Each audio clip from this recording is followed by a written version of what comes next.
Chapter 597. Go meet God at the 100-yard steel. Hundreds of cultivators and demons looked towards Bai Sheng in shock. Bai Sheng's body burst forth with dazzling white light, his chi force like flames, his robes fluttering intensely, the light masking his features, making him appear quite divine and full of oppressiveness. Shen Zhen's cheeks fluttered with her hair, her eyes widened, looking at Bai Sheng in surprise. Although she had known before coming that Bai Sheng would transform into a celestial spirit god, actually witnessing this scene still surprised her. She could feel Bai Sheng's soul transforming. A power that made her Dao heart tremble surged forth, unstoppable. Such a powerful presence was truly worthy of a celestial god. Shen Zhen couldn't help but glance at Guan. She secretly wondered, just how powerful was Guan, who could have thrust such a formidable figure into reincarnation. Fellow Daoist Wu Dao was also surprised. He could tell that the celestial spirit god hadn't entered reincarnation willingly. Thinking back to 20,000 years ago, when the Great Thousand World underwent reconstruction, the celestial spirit god disappeared. Could it have been the Black Profound Emperor's doing? He looked towards Guan, filled with confusion. How exactly did this boy manage it? Bai Sheng, who was recovering his cultivation level, slowly floated upwards, attracting more and more beings to gaze at him. Figures appeared atop the buildings in all directions. Those were demon soldiers of the great Liang Demon Emperor, none with small cultivation levels, but upon seeing Bai Sheng, each showed a face full of fear. As Bai Sheng's aura grew stronger, powerful figures continuously appeared in the sky. On the steps above, Su Jin couldn't help but lift her veil, her makeup exquisite, as beautiful as an immortal in a painting, her eyebrows furrowed. For some reason, this momentum felt vaguely familiar to her. She tried to remember, but couldn't recall where and when she had felt such an aura before.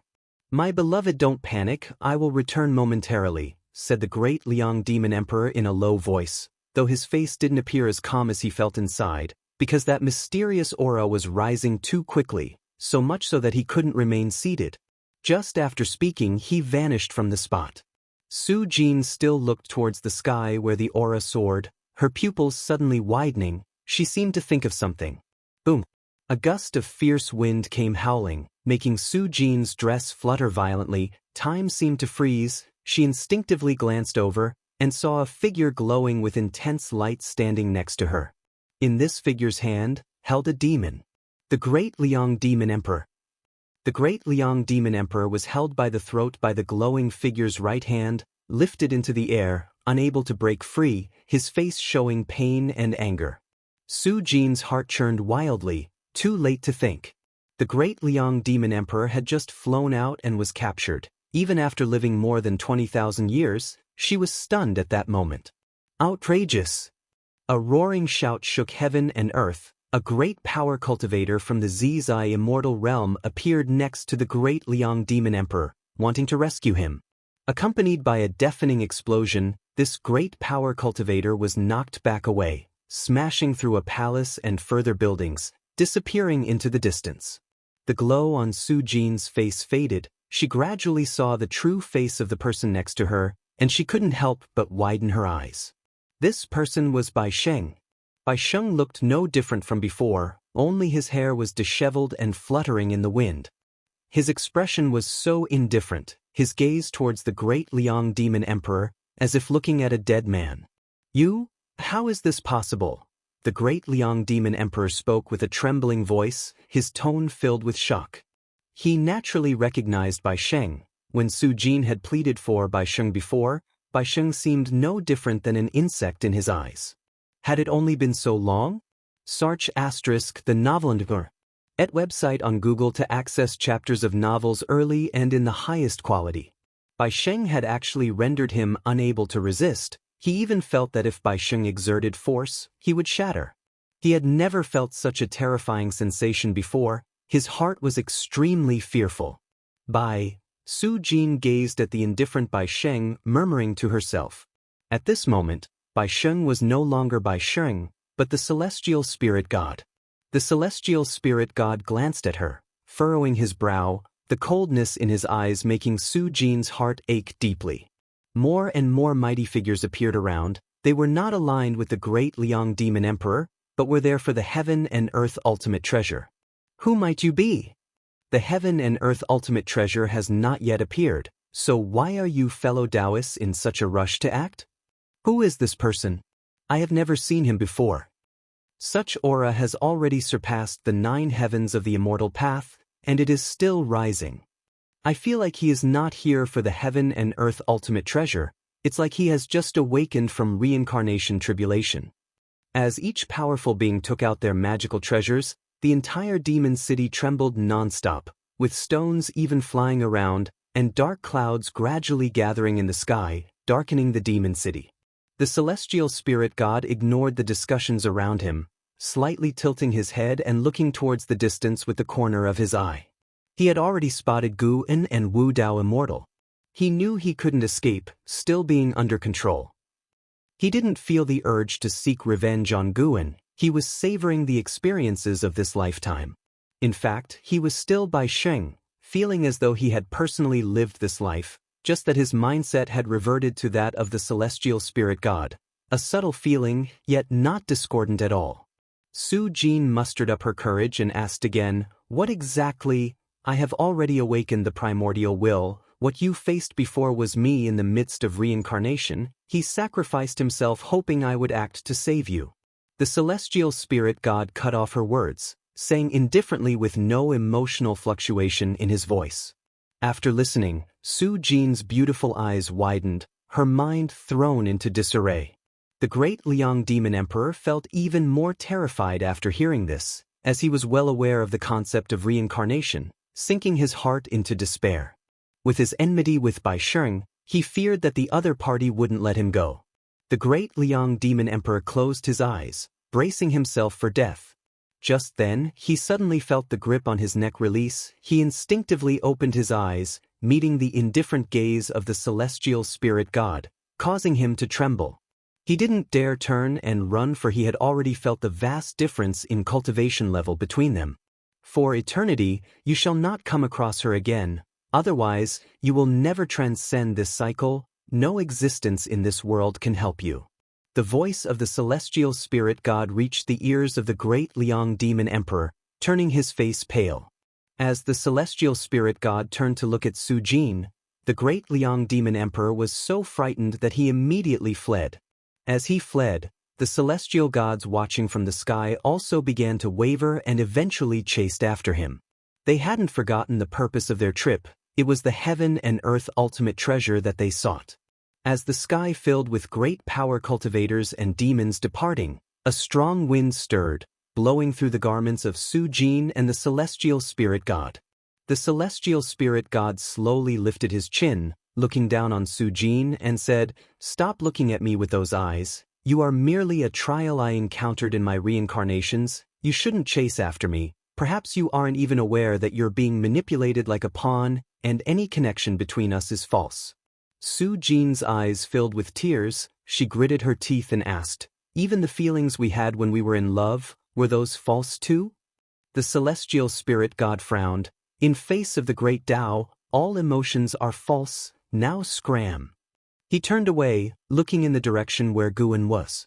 Su Jin wanted to say more, but the celestial spirit god slapped her abdomen with the back of his hand, sending her flying towards the horizon, quickly disappearing from sight. The entire demon city had descended into chaos. Countless demons took to the skies to see what exactly had happened. Many also fled in panic. Guan, Xianxia, and Wu Dao Immortal saw the figures around them swiftly dispersing. "Let's go, it's time to see the god," Guan said softly with a smile, then stepped towards the sky, Xianxia and Wu Dao Immortal following behind. Wu Dao Immortal found himself unable to move, only capable of following Gu and flying towards the celestial spirit god. From a distance, as his gaze landed on the celestial spirit god, his face turned unnatural, his head involuntarily twitching. If you find any errors, ads pop up, ads redirect, broken links, non-standard content, etc., please let us know reports so we can fix it as soon as possible. Chapter 598 Celestial Court and Mortal Spirit Gu and brought Xianxia and the Immortal who defied Tao, and soon they arrived at the wedding banquet plaza of the great Liang demon emperor. At that moment, the square was a mess. with colorful cloths still fluttering in the air. The celestial spirit god stood atop the steps, looking down indifferently at the three persons below. Shenzhen looked at him with a secretly shocked heart. Is this a celestial god? Although there were no changes in facial features or figure, the aura exuded was utterly different. Even with her current cultivation level, facing the celestial spirit god, Shenzhen couldn't help but feel a sense of reverence. This was the sentiment a mortal spirit felt when facing immortal gods. It was hard to imagine such beings would fall into the realm of reincarnation. Facing the gaze of the celestial spirit god, the immortal who defied Dao trembled even more violently, not daring to meet the gaze of the celestial spirit god. So it is. I have seen you before. I felt then that those guys were not their true selves. The voice of the celestial spirit god descended from above, lofty and filled with authority. Guwen looked at him and asked, "Have these experiences of reincarnation made you feel anything?" The celestial spirit god's expression remained unchanged as he said, "I know what you want to do, hoping I understand the experience of mortal spirits, to feel pity for them. Do you think I have never had such experiences?"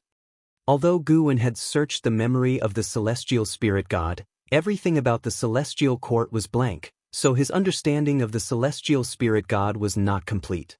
Before becoming a celestial god, we must all go through the ordeal of reincarnation. The celestial court doesn't make us pity mortal spirits. Instead, it makes us clearly understand the difference between immortals and mortals. You help those mortal spirits, and they will indeed appreciate you. But the moment you stop helping, even if you do nothing at all, mortal spirits will hate you, believing their misfortunes are all you're doing. The tone of the celestial spirit god grew colder, even revealing his disdain for mortal spirits. Immortal gods created the heavens and the earth to achieve enlightenment, yet the world nurtured all living beings. The immortal gods did not abandon all living beings. Instead, they created the heavenly Tao so that all living beings could live better lives. Immortal gods even imparted the method of cultivating immortality to all living beings in the all heavens and myriad realms. Yet what they received in return was rebellion after rebellion. Sia the Nelfer. Net website on Google to access chapters of novels early and in the highest quality. The words of the celestial spirit god shook Shenzhen. She didn't question it because all cultivators had such ambitions. It's just that she had never considered these issues from the perspective of immortal gods. The celestial spirit god gazed at Guwen and said, "Do you think what you're doing is for justice, or to cover up your compassion for your own kind? If you became an immortal god, would you still act the same?" Guwen responded, "There are indeed many things in this world that are hard to judge as right or wrong. But if you say the immortal gods created everything, that may not be so. Did you create the great Tao? Was it your choice for the world to foster all living beings? You are just walking ahead, blocking those behind you from reaching the heights you've attained, then claim it's because we don't try hard enough, that we are ungrateful. You can say that, but if that's really what you think, then it's truly pitiable." Shenzhen looked at Guwen, her eyes filled with admiration. This was what she admired about Guwen. He was never confused. The immortal who defied Dao also looked at Guwen, hearing his disdain for the celestial court. This lad who has never ascended to immortality, yet he disdains the immortal? Even though the immortal who defied Dao had abandoned the celestial court, he revered the celestial Dao immortal position and still aspired to ascend to immortality. The celestial spirit god, upon hearing Guwen's words, didn't get angry, but from his narrowed eyes, it was evident he felt agitated. "You think by not killing me, you can delay the celestial court's attention on the celestial spirit great world. You're wrong. In fact, it's not I who insist on destroying the celestial spirit great world, but this world must perish. That is the celestial order from the celestial court. Although I am interested in that treasure, I can't deny that I extended the lifespan of this great world." The celestial spirit god spoke slowly, his gaze never leaving Guwen. Guwen's lips curled into a smile and said, "I indeed fear the celestial court, but you can't deny that I let you live. With our positions, you should have been annihilated or forever suffer the sorrows of reincarnation. But now I have given you the opportunity to speak with me. I have even let you create innate immortal gods." The pupils of the celestial spirit god suddenly dilated, as he hadn't expected that his secret maneuvering was seen by Guan. How high was this man's Tao practice? Guan looked at him and asked, "I wonder if an immortal god can create innate immortal gods privately." The face of the celestial spirit god turned ugly. Indeed, Guan was merely probing. He had previously wondered, if the celestial spirit god could give birth to innate immortal gods, why hadn't he created an army of immortal gods? Clearly, the celestial court didn't allow such behavior. To become an immortal god of the celestial court, while one could achieve longevity and immortality, one would also lose a lot, especially freedom. You turned your children into immortal gods, probably not to take revenge on me but to evade the reckoning of the celestial court. Guan continued, and the immortal who defied Tao beside him opened his mouth, intending to remind Guan, but seeing him so confident, he could only hold back his palpitations. In fact, the entire demon city was already enveloped by Guan's Tao intent. There was no fear of leaking anything. Celestial spirit god's eyes flashed with a strange light as he took a deep breath and said, "Speak, what do you wish me to do?" Guan looked at him and said, "I don't ask for much. I don't want to be involved in disputes, and I don't want the celestial court to disturb the celestial spirit great world." Celestial spirit god fell silent for a moment before replying, "A star monarch will come to investigate soon. If the emergence of this great world is beneficial to the celestial court, they will leave this world alone." What sort of beneficial things? To spread the celestial Tao destiny, to revere the celestial court, to make all living beings believe in the heavenly Tao. Celestial spirit god's response sparked Guan's curiosity. Could it be that the celestial court did not intend to conceal its traces, but rather the rulers of all worlds did not wish for all living beings to know of the celestial court's existence? Guan looked at him and said, "All this requires you to be alive, right?" Celestial spirit god fell silent. Guan revealed a smile and said, "How about we collaborate instead? I'll personally teach your son in the future, and you can deal with that star monarch for me." Celestial spirit god gave him a deep look and did not object. Then, celestial spirit god soared into the sky, flying towards outer heaven, and Guan did not stop him. Xianxia couldn't help but ask, "Do you trust him?" Guan turned his head to look at her, smiled, and said, "It would be a pity if such a person were to die, wouldn't it?" He never did things without certainty. The marks of the Guiyuan divine Tao and the Tao destruction destiny seal remained within celestial spirit god's body. Should celestial spirit god dare to act rashly, he could stop him at once. The Taoless immortal had been silent all along. It wasn't until celestial spirit god left the celestial spirit great world that he finally breathed a sigh of relief. Indeed a pity. I've never heard of any immortal gods causing chaos before. This could mean he's not that kind of lowly god. By the way, who is his son? In that demon woman's belly? Xianxia asked curiously. Guan nodded, then turned his gaze to the Taoless immortal. His gaze once again made the Taoless immortal tense up. "What do you want to do?" the Taoless immortal asked in a deep voice. Guan asked with a smile, "Teacher, do you want to live, or do you want to die?" The Taoless immortal cursed inwardly but spoke the truth aloud. Who would want to die? The task of spreading the heavenly Tao and the celestial court will be given to you. You should be quite skilled at it. If you succeed, it'll allow you to hide in this world in the future. We won't interfere with each other, Guan said softly. The Taoless immortal carefully asked, "Really? Really?" With that, Guan turned and left, carrying Xianxia with him into the distance. The Taoless immortal looked in the direction they left, feeling relieved. His eyes turned chilly. Elsewhere, Guan took Xianxia to a distant forest. He began, "Wait here for me. Su Jin will come to this place. I have matters to attend to." Without waiting for Xianxia to speak, Guan disappeared from the spot. Xianxia was taken aback for a moment, then shook her head with a smile. She leapt up, sitting cross-legged on a tree branch, and began to recall celestial spirit god's figure. In a dark cave, green candlelight flickered on the walls. The Taoless immortal opened his eyes, his brows furrowed, and he muttered to himself, "How is he still alive?" He was the true body, located on the path of the great Tao, unbelievably distant from the celestial spirit great world, but he could maintain contact with his avatar. Learning that the Black Profound Emperor was still alive and entangled with celestial spirit God puzzled him. Were these two really planning to stand against the celestial court together? Truly seeking death? The Daoless Immortal began to ponder the arrangement Guwen had for his avatar and whether he should collaborate with Guwen. He did not notice an additional figure had appeared in the darkness behind him. If you find any errors, ads pop up, ads redirect, broken links, non-standard content, etc., please let us know reports so we can fix it as soon as possible. Chapter 599. Unsettled Heart. Guwen looked at the true form of the Immortal without Tao before him, his expression calm. Immortal without Tao, early stage of Hengtian Golden Immortal Realm 3, 027, 800, 921, 027/5, 000, 000, 000, 000, the old guy who's lived for 30 trillion years. Guwen thought expressionlessly.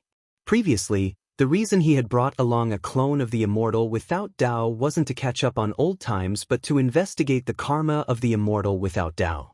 Even while communicating with the celestial spirit god, Guwen hadn't stopped exploring the karma of the Immortal without Tao. In the end, following the trajectory of karma, he found the true form of the Immortal without Tao.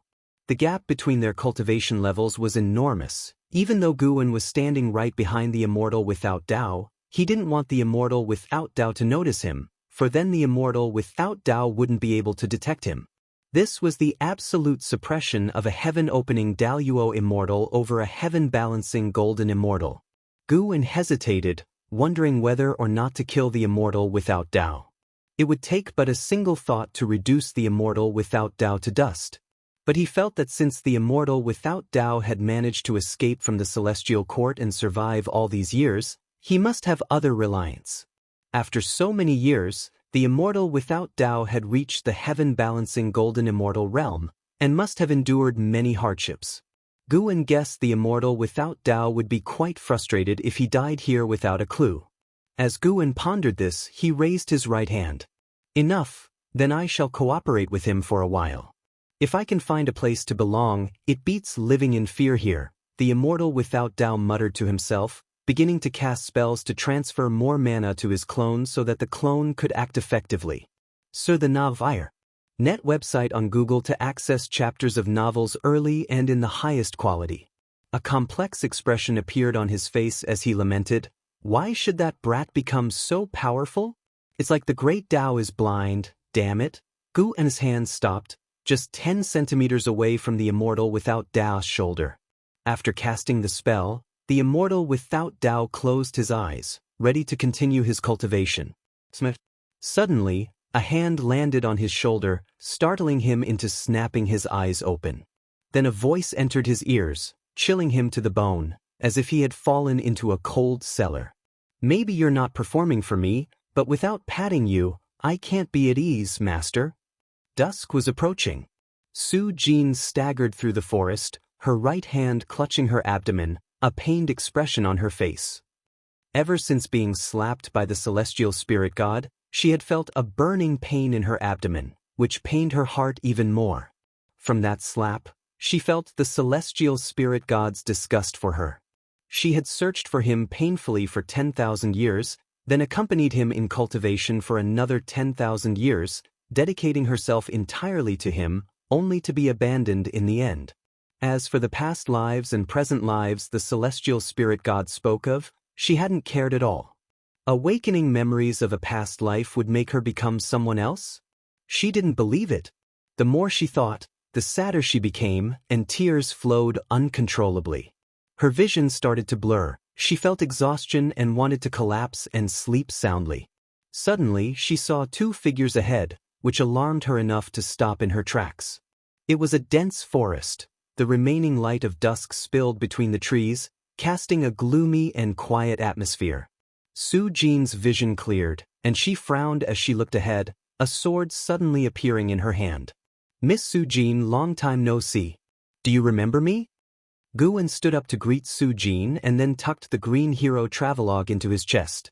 Su Jin tightened her brow as she looked at Guwen.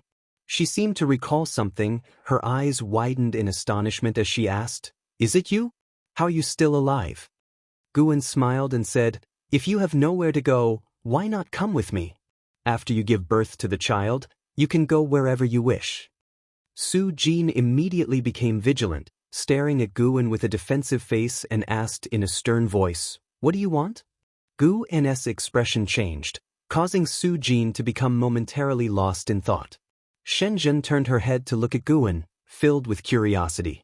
What divine skill was this? Guwen stretched lazily and said, "It's time to go back." Xianxia nodded. She too wanted to sit down quietly and comprehend the celestial Dao immortal gods. Seasons changed, and a year quickly passed by. In the courtyard, Guwen opened his eyes, and with a thought, an Exan appeared out of nowhere by his side. "Master, what is it?" An Exan asked curiously. Guwen stood up and said, "Go and bring that child in, according to my previous instructions." And Zin's interest was piqued, and she disappeared on the spot. Xianxia, who was sitting in front of the artifact refining cauldron, turned towards Guwen and asked curiously, "Are you really going to adopt that child?" Guwen replied, "That child is extraordinary. Having him follow Su Jin will only bring her misfortune, and besides, she should start her life anew." Innate immortal gods, Tiskes, I feel like he's going to stir up a frenzy of competition within the dojo, Xianxia teased. The qualifications of an innate immortal god must be beyond her imagination, and with Guwen's guidance, his cultivation speed must be astonishing. Guwen did not argue. He indeed planned to cultivate the child of the celestial spirit god properly. "Do you have some scheme with him that even I don't know about?" Guwen looked at the artifact refining cauldron, contemplating silently in his mind. An hour later, an Exan returned, holding a baby in her arms. Everyone in the dojo had gathered in Guwen's courtyard, as they had heard that Guwen was going to take on a disciple. Everyone was curious, what kind of child could catch Guwen's attention? Seeing an Exan return, the crowd immediately surrounded her. "This child is so small. How has he already achieved foundation establishment?" "Nonsense, the child must be a genius, able to perform chi absorption cultivation with each breath, otherwise how could he catch the master's eye?" "He's so cute, let me hold him." "In 20 years, he'll surely be a conceited fellow, and then you won't find him so cute." An Exan did not pass the baby to the others. After a brief chat with everyone, she approached Guwen and handed the swaddled infant to him. Guwen held the sleeping infant with a smile appearing on his face. "Such a good boy." Guwen began to gently stroke the baby's cheeks, murmuring softly to himself. An Exan prompted, "Master, give him a name, why don't you?" Miss Su Jin said, "It's up to you." She had taken a liking to the baby as soon as she saw him, so she was also looking forward to the changes he would bring to the dojo in the future. Guwen pondered and said, "This child is fatherless and can be said to be born of heaven. Let us give him the surname Tian, and name him Hao. He shall be called Tian Hao from now on." Tian Hao. The crowd began to mull over the name, not thinking that Guwen would choose it carelessly. An Exan was stunned, muttering to herself, "How?" She held an expectation in her heart and looked forward to how Guwen would respond, but unfortunately, Guwen did not meet her gaze. Guwen lifted little Tian Hao above his head, looked up at Tian Hao, and smiled. "From now on, you are my disciple." At the same time, in outer heaven, deep in the cosmos, below the world gate, the celestial spirit god who was shimmering with a strong light suddenly opened his eyes, flipped over his right palm, and 2 characters appeared in his palm. "Tianhao. I see, no wonder I could not find it. This twist of fate is truly remarkable. Celestial spirit immortal venerable, I have lost to you. If you find any errors, ads pop up, ads redirect, broken links, non-standard content, etc., please let us know reports so we can fix it as soon as possible." Chapter 600 Tian Hao Immortal Cultivation. The dojo had gained a new little junior brother, and for the disciples who had been diligently cultivating for years, this was an extraordinary event. Everyone went to visit Tian Hao and took turns playing with him. The one who spent the most time with Tian Hao was the ghost mother of Ephemera. Originally, she just wanted to help Guwen share the burden of taking care of Tian Hao, but as she watched this little one grow up, her heart began to stir. Especially when Tian Hao, at 2 years old, called out to her as mother, she was stunned on the spot. This scene was witnessed by Guwen, but he didn't stop it. The ghost mother had always been on the outskirts of the Daoist field of the beginningless, unable to blend in with the other disciples, and her actions over the years had already made Guwen consider her as one of his own. Tian Hao's presence was a perfect opportunity to break down the barriers between her and the Daoist field of the beginningless. With Tian Hao's arrival, time within the Daoist field of the beginningless seemed to pass even more slowly. In the blink of an eye, Tian Hao had reached the age of 17. Without any real cultivation, Tian Hao had already achieved the Mahayana realm cultivation level. He only needed to breathe, and his cultivation would surge, much to the envy and stimulation of LV Xian, Chen Chuan, and others. Shen Zhen, on the other hand, thought it was normal. Aside from Guwen, she was the only person in the dojo who knew that Tian Hao was an innate immortal god. The immortal spirits of the immortal dynasty were naturally in the nirvana realm at birth, so innate immortal gods should be even more extraordinary. She even felt that Tian Hao's growth rate was a bit slow. On this day, Tian Hao arrived at Guwen's courtyard, and before he could be seen, his voice was heard, "Master! Master! Master!" An Exin, who was meditating in front of the artifact refining cauldron, turned to look and became momentarily lost in a daze. In the sunlight, Tian Hao wore a tight-fitting white robe, embellished with intricate gold thread, which made him appear even more dashing. He had a handsome face, with his hair tied up high, and 2 strands of hair fluttering in front like willow fluff. Looking at him, an Exin felt as if she saw an Hao, which stirred a mixture of emotions in her. Guwen was lounging in a chair, taking a nap. Without opening his eyes, he asked, "What's all the fuss about? You're so loud."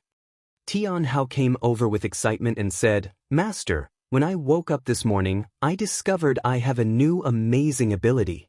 Although 17-year-old Tian Hao hadn't completely shed his childishness, his facial features had matured, and he was very handsome. Before Guwen could speak, the nearby an Exin asked curiously, "What ability?" Shen Zhen also glanced at Tian Hao. She was the person in the dojo who interacted with Tian Hao the least. As she seldom spoke to him, Tian Hao was a bit afraid of her from a young age, feeling she was not someone to be trifled with. Tian Hao turned around, raised his right hand, and as he focused on his palm, something gathered there under the watchful eyes of an Xian and Xinzhen. Strands of golden flames swiftly wrapped around each other, forming a fireball, and within this fireball emitted a light. At first glance, it seemed like a tiny sun. An Xian and Xinzhen's expressions changed, because they could feel that the flames Tian Hao had summoned were not ordinary. "This fire never extinguishes. I've tried it. If I release it, it can float in the air and keep burning," Tian Hao said with a proud smile. Although he hadn't formally started immortal cultivation, he was already aware of its existence. As for immortal cultivation, he didn't see it as all that important, because he was getting stronger every moment. Tian Hao looked toward Guwen, wanting to see his master's reaction, only to find that the master was still lying on the chair with his eyes closed. "Master!" Tian Hao shouted loudly, startling the birds in the forest into flight. Guwen dug in his ears, rolled over, and stood up. He looked helplessly at Tian Hao, who then raised his hand as if offering a treasure, showing the small sun to his master. "Is that it?" Guwen looked disdainful, his tone filled with contempt. Just as Tian Hao was about to retort, Guwen raised his hand, his palm facing the celestial vault. In almost an instant, the entire world plunged into crimson, and the temperature between heaven and earth soared. Tian Hao subconsciously looked up, then his mouth fell open, his face showing an expression of disbelief.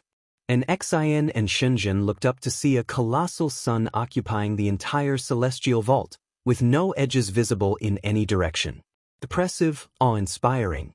It was the first time Tian Hao had witnessed such a spectacular sight. He had lived for 17 years, all within the Daoist field of the beginningless, where no disciples had engaged in combat, So this was truly his first real encounter with the power of the immortal Tao.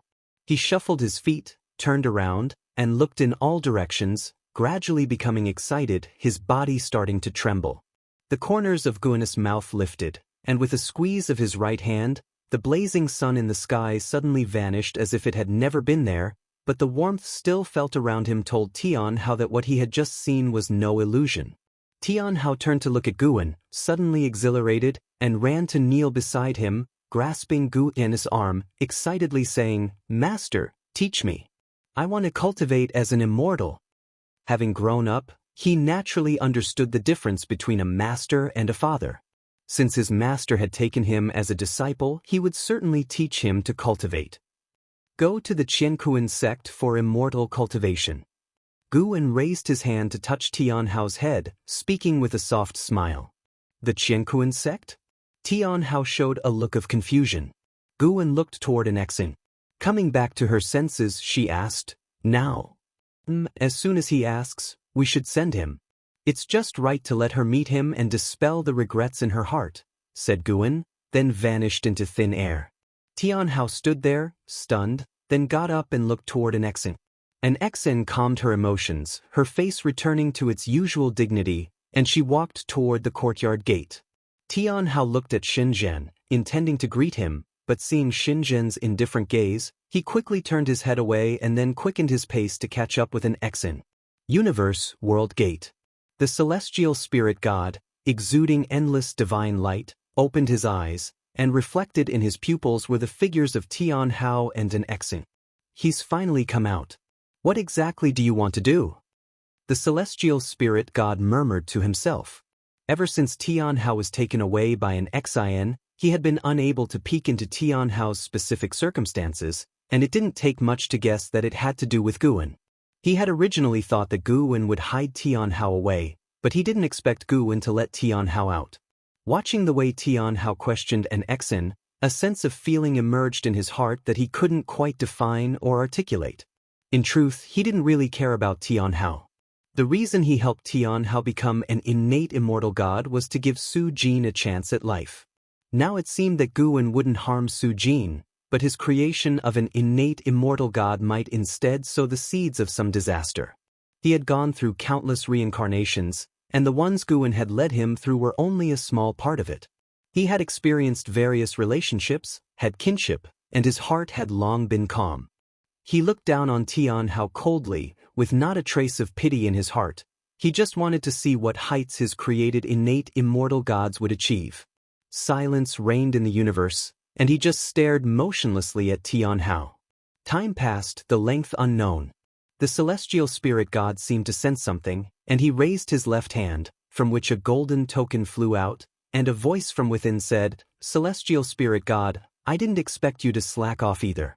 I will be arriving soon. Get ready, at least don't let me see any trouble." So the novel, If Ire. NT website on Google to access chapters of novels early and in the highest quality.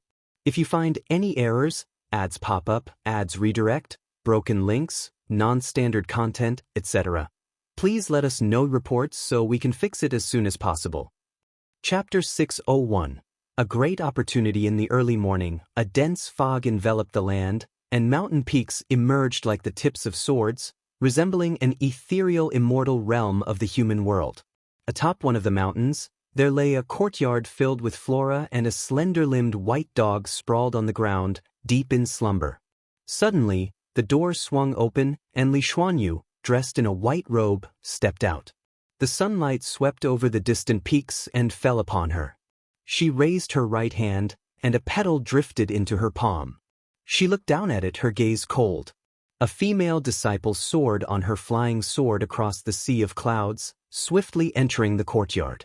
Before she even touched the ground, her flying sword swiftly shrank and flew into her sleeve. After landing, she took 2 steps forward and smiled. "Master, a talent of unprecedented caliber has recently emerged from Qianquan sect. All the branches are vying for him, Master. We should not miss this opportunity." As Dao Court's fame grew, Qianquan sect also began to emulate Dao Court, establishing different branches to nurture healthy competition and to better manage power. Li Xuanyu, now a branch leader and an elder of Qingkuan sect, had stayed on even after Tang Kai left. The Novel Fire. Net website on Google to access chapters of novels early and in the highest quality. Hearing the disciple's words, Li Xuanyu appeared indifferent and said, "There are many talents, why bother competing? This one is different, he comes from the Forbidden Lands. Brought to Qingkuan sect personally by an immortal." The disciple hurriedly explained. Forbidden Lands. Li Xuanyu's expression shifted slightly. She was well aware of the Forbidden Lands and knew that the Immortal was an exit. Why would an immortal bring his disciple into Qingkuan sect? Li Xuanyu asked. I wondered about that too, but now I understand. That disciple called Tian Hao is truly extraordinary. The sect hierarch has already designated him as the next sect hierarch. The disciple was excited, her face full of admiration as she spoke of Tian Hao. Curious, Li Xuanyu inquired, is he really that impressive? The disciple nodded fervently and said, "It's said that upon joining the sect, he mastered the great divine power on the inheritance pillar after just one look. It's unbelievable." Li Xuanyu pondered thoughtfully. Tian Hao, she hesitated, contemplating whether to try to forge more connections with Guan, yet hesitant to disturb him. She had nothing particular to ask of Guan. It was just an inexplicable desire to understand him. How had Guan come to such a distant place, and why did he possess such formidable cultivation level? What adversities had he faced? While the disciple continued to explain the benefits of accepting Tian Hao into their branch, Li Xuanyu listened, but her thoughts had already drifted elsewhere. Time flies. A millennium passed in the blink of an eye.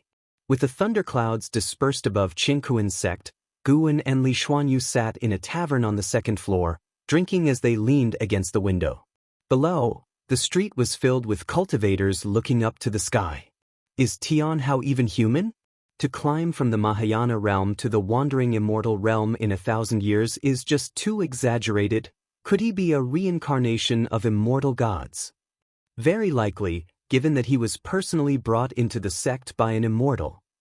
Anyway, such a talent is beneficial to us. He could lead Qingkuan sect to a peak it has never before reached. Exactly, rather than feeling jealous, we should look forward to it. Listening to the discussions at other tables, Li Xuanyu glanced at Guan, wondering whether to ask, yet unsure if she should. Guan swirled his wine glass, laughing. When I first found him, I felt he was different from the rest, and sure enough, even I find it unbelievable. Li Xuanyu spoke softly, is that so? I don't believe in so many coincidences. From Nzin's strength, it was clear that Guan was adept at teaching disciples, so Li Xuanyu attributed all of Tian Hao's talents to Guan, convinced that Guan had been guiding Tian Hao in secret.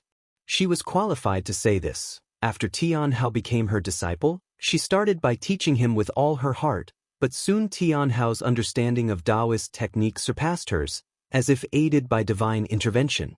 Thinking of this, she was filled with emotion. She could never forget the expression on Yi Qingshan's face when he handed Tian Hao over to her. Not only did she acquire Tian Hao, but her branch also received better treatment. In just 1,000 years, the branch she managed had reached the top 10 in the sect rankings, not only attracting more talented disciples but also receiving help from many noble families, who sent numerous great cultivators. She knew that all the treatment she now enjoyed was brought about by Guan. Why did you send him to my sect? You know I can't really teach him anything. Li Xuanyu finally asked. Guan drained his glass of wine and laughed. Whoever took him, it would have been the same, none could really teach him. This is a great heavenly opportunity. As long as he joined the Qingkuan sect, it would be the sect's opportunity.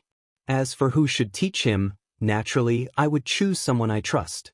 It's not just because of our old friendship, I also wanted to leave some good karma for senior brother Li. Hearing Guan mention Li Xuanyu felt a sense of relief and more at ease. Li Xuanyu then asked, why not visit my Dao mountain? Guan looked out the window, saying, I just like lively places like this. You're always in seclusion, don't you find it stifling? While speaking, he raised his left hand to support his face, his eyes lazy. Li Xuanyu also looked out the window, watching the people coming and going on the street. She wasn't sure if it was just her imagination, but she felt a certain mood as well.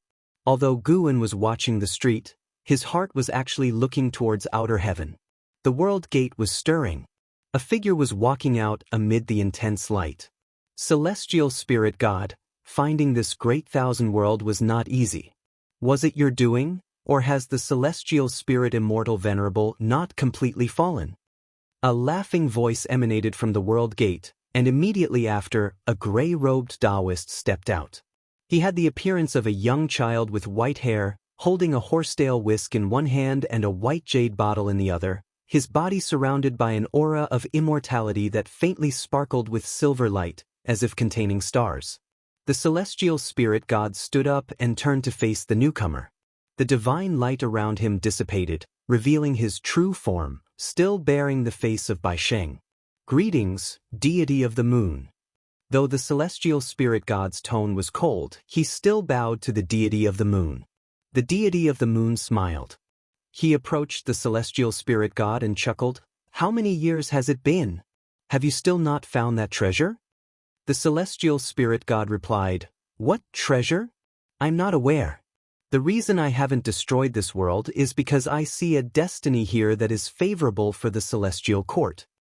The deity of the moon glanced into the depths of the universe, saying, "The Celestial Dao destiny is indeed rising, and the name of the Celestial Court is spreading. However, I know what you truly desire." The Celestial Spirit God's face remained unchanged, quietly staring at the deity of the moon. After a while, the deity of the moon withdrew his gaze. He looked at the deity of the moon and said, "With your talent, your cultivation level shouldn't be this low. When will you ascend?" The Celestial Spirit God answered, "The heavenly Tao will decide. I only need to stay at my immortal position and wait quietly for the heavenly Tao." "Ha, if you don't bow your head, how can he allow the heavenly Tao to fall upon you?" the deity of the moon taunted. The Celestial Spirit God fell silent once more. The deity of the moon's expression turned cold as he said, "Do something for me, and I will help conceal your crimes, allowing you and this great thousand world to continue to exist. If you find any errors, ads pop up, ads redirect, broken links, non-standard content, etc., please let us know reports so we can fix it as soon as possible." Chapter 602, Thousand-Year-Old Wandering Immortal, 100-Year-Old Ascending Immortal. Facing the gaze of the deity of the moon, the Celestial Spirit God was silent for a while before he spoke. "What is it?" The deity of the moon raised the white jade bottle in his hand, from which radiance escaped, rapidly spreading to form an invisible barrier. He stared back at the Celestial Spirit God and slowly uttered 4 words, "Spreading influence, sealing fate."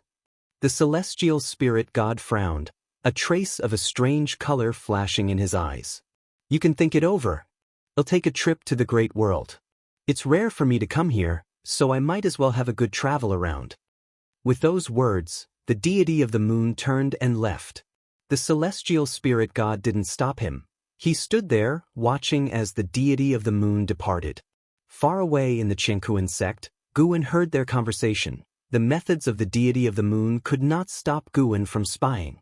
This deity of the moon possessed a mid-stage Taichin Golden Immortal Realm cultivation level, and the Celestial Dao destiny about him was extremely dense. Because of his words, Guan became even more interested in the Celestial Spirit God. The Celestial Spirit God seemed to have a stronger background than he had anticipated. Regarding the arrival of the deity of the moon in the Celestial Spirit Great World, Guan was not worried that Tian Hao would be discovered. He had already sealed Tian Hao's destiny pattern, leaving only his talent and comprehension. If his destiny pattern were released, Tian Hao's power would reach an incredibly exaggerated level. It would be impossible to meet an opponent within the same realm, as the whole heaven and earth would aid Tian Hao.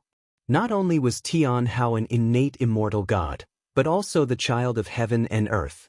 No one in the Celestial Spirit Great World could kill him, and even leaving this great world, he could still borrow the Celestial Dao destiny. Such was his destiny pattern, born to reign above all beings. Even with his destiny pattern sealed and without the aid of heaven, earth, and the Celestial Dao, Tian Hao remained the being with the strongest talent and comprehension in the entire heaven and earth. Gu Wen retracted his thoughts and began to focus on chatting with Li Xuanyu. It was rare to have an old friend near the dojo, so naturally he wanted to have a chat with Li Xuanyu. The two drank wine and discussed the interesting affairs under heaven, enjoying themselves immensely. Li Xuanyu's Dao heart also relaxed. She couldn't help but wonder, perhaps enjoying leisure time appropriately could enhance her cultivation? Days later, a majestic Tian Hao arrived in Gu An's courtyard. His figure was tall and straight, donning a binding Dao robe specially made by the Qingkuan sect that could actively absorb spiritual energy. As he walked, an aura of immortality swirled around him, his sleeves fluttering in the wind, exuding a detached and elegant charm. Master, I have reached the wandering immortal realm. Do you know what 1,000-year-old wandering immortal signifies? Tian Hao approached Gu Wen with hands on his hips and a proud smile. Gu Wen didn't restrict his movements. Even after joining the Qingkuan sect, he still came back often. Gu Wen, who was reading a book, didn't lift his head and said, "Does it mean reaching the wandering immortal realm in 1,000 years?" He thought back carefully. He had not even been 100 years old when he reached the wandering immortal realm. Not only that, he had broken through to the heaven and earth flying immortal realm at 96. Hearing Gu Wen's words, Tian Hao couldn't help but widen his eyes and exclaimed loudly, "Master, can't you praise me just once?" Gu Wen looked at him helplessly and said irritably, "How old are you, still making such a fuss?" Besides them in the courtyard was another person, Shenzhen, who sat in front of the artifact refining cauldron without looking at Tian Hao. Hearing Gu An's words, Tian Hao instinctively looked toward Shenzhen, and seeing Shenzhen frown slightly, he gave an awkward smile. He quickly changed the subject and asked in a lowered voice, "Master, is the Green Hero Travelogue any good? Give me a copy. I couldn't find this book in the Qingkuan sect." Gu Wen immediately tucked the Green Hero Travelogue away and stood up, looking at Tian Hao seriously. "Do you think your cultivation level is sufficient?" Tian Hao replied, "Not enough, but I will become stronger." He was full of confidence, feeling that cultivation was the easiest thing in the world. Looking at him, Gu Wen asked, "Would you like to spar with your master?" At those words, Tian Hao's eyes lit up with excitement. "Can I?" He had long wanted to test out his master's prowess. SAR the Novel Fire. Any *T website on Google to access chapters of novels early and in the highest quality. Now a wandering immortal, he could also create a sun that blotted out the sky, and any spell or divine skill, he only needed to see once to master, which also made his protective methods quite extensive. Shenzhen turned her head to look at the master and disciple with interest. Figures appeared in the courtyard. They were an Exen, celestial demon child, Chen Chuan, and others. They all heard Tian Hao's words. Hearing that this youngster dared to challenge Gu Wen, they all became excited. "You brat, you'd better give it your all," the blood prison great saint teased. And Sheng'en laughed. "After sparring with the ancestor, have a match with me." He had already become a wandering immortal and wanted to test Tian Hao's capabilities. Chen Chuan and LV Xian issued a challenge, and Tian Hao accepted them all in one breath. The ghost mother of ephemera opened her mouth, wanting to persuade Tian Hao, but she had no standing to do so here. She looked towards Gu Wen and, seeing that he was not angry, felt somewhat more at ease. Gu Wen twisted his neck and raised his hand to snap his fingers. In an instant, the surrounding environment dramatically changed, and everyone found themselves on a gloomy wasteland, under a cosmic starry sky, with an exceptionally broad view. Tian Hao was stunned by Gu Wen's move and dazedly looked all around. The others were equally shocked by the scene before them. It's not an illusion. It's real. There's still spiritual energy here, although it's thinner than inside the dojo. What divine skills are these? So formidable, completely impenetrable. What a perfect place. Only here can one truly let loose. The previous barrier was too small, unsuitable for battles to the death. What? You still want to fight to the death with your own people? The crowd buzzed with discussion, all very excited. Gu Wen soared into the air, turned in the sky, and looked down at Tian Hao with a smile. "Show me whatever abilities you have." As soon as the words fell, a heaven-piercing momentum erupted from Tian Hao, shocking the others into quickly gathering their mana to form protective barriers. Everyone was surprised by Tianhao's display, even an Xan seemed somewhat bewildered. They knew Tianhao's cultivation level advanced at an astonishing pace, but only when they truly felt his aura did they find it incredible. Just a mere 1,000 years, and this brat surpassed them already? Especially those who loved to undergo closed-door cultivation, they all had a sense of absurdity. It was as if they had woken from sleep to find the baby from before had grown stronger than themselves. How could they accept this? Tianhao started walking towards Guan. The celestial Dao true fire surged out from his body, blazing fiercely, taking the form of 9 fire dragons coiling around him. Behind his head, a sun rapidly grew in size, his black hair waving violently, his expression becoming arrogant. His lips curled up involuntarily, radiating an air of untouchable superiority. Guan gazed down at him, thinking of Anhao. Anhao and Tianhao's figures overlapped at this moment. "Master, I will surprise you." Tianhao's voice echoed through the cosmic starry sky. Qianquan's sect. Amidst a range of mountains, a stream flowed by, and next to the river stood a small pavilion. Yiqingshan, Lin Chuan, Cheng Meng, Gu Changxing, and Gu Qingdao sat inside the pavilion. The 5 of them were the highest authorities of the Qianquan sect, with Yiqingshan as the sect hierarch, and the other 4 as elders with great power. Even though they were high in status and entangled in many interests, they still gathered together whenever they had a chance. Big brother, Tianhao's talent is indeed beyond ordinary. With his recent breakthrough to the wandering immortal realm, I'm afraid we can't keep him hidden any longer. Gu Changxing said with concern. Lin Chuan sighed. More than his reputation, I worry that he will become arrogant. Honestly, the last time I faced him, I could no longer suppress him. He's had too smooth a ride, never faced hardship, and it's hard to imagine what kind of person he'll become in the future. Cheng Meng rolled her eyes at him.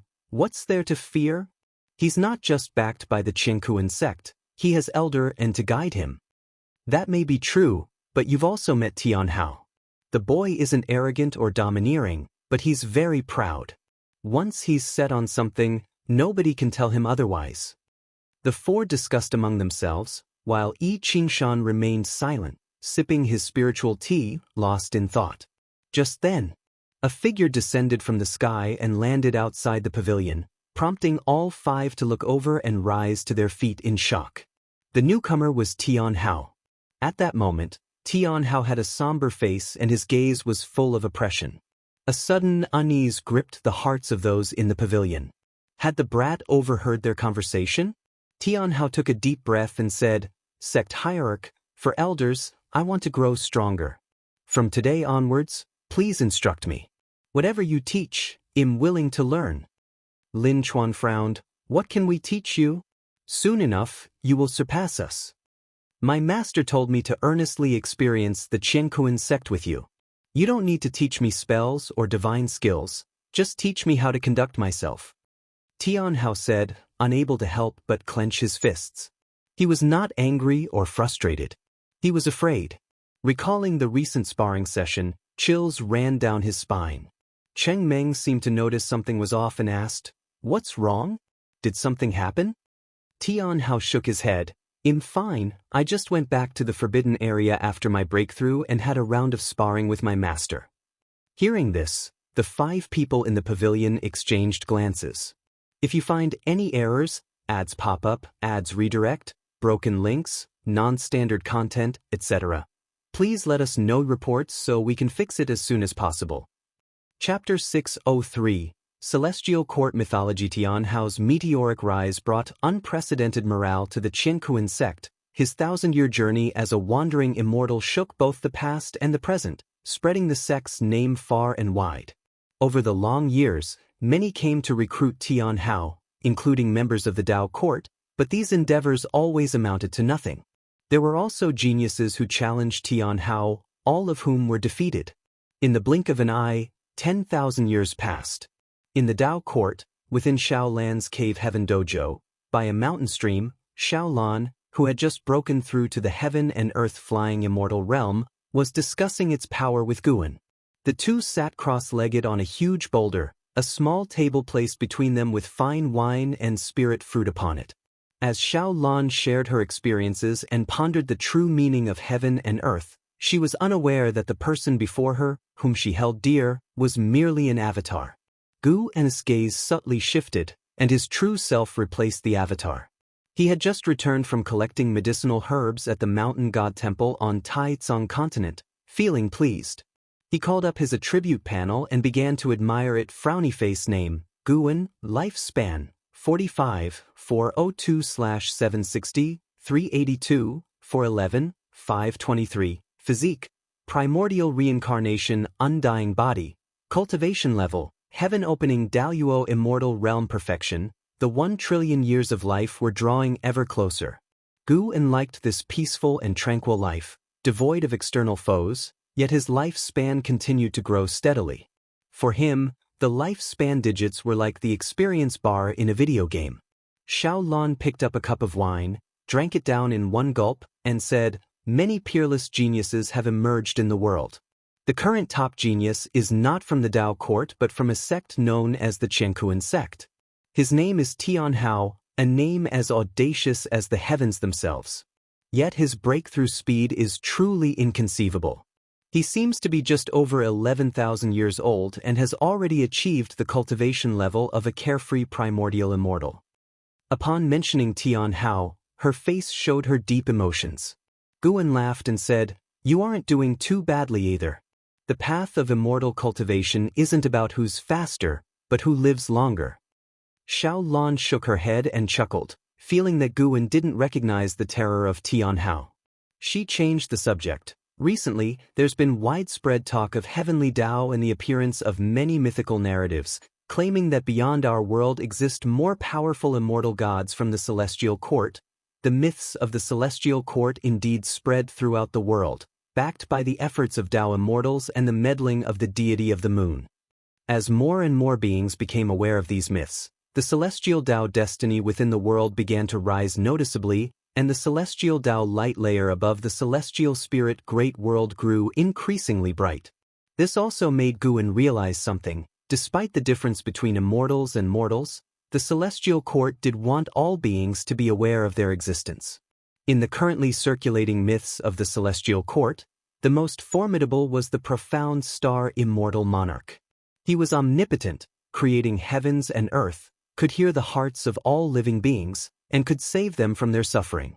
The profound star immortal monarch was the master of the deity of the moon, who was zealously crafting the immortal monarch's image. Guan had an impression of this immortal god. Before the reconstruction of the world, this god's followers roamed the human world, widely spreading his name. This resulted in many ancient texts written by old believers, allowing descendants to learn of history and further believe in these myths. It is worth mentioning that many imperial dynasties in the human world have faith in the profound star immortal monarch and have even established a destiny connection with it. For example, Li Xiandao of the Taizong dynasty was the earliest person to receive the power of the profound star immortal monarch, which occurred in the previous era. Guan had never interfered with this matter because, in his view, everyone has their own fortunes, and he preferred to observe the development of all things from the sidelines. Xiao Lan could not comprehend the existence of immortal gods. In her opinion, those with great power from the Dao court were already the strongest beings. How could there be immortal gods even more powerful than them? Having reached the heaven and earth flying immortal realm, she felt almost omnipotent and even wanted to venture to outer heaven. It was hard for her to imagine just how powerful the mythical immortal gods, if they truly existed, would be. Xiao Lan began to conspire, suspecting that there were forces beneath the heavens harboring the intent to subvert the Dao court. The Dao court is the common master of the world, equivalent to the heavenly Dao, and essentially assumes the role of immortal gods, making rules for heaven and earth. Now that all beings are aware that there are even more formidable immortal gods above the Dao court, what should they think of the Dao court? Guan did not pay much attention to Xiao Lan's thoughts. Everyone has a perspective, and Xiao Lan, now situated within the Dao court, would naturally consider its interests. The world is still too vast, and the Dao court has not fully unified heaven and earth, Guan sighed. Xiao Lan picked up the liquor bottle and, while pouring Gu in a drink, asked, "Why is it always me talking? Brother Gu, don't you have any questions, or is there something you desire? I can help you obtain it now." Guan replied with a smile, "Don't worry about me. I was originally just an ordinary person. To have come this far, I'm already very satisfied. I know what you're worried about. I have not lost my freedom. While you've been in seclusion, I often went out for a walk.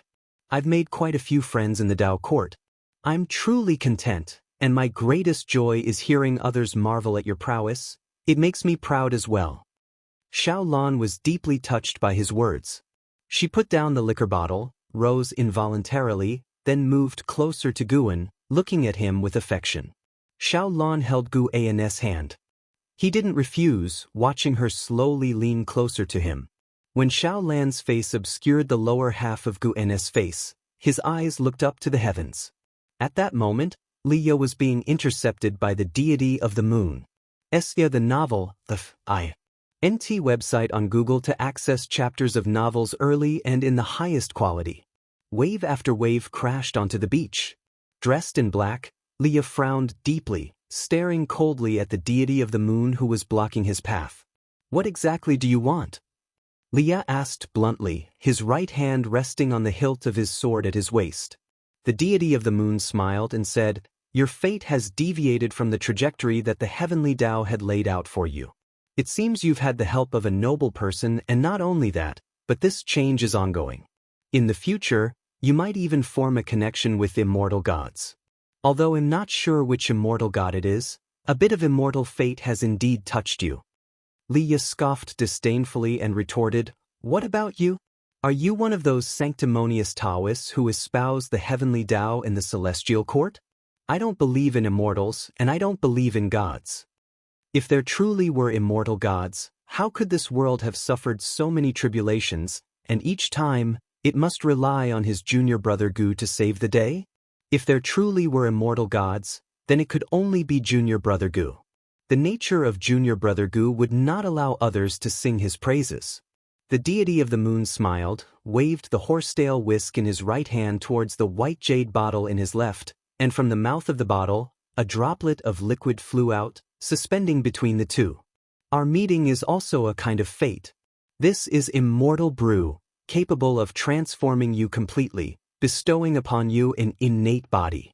Let this be the foundation of a good relationship," said the deity of the moon with a smile. No sooner had he spoken than the droplet of immortal brew struck Liya's forehead fiercely. He had no chance to dodge. Liya, startled, quickly reached for his forehead, but there was nothing to touch. He could not track the droplet of immortal brew, nor could he detect any abnormalities within his body. The deity of the moon turned and walked away, saying, "This great world is no simple place. In the future, there will surely be many exciting stories to unfold. Interesting.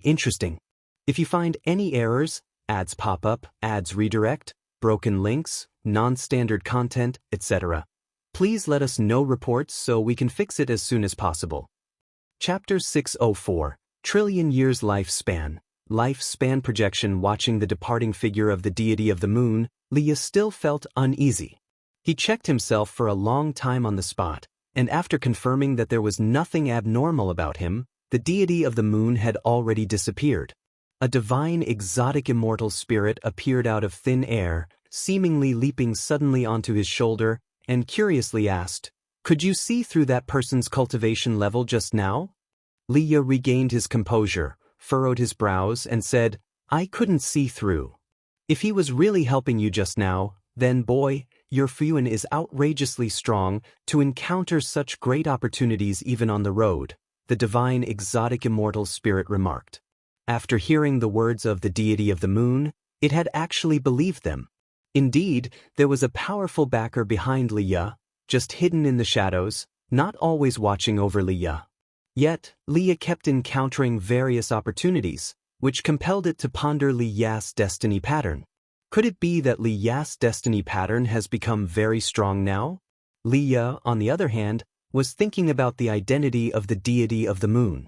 Over the years, he had increasingly felt the changes in the great heaven and earth, with more and more outstanding figures and great powers emerging, making him feel like a mere mortal, very insecure. Leah took a deep breath, leaped up, and flew towards the sea. The sea wind howled, and the divine exotic immortal spirit stood on his shoulder, pulling at his earlobe and asked, "Leah, are you really going to the Dao court? I heard that the Dao court is created by top cultivators from different great worlds. If you cause trouble there, it will be very troublesome." "What do you mean? Am I the kind of person who loves to cause trouble?" "How so? Don't you know yourself?" "I never act recklessly, it's just that those people are too oppressive." Yes, you're always right. You can't stand others being bullied, but who reaches out to help you when you suffer? Isn't today's opportunity a repayment? Do good deeds without asking about the future." Leah hummed, not wanting to continue this conversation. Changing the subject, he asked, "Do you think Tian Hao is really that powerful?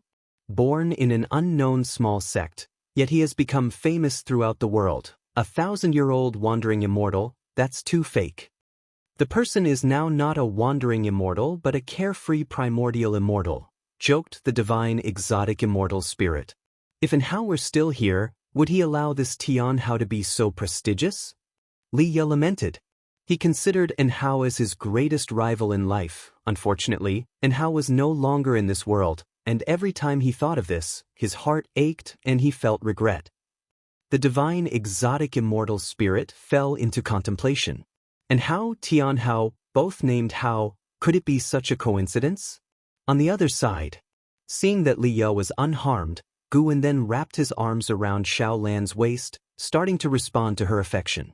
After a while, Guan suddenly pushed Xiao Lan away, embarrassedly saying, "Under the broad daylight, isn't it inappropriate?" Xiao Lan hooked his neck, her eyes flirty, and she licked her lips, softly saying, "Brother Gu, don't be afraid, this is my grotto heaven, just you and me. With the sunlight, I can clearly see everything I enjoy." With that, she kissed Guan again. Guan's tightly clenched hands involuntarily opened. So be it. After seeing Leah, the deity of the moon left the celestial spirit great world, flew to the world gate, briefly chatted with the celestial spirit, then entered the world gate. Guan witnessed the whole process, feeling that the threat from the celestial court was temporarily over, and there would be a long period of peace. Indeed, it was so. Human affairs were like tides, but these tides could not shake Guan. His time naturally passed even faster.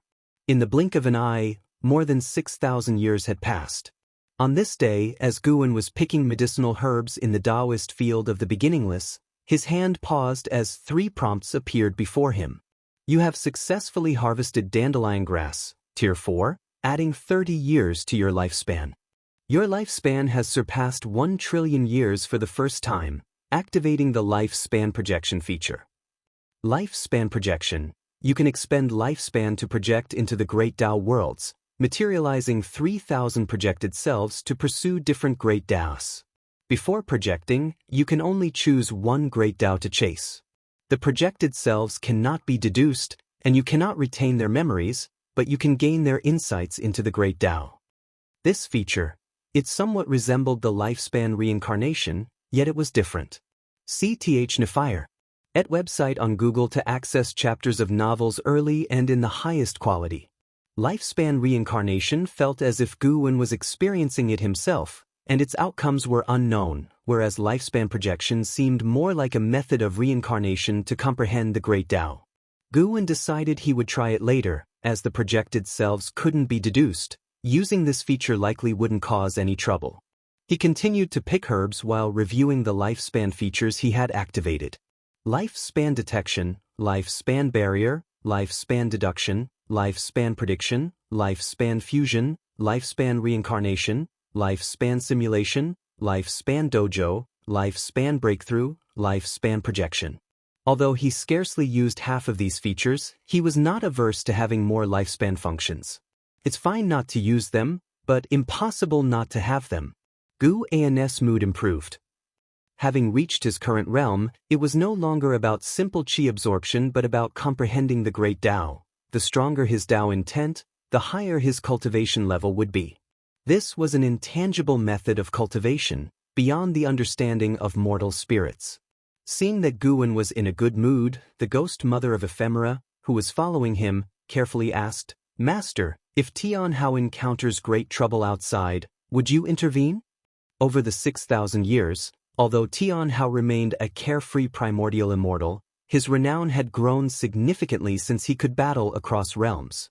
Once, while on an expedition with the Qianquan sect, he had actually annihilated the physical body of the divine immortal of wondrous Dharma. That battle had vastly spread his fame, and he became known as the unmatched #1 prodigy in the world. Great fame inevitably brought more troubles. More and more prodigies came to challenge Tianhao but were soundly defeated. There were also those forces that wanted to enlist Tianhao. Tianhao's rejections inevitably made enemies. Recently, the ghost mother of ephemera had been restless. Though she felt exceedingly safe within the dojo, she could only think that perhaps Tianhao was in danger. Guwen laughed and said, "Great trouble? There's no trouble that great. What if there is? Don't worry, he is unlike any prodigy you've met. He won't die young, his destiny pattern destined him to become the strongest. You simply don't understand what he represents. Even without me, his brilliance would shine bright." Guwen explained, knowing that the ghost mother of ephemera had the closest relationship with Tianhao, even regarding her as a mother. He didn't mind revealing some karma to her. Hearing this, the ghost mother of ephemera immediately felt relief. Although she didn't fully understand how powerful Tianhao's destiny pattern was, she felt reassured by Guwen's words. Usually, there's no need to be too diligent in managing the dojo, you also need time for enlightenment. The Dao treasure I bestowed upon you is your best aid in cultivation. Guwen spoke sincerely. He had crafted a Dao treasure for the ghost mother of ephemera known as the 9 Netherworlds heaven-reversing flag. This flag embodied the path of yin and yang, it could reverse Zhangtian in all things, and was extremely domineering. "I won't forget about cultivating." The ghost mother of ephemera spoke earnestly, but to herself, she added, "Nor forget about managing the dojo." She was well aware of why she possessed all that she did now. She could not relax, could not abandon the path she had taken, and must strive even harder. If you find any errors, ads pop up, ads redirect, broken links, non-standard content, etc., please let us know reports so we can fix it as soon as possible. Chapter 605. Wrapping up the projection after harvesting the ripe medicinal herbs, Guwen left alone, while the ghost mother of ephemera started to sow as usual. Guwen did not return to his own yard, he just picked a random direction to walk. As he walked, he fiddled with the fate pen. He seemed to be enjoying the scenery along the way, but he was actually watching Zhang Buku, who was far away in the Tai's great world. Zhang Buku had taken root in the Tai's great world and had even established a demon race force. Su Yu, a reincarnation from the celestial court, assisted him by teaching him the Qi fortune method, which made his demon race force stronger and made cultivation easier and more fortunate for those under his command. Seeing Zhang Buku's accomplishments now, Guwen was very pleased. At least Zhang Buku did not have to wander everywhere, he had found his own life goal. What would senior brother Zhang's feelings be like if he were still alive and saw his son commanding the winds and clouds? With this thought, Guwen felt even better. The advantage of staying in the human world is that there are always different things happening, something even the immortal gods may not experience. Even if many things seem similar, they always present differently when experienced by different people. After an hour, Guwen arrived at a waterfall and sat on the rocks by the river. Then he began to perform lifespan projection. Please choose the great Tao you want to pursue. Path of cause and effect. This was the great Tao Guwen was most skilled in. Consumption of 100 billion years of lifespan, do you wish to continue? What the hell? 1 trillion years of lifespan. Guwen cursed internally, he knew the new features would not be so easy to use. The later the features were released, the greater the consumption of lifespan. He subconsciously wanted to choose to refuse, but on second thought, there was a reason behind the high cost. At least, he wanted to see how expensive it was. If not satisfactory, he could simply seal this feature forever. Continue.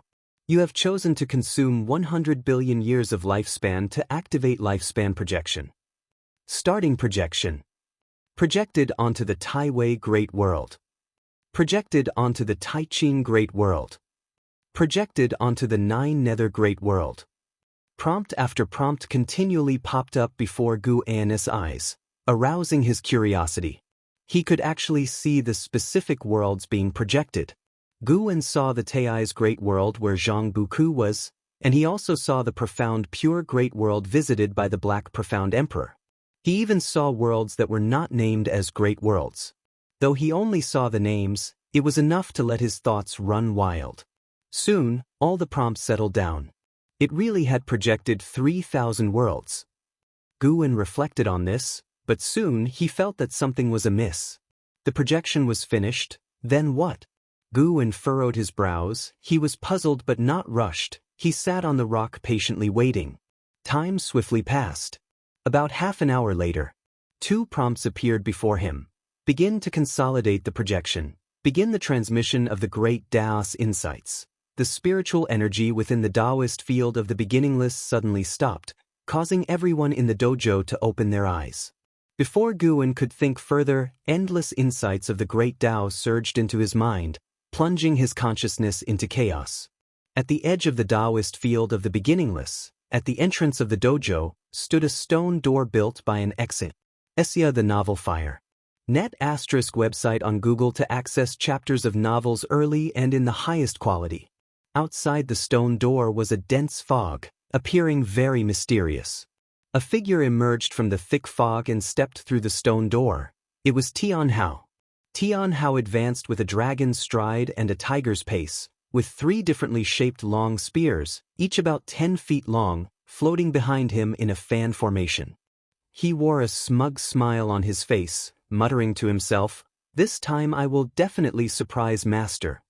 However, no sooner had the words left his mouth than he suddenly stopped, furrowing his brow as he looked towards the distant mountains with a look of surprise and doubt in his eyes.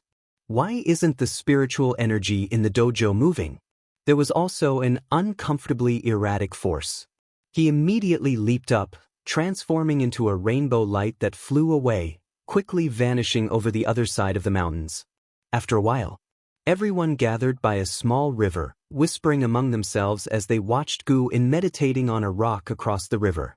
Tian Hao was there too, looking at Gu An with curiosity. This was the first time he had seen his master enter a state of sudden enlightenment. In his eyes, his master was already the most powerful being. Could he possibly have an epiphany in such a Tao practice? Could Master be about to break through? Senior brothers, senior sisters, what realm has Master reached? Has he obtained the Daoist Zhangzizai Immortal realm? Tian Hao couldn't help but ask. Daoist Zhangzizai Immortal was a realm he had heard about in the last few decades, belonging to a great cultivator from the Dao court, capable of moving mountains and overturning seas. No one answered him because the others did not know Gu An's realm either. Blood Prison Great Saint scoffed, "Brat, you only need to know that Master is stronger than anyone you've ever met. Even those who created this world are far inferior to Master." Tian Hao, stirred by these words, inquired further, "Have you ever seen Master engage in a fight? Not just sparring." He was the top disciple of the Qianquan sect, a leader of the younger generation, often going out on missions and establishing great merits for the Qianquan sect. He had been through many life and death battles, and he was infatuated with that feeling. Fierce opponents indeed made for stronger challengers than those in sparring combat. LV Xian laughed and said, "I have, but no one could withstand even one move from your master." Ghost Mother of Ephemera added, "No matter how powerful, facing your master means meeting their end by a single sword strike." LV Xian grew enthusiastic and continued, "It's time for you lad to know about some of your master's past deeds." He began narrating stories from the Supreme Sect, and an Xian and Shenzhen, who usually didn't chat with Tian Hao, occasionally chimed in, along with the Blood Prison Great Saint, thus unveiling the past of Gu An. Even Jiang Shi and Sheng Tian, Celestial Demon Child, Celestial Cyan, Tian Bai, Qin Chuan, and Ghost Mother of Ephemera learned about events they hadn't heard of before. From helping small sects establish the righteous Tao, to saving continents, oceans, and even the world, All could feel Gu N's heart turning towards profound goodness. After saving all living beings, Guan had chosen to leave the supreme sect, live in seclusion here, and had supported the Qingkuan sect, which only increased their admiration. The Qingkuan sect remains an orthodox Daoist sect to this day. Though occasionally committing wrongful acts, most disciples still act by the code of chivalry, and even the Dao court wouldn't easily declare war on an orthodox Daoist sect like the Qingkuan sect. Tian Hao listened intently, his mindset gradually changing. Although Guan had not taught him much directly since he was young, he had always admired his master, who had fostered him. In his youth, every act and word of Guan had inspired him. He wanted to become like Guan. Perhaps I should not seek to become stronger just for the sake of being strong. Tian Hao watched Guan, who was still meditating across the river, and reflected silently. The others were still marveling at past events, which now seemed very distant, giving them an unreal feeling.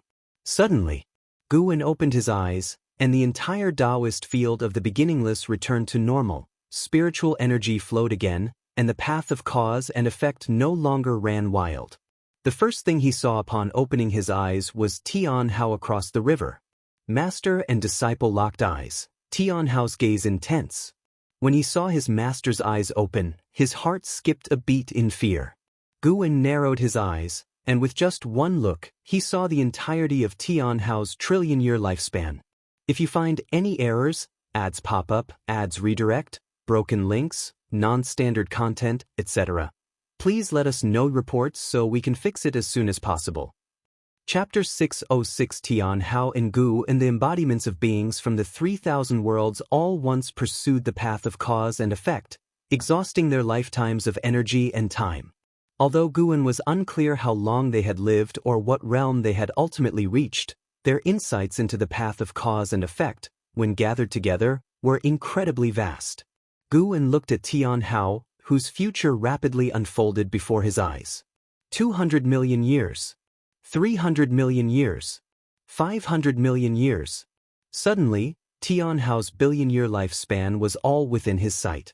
Guan saw countless destiny lines on him, among which one shone the brightest. That was the destiny undisturbed by the power of the current great worlds, a life path predestined by the heavens. Following this line, Guan could see all that would come to pass for him. Tian Hao would become the strongest fighter in the celestial spirit great world. He would travel the path of the great Dao, he would challenge other great thousand worlds, and he would even venture into realms above the great thousand worlds. CTH Novelfire. Net website on Google to access chapters of novels early and in the highest quality. This was the path of a legend, and he had never known failure. Feeling Guan's gaze, Tian Hao was very nervous. He lowered his eyes, not daring to look back. The others also sensed a sharp aura emanating from Guan, and none dared to speak, thinking they might have been too noisy and disturbed him, causing his displeasure. Everyone was tense. It was their first time seeing Guan angry. Fortunately, it wasn't long before the chill on Guan's face dissipated. "Why are you all looking at me?" Guan asked with a smile. Seeing his familiar smile, everyone breathed a sigh of relief and followed suit, smiling. Senior Sister Anshin was the first to ask, "Master, did you just have a moment of sudden enlightenment?" Guan replied, an epiphany indeed. All right, disperse now. You don't expect me to discuss my insights into this realm with you, do you? Upon hearing this, everyone showed an embarrassed look. They dared not probe, especially since they didn't know what realm Guan was in. They paid their respects in turn and took their leave. However, Tian Hao stayed. He leaped over a stream and came to Guan's side, asking, "Master, the Dao court is holding a grand event of peerless prodigies that claims to take place only once every 10,000 years. Do you think I should participate? I want to, but the elders in the sect fear I might encounter danger. The Dao court is the common master of the world. They wouldn't do such a thing, right?" Many famous prodigies had trained at the Dao court, and it hadn't schemed against them. Guan answered, "One must always guard against others. Your biggest problem now is that you haven't faced hardship or defeat. That's also a good thing. Your master hopes that you never face defeat." Tian Hao's eyes widened as he said loudly, That's not true. I've only ever lost to you. You brat, still talking about winning and losing with your master? Then how about you try losing to me? I was wrong, I was just spouting nonsense. Tian Hao quickly apologized after being glared at by Guan. After that, Guan asked about his experiences over the years, and he answered truthfully, his spirits high. Guan understood Tian Hao's thoughts. The kid had always been looking for an opportunity to spend quality time with him. Before coming of age, although both were in the dojo, Guan didn't accompany him in play the entire time. Of course, what the kid wanted most was Guan's praise. Yet Guan just wouldn't satisfy him. This kid is already proud enough. He must leave some room for improvement, lest his tail lift up to the sky. While chatting, Tian Hao leaned against the rock, looking up at Guan. He did not sit beside Guan. He was indeed very conceited, but he was filled with reverence for Guan. He did not want to break that attitude. He hoped he would always revere his master, so he would have a goal. So many seniors had been surpassed by him, making him feel that the path of immortal cultivation was very simple. Only when compared with his master did he feel motivated and full of anticipation. He hoped his master would always be stronger than him so that he wouldn't feel alone on the path of immortal cultivation. From Tian Hao's words, Guan could feel his sense of belonging to the Qingkuan sect, and that his achievements had not led to any contempt for his own sect, which made Guan all the more satisfied with him. The sect hierarch of the Qingkuan sect, Yi Qingshan, was the reincarnation of his disciple, Lu Jiujia. Guan had his reasons for letting them establish karma, but if the Qingkuan sect were to stray from the right path, he would not blindly support it. Whether the heavenly Tao or the great Tao should be sentimental, Guan didn't know.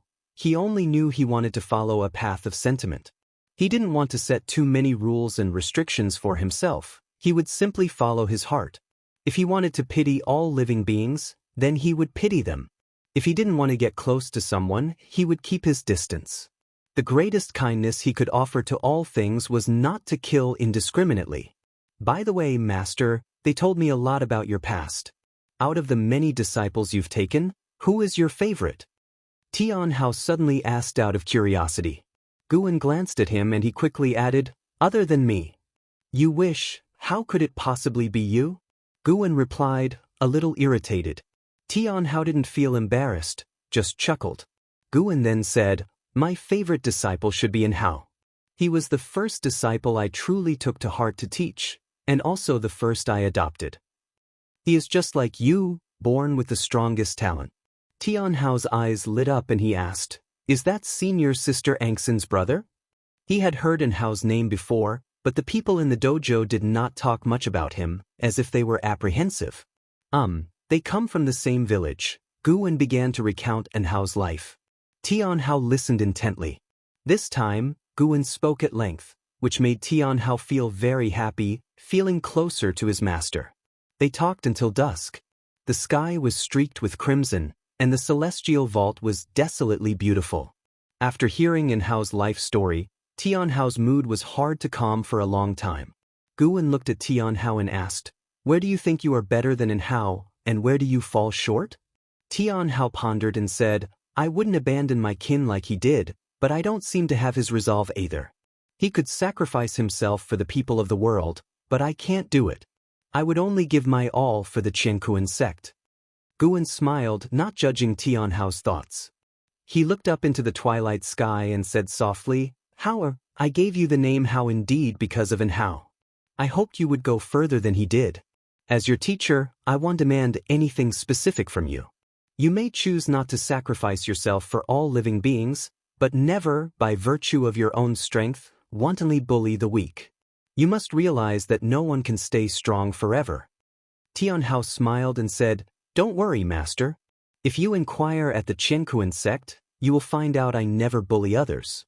I only uphold justice."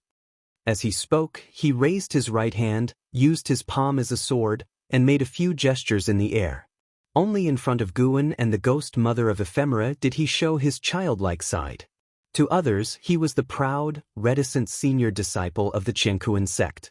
Guan watched him and asked with a smile, "Do you know how vast outer heaven is? How many worlds like the celestial spirit great world are there?" Tian Hao's interest piqued. He eagerly asked how large and how many great worlds there were.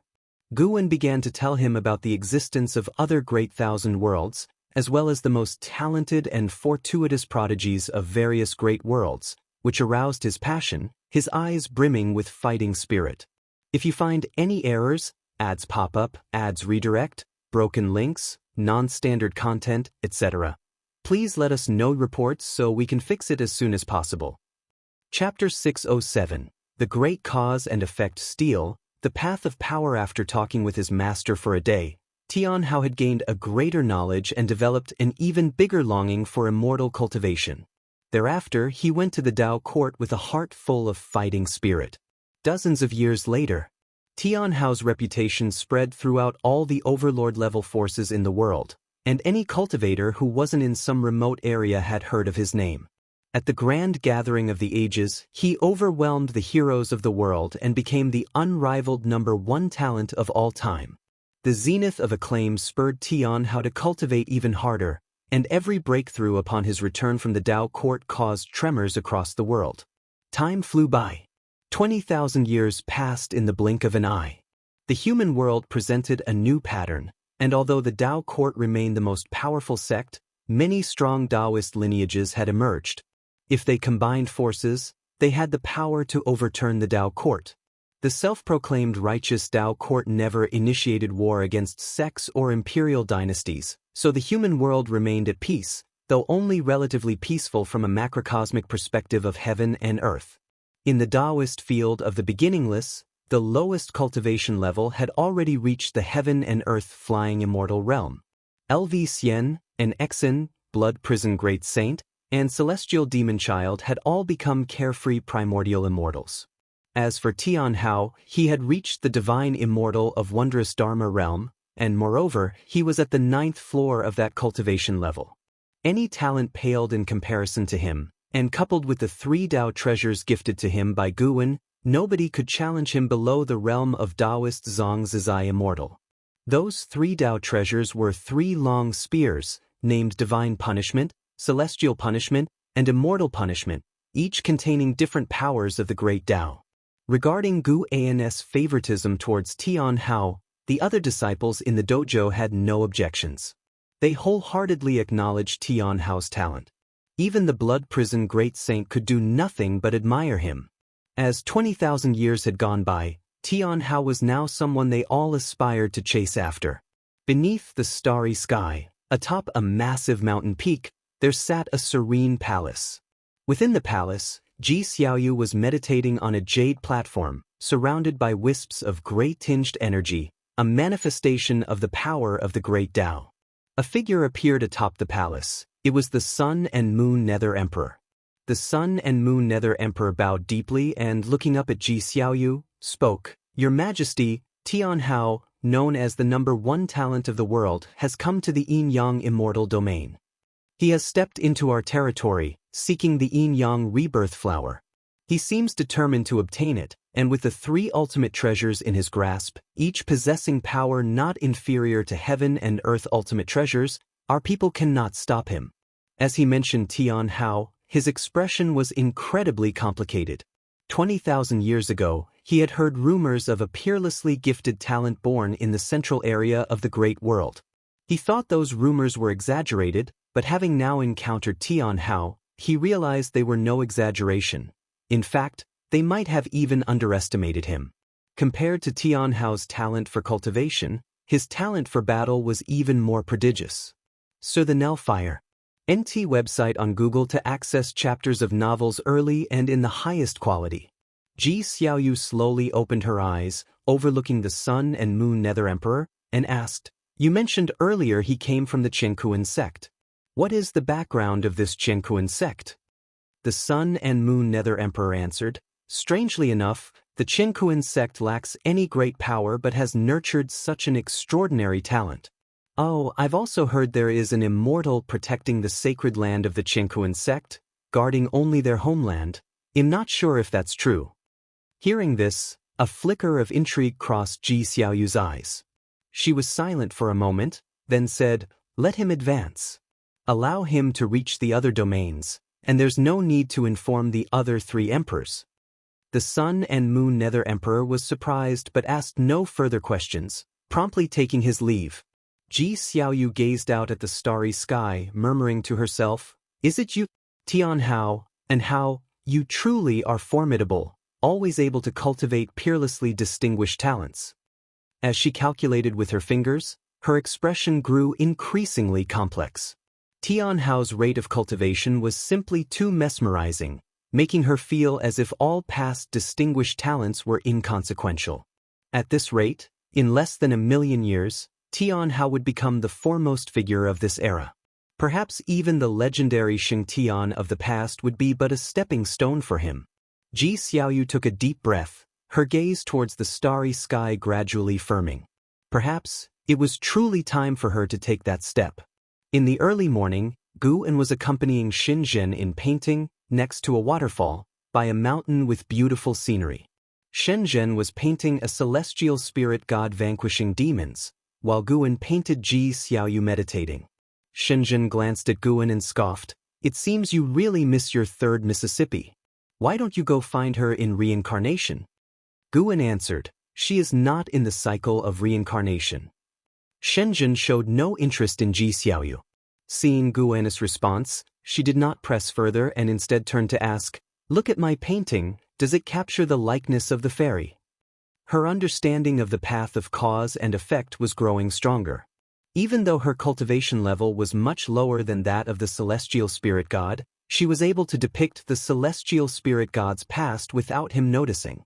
Guan glanced at her painting and said, "Not bad, but isn't it rather uninteresting to only probe into his past?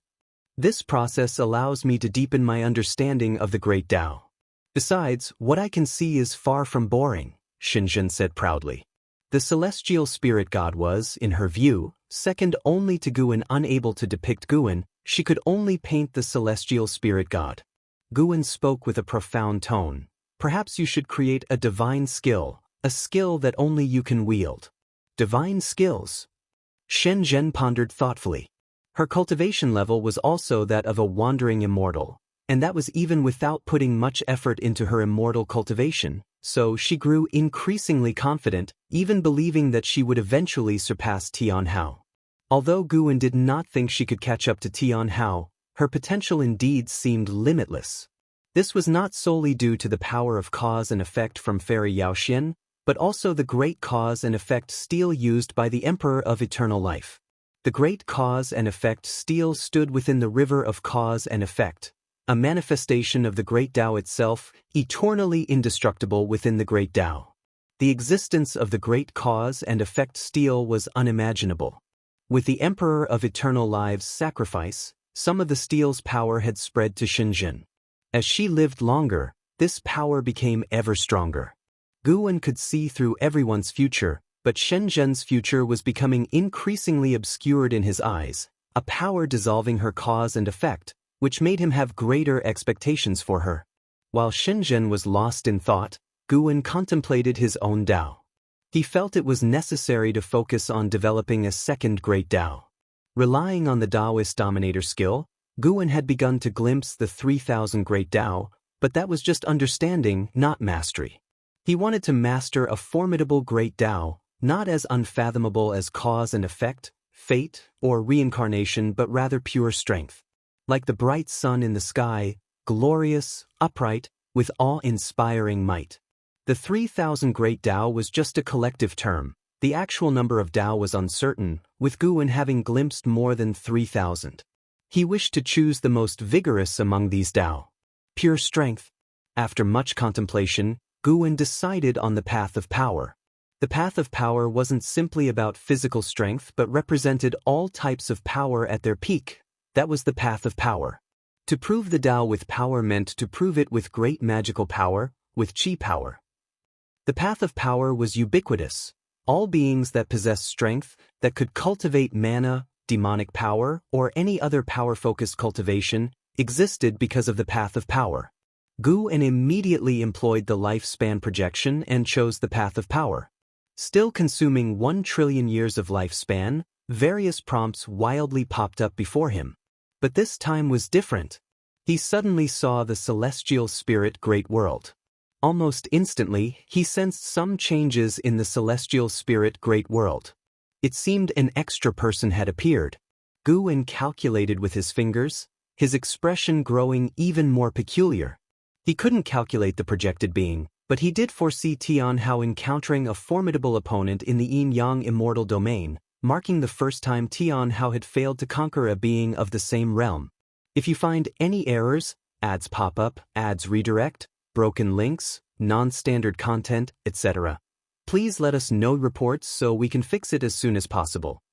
Chapter 608.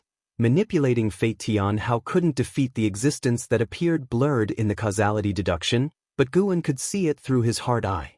The appearance of that being was different from his, but his intuition told him that this was his projected self.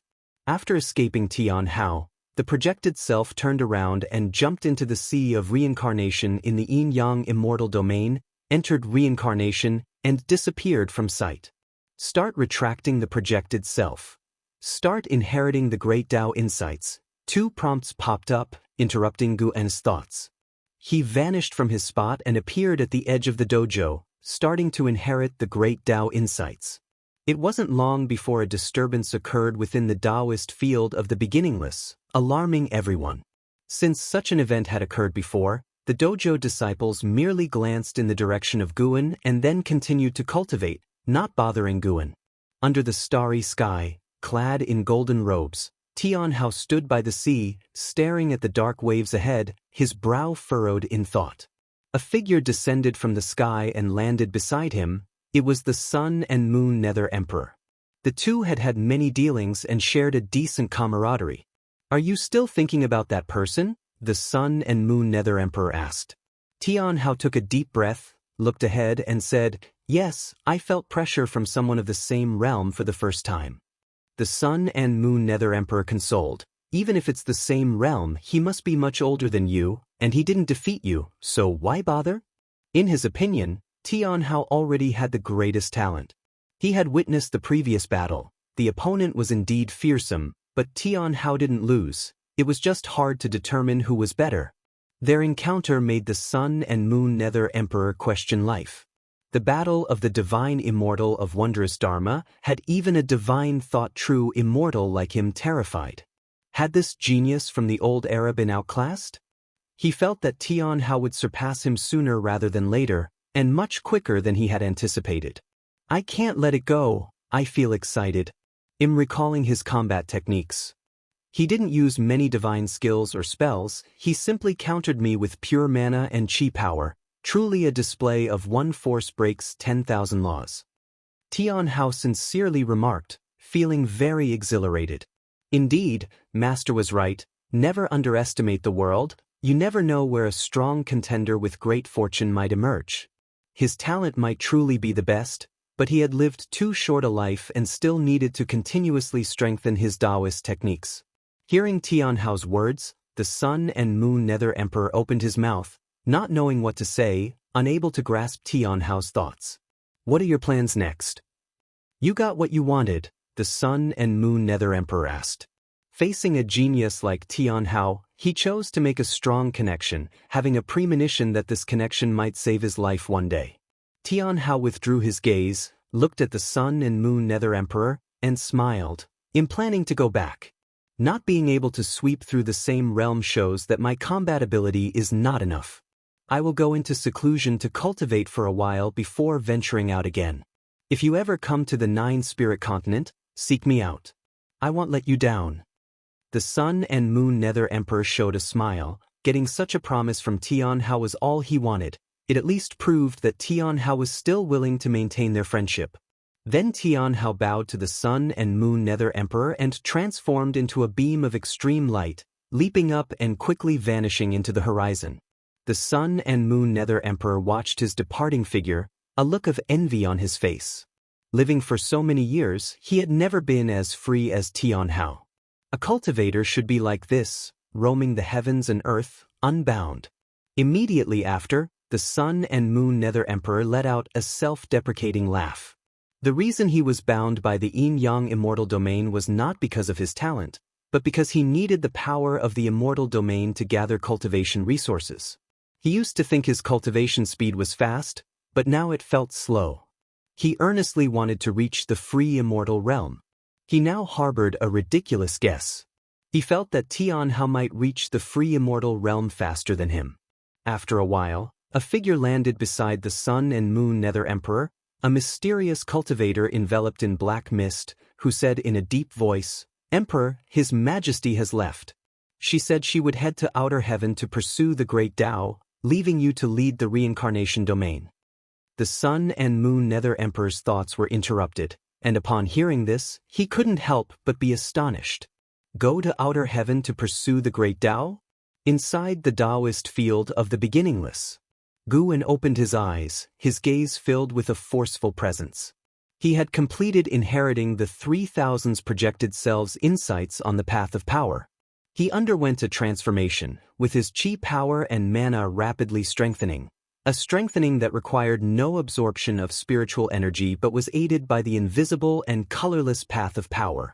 He felt that the projected self that had entered reincarnation had disappeared, as if it had never existed. This allowed him to completely let go. Although there were many projected selves, indeed, they left no trace behind. He carefully sensed the path of power. Just pondering the path of power made his mana surge within the heaven-opening Daoist immortal realm, and his strength progressed leaps and bounds. Pure mana enhancement made him feel incredibly wonderful, and this time his choice was the right one. The sun set, and the moon rose. Days passed swiftly. 10 days later, Guwen stood up. He first went to various places to pick mature medicinal herbs, and only after gathering them did he return to Shenzhen's side. Shenzhen had painted a new picture, depicting a scene where the celestial spirit god knelt before an immortal. This immortal was an old Daoist, with an aura of immortal Tao and bones of divinity, and his back was bathed in rosy light. In front of him, the celestial spirit god lacked its usual overwhelming might. Guwen raised an eyebrow. Shenzhen had already been able to excavate his causality through the celestial spirit god. Don't paint recklessly, be careful not to provoke an existence even I can't withstand, Guwen spoke. Shenzhen snapped back to reality, and when she saw clearly what she had painted, her face turned pale, and she immediately raised her hand, her fingers igniting, rapidly burning the scroll. After doing all this, she breathed a sigh of relief. She turned her head towards Guwen, embarrassingly said, "I was too engrossed earlier, it wasn't intentional." She also felt a sense of fear. The celestial spirit god was already so powerful, how horrifying must an existence be that could make the celestial spirit god kneel? The thought that she might have brought about a catastrophe for Guwen made her uneasy, her eyes filled with guilt. Guwen was just trying to scare her. He trusted his own Daoist field. If his Daoist field weren't strong enough, Shenzhen had already provoked that old immortal. With his Dao practice far surpassing the celestial spirit god, he would just need a thought to descend into the celestial spirit great world. In the future, think about yourself. Your talent might hide unimaginable great cause and effect, Guwen said with a smile. The path of power had let his strength leap forward, and he also planned to prepare for a breakthrough. It was time to think of a way to save Fairy Yao Xian. This was the obsession of the Emperor of Eternal Life, and as the original, Guwen had to help him. Speaking of obsessions linked to the reincarnation body, Lu Han had one too, his son, Lu Qiuxian.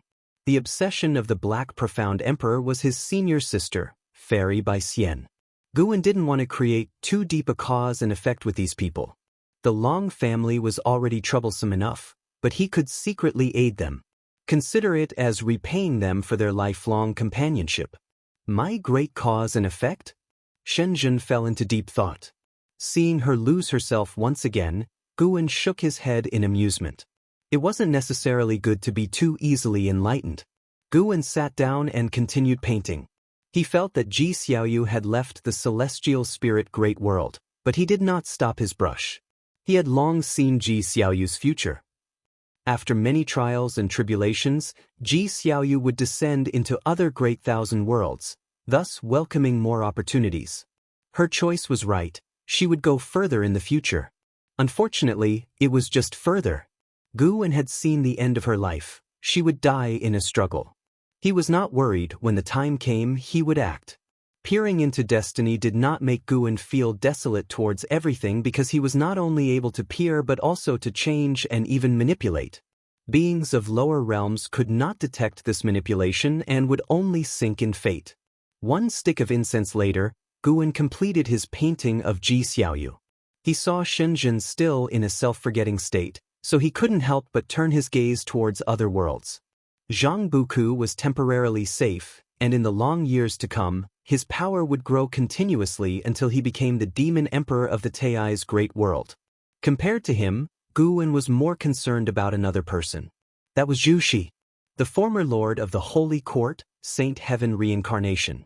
After being sent out of the celestial spirit great world by the immortal seeker, she came to a domain not part of the great thousand worlds to make her way, a place that also had heaven and earth, but without the rules of the great world.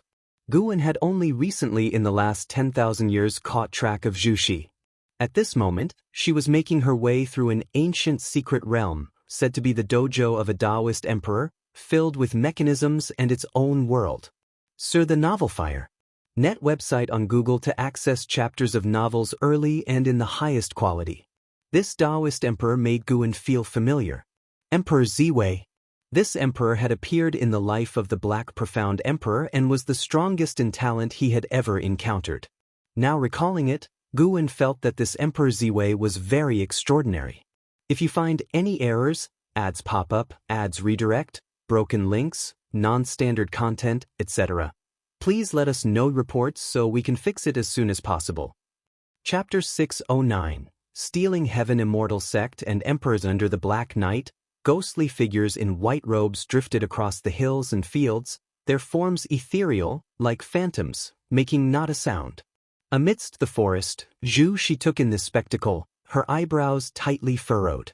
She slowly retreated into the shadows. She turned around and walked towards the deeper parts of the forest. Moonlight filtered through the gaps between the leaves, illuminating her figure draped in a deep purple long garment, her hair pinned atop her head, exuding an air of authority and spirit. Having left the celestial spirit great world tens of thousands of years ago, her experiences had already transformed her. She approached a stone statue in the forest, her hand gently caressing the statue while she muttered an enigmatic and complex incantation. Moments later, a luminescent green figure flew out from within the statue, an old crone in a Daoist robe, akin to a soul body, her face covered in black spots, especially frightening to behold. She looked at Zhu Xi, chuckling, "Are you at a loss?" Zhu Xi stepped back and asked, "Speak then, how shall we cooperate and what must I give?" The old crone peered at Zhu Xi, her face full of mockery. "It's simple, let me take temporary possession of you, I will leave your body once we are out." Upon hearing this, Zhu's eyes frown deepened. Each of those lost souls surpasses you in cultivation level, and they simply cannot step into this forest, unless you wish to stay here forever. This is your only chance, as long as you trust me, the old crone persisted, her gaze burning into Zhu Xi. She paused, then added, "Don't forget, you would already be dead without me." Zhu's eyes flickered, caught in indecision. For a long time, Zhu Xi looked up at the old woman and said, "I can agree to your terms. Now tell me your name and the origins of this Daoist field." The old crone revealed a smile. "I am called the Stealing Mystery Heavenly Maiden. This Daoist field was left by Emperor Ziwei. He set this place as a seal, and the most terrifying thing here isn't the lost souls. He left behind an avatar here, intended for revival as I see it." Emperor Ziwei? Zhu Xi silently noted down the name, then said, "Let's begin then." The Stealing Mystery Heavenly Maiden asked with a smirk, "Do you need my help to snatch some opportunities? I know where the good treasures are hidden." Zhu Xi shook her head, "No need, let's just get out of here soon." The corners of the Stealing Mystery Heavenly Maiden's mouth curled up, and then she burrowed into Zhu's body. Instantly, the stone statue burst with green light, swiftly enveloping her. Zhu Xi closed her eyes, welcoming all that was happening.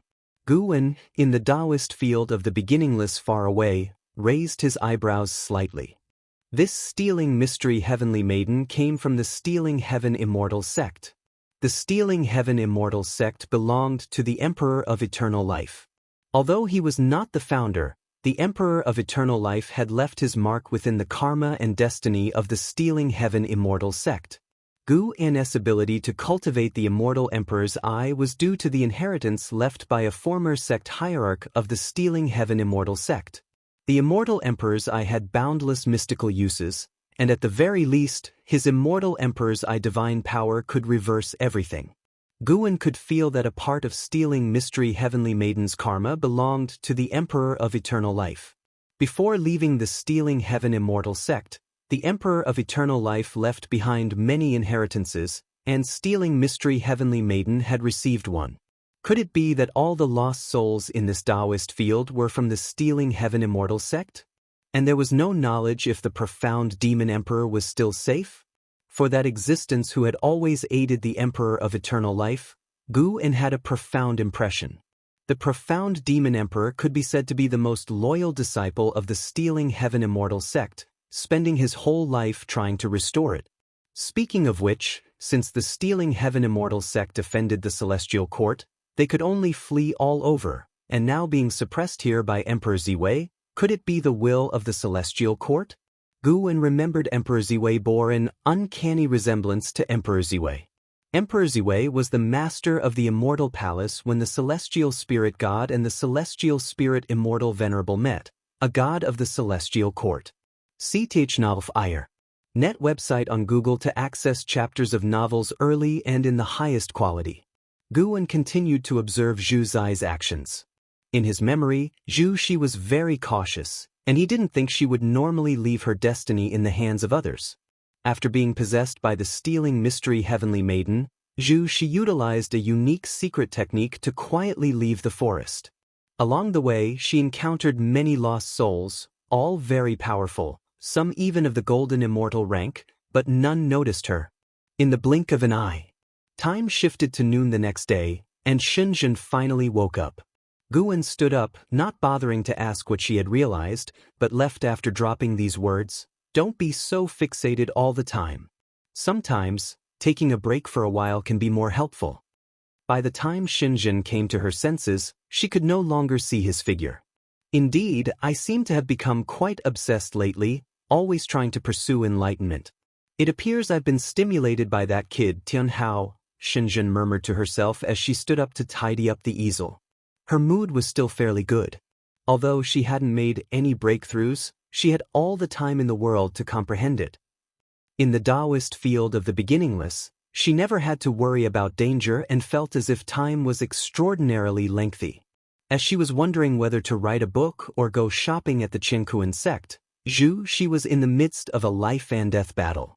Suspended in the cosmic void, Zhu Shi stood with a long sword in her hand, her expression blank as she stared at the Stealing Heaven's profound mystery in front of her. The profound mystery had become younger than before, her features bewitchingly beautiful, with only a few dark spots remaining on her face. She glared at Zhu Shi and asked through gritted teeth, "What cultivation technique did you practice? How did it protect your divine soul?" Zhu Shi raised her sword toward her and said, "The Daoist unique venerate skill. Have you ever heard of it?" The color drained from Stealing Heaven's profound mystery's face. In an instant, the void around them changed color, and twisting green light appeared in every direction, making the void seem like an illusion realm. "Whose disciple are you from the Celestial Court?" Stealing Heaven's profound mystery asked in a deep voice, her eyes filled with hatred. Zhu Shi snorted coldly, "I have nothing to do with the Celestial Court. I'm just an ordinary person from a mortal realm. If you insist on taking over my flesh, then let's fight to the death. May it be your soul scattering or my body and Tao being annihilated, it's all a matter of skill." When she spoke these words, she exuded the aura of the Holy Court's Shengtian, an aura cultivated from being unmatched for years, fearless in the face of anything. Stealing Heaven's profound mystery suddenly opened her arms, and in an instant, numerous figures appeared amidst the twisting green light, like countless arrows raining down on Zhu Shi. Before Zhu Shi could confront these figures, a green beam of light descended from the sky, enveloping her. Everything happened too rapidly, so fast that Zhu Shi couldn't dodge in time. Do you dare to be so audacious in front of me? Stealing heaven's profound mystery said with scorn. The figures that moved toward Zhu Shi quickly surrounded the green light pole, forming layers upon layers in an arrangement resembling a formation. Upon closer inspection, these figures greatly resembled the lost souls from the secret realm she had encountered before. Zhu Shi was unable to move, feeling as if she was being consumed by countless ants. She didn't despair. Jin Qi started to emanate from her body, circling around her. Gradually, golden lines appeared on her forehead, interwoven, resembling a golden lotus blooming upon her brow. Stealing heaven's profound mysteries' pupils dilated suddenly. Just as she was about to speak, the golden lotus on Zhu Zai's forehead burst forth with dazzling golden light, piercing the green light and annihilating the soul shadows along its path. In a flash, Stealing heaven's profound mystery dodged to the side, appearing in another location. Just as she appeared, she fixed her gaze and saw that Zhu Zai's figure was no longer inside the formation she had created. Boom! A sword light suddenly attacked, and Zhu Shi appeared out of nowhere behind her, severing her head with a single strike. The sword light extended infinitely after the cut, eliminating the twisting green light in the void and returning everything to darkness. Stealing heaven's profound mysteries had spun in the void, locking eyes with Zhu Zai's sword-wielding figure. Stealing heaven's profound mystery was furious, her alluring face contorting with rage. Just as she attempted to retaliate, a hand suddenly grabbed her head, rendering her motionless. Her eyes widened as she cried out, "Who?" Zhu Shi stopped, her eyes filled with dread as she saw the figure gripping Stealing heaven's profound mystery's head. It was a man dressed in a dragon-patterned purple robe, wearing an imperial crown with hanging beads, his garments exquisite, and behind him 18 purple-scaled flood dragons twisted in the air, his face utterly indifferent. Emperor Ziwei! How is this possible? Stealing heaven's profound mystery cried out in shock, but before she could finish, Emperor Ziwei crushed her soul head, and her soul body dissipated with it, gone without a trace. After doing all this, Emperor Ziwei's indifferent gaze fell upon Zhu Shi, causing her to shudder in fear. She was horrified to realize she could find no escape, her instinct telling her that if she dared move, she would be immediately annihilated. If you find any errors, ads pop up, ads redirect, broken links, non-standard content, etc., please let us know reports so we can fix it as soon as possible. Chapter 610. Immortal Emperor's Eye Battles. Emperor Ziwei stared at Zhu Shi, not uttering a word. His gaze was so indifferent, as the murky void fell silent, a suffocating atmosphere spreading to its extremities. Zhu Shi felt the aura of the thief of the profound mystique completely vanish, and her heart rose to her throat. Before her death, the thief of the profound mystique had revealed this person's true identity. Emperor Ziwei, the master of that terrifying dojo from earlier. She knew what being called an emperor represented. She was chasing that very path, but the journey to become a Daoist emperor was incredibly arduous. Those who could claim the title were all possessed of unsurpassed destiny and peerless talent. A fully accomplished Daoist emperor was even more terrifying, possessing the ability to not fear the immortal gods. "Who taught you the Daoist unique venerate skill?" asked Emperor Ziwei, his voice icy cold, an endless tide of killing intent overwhelming Zhu Shi. Without control, Zhu Shi blurted out 4 words, "Immortal Seeker." Having spoken, her heart was thrown into turmoil. What was going on?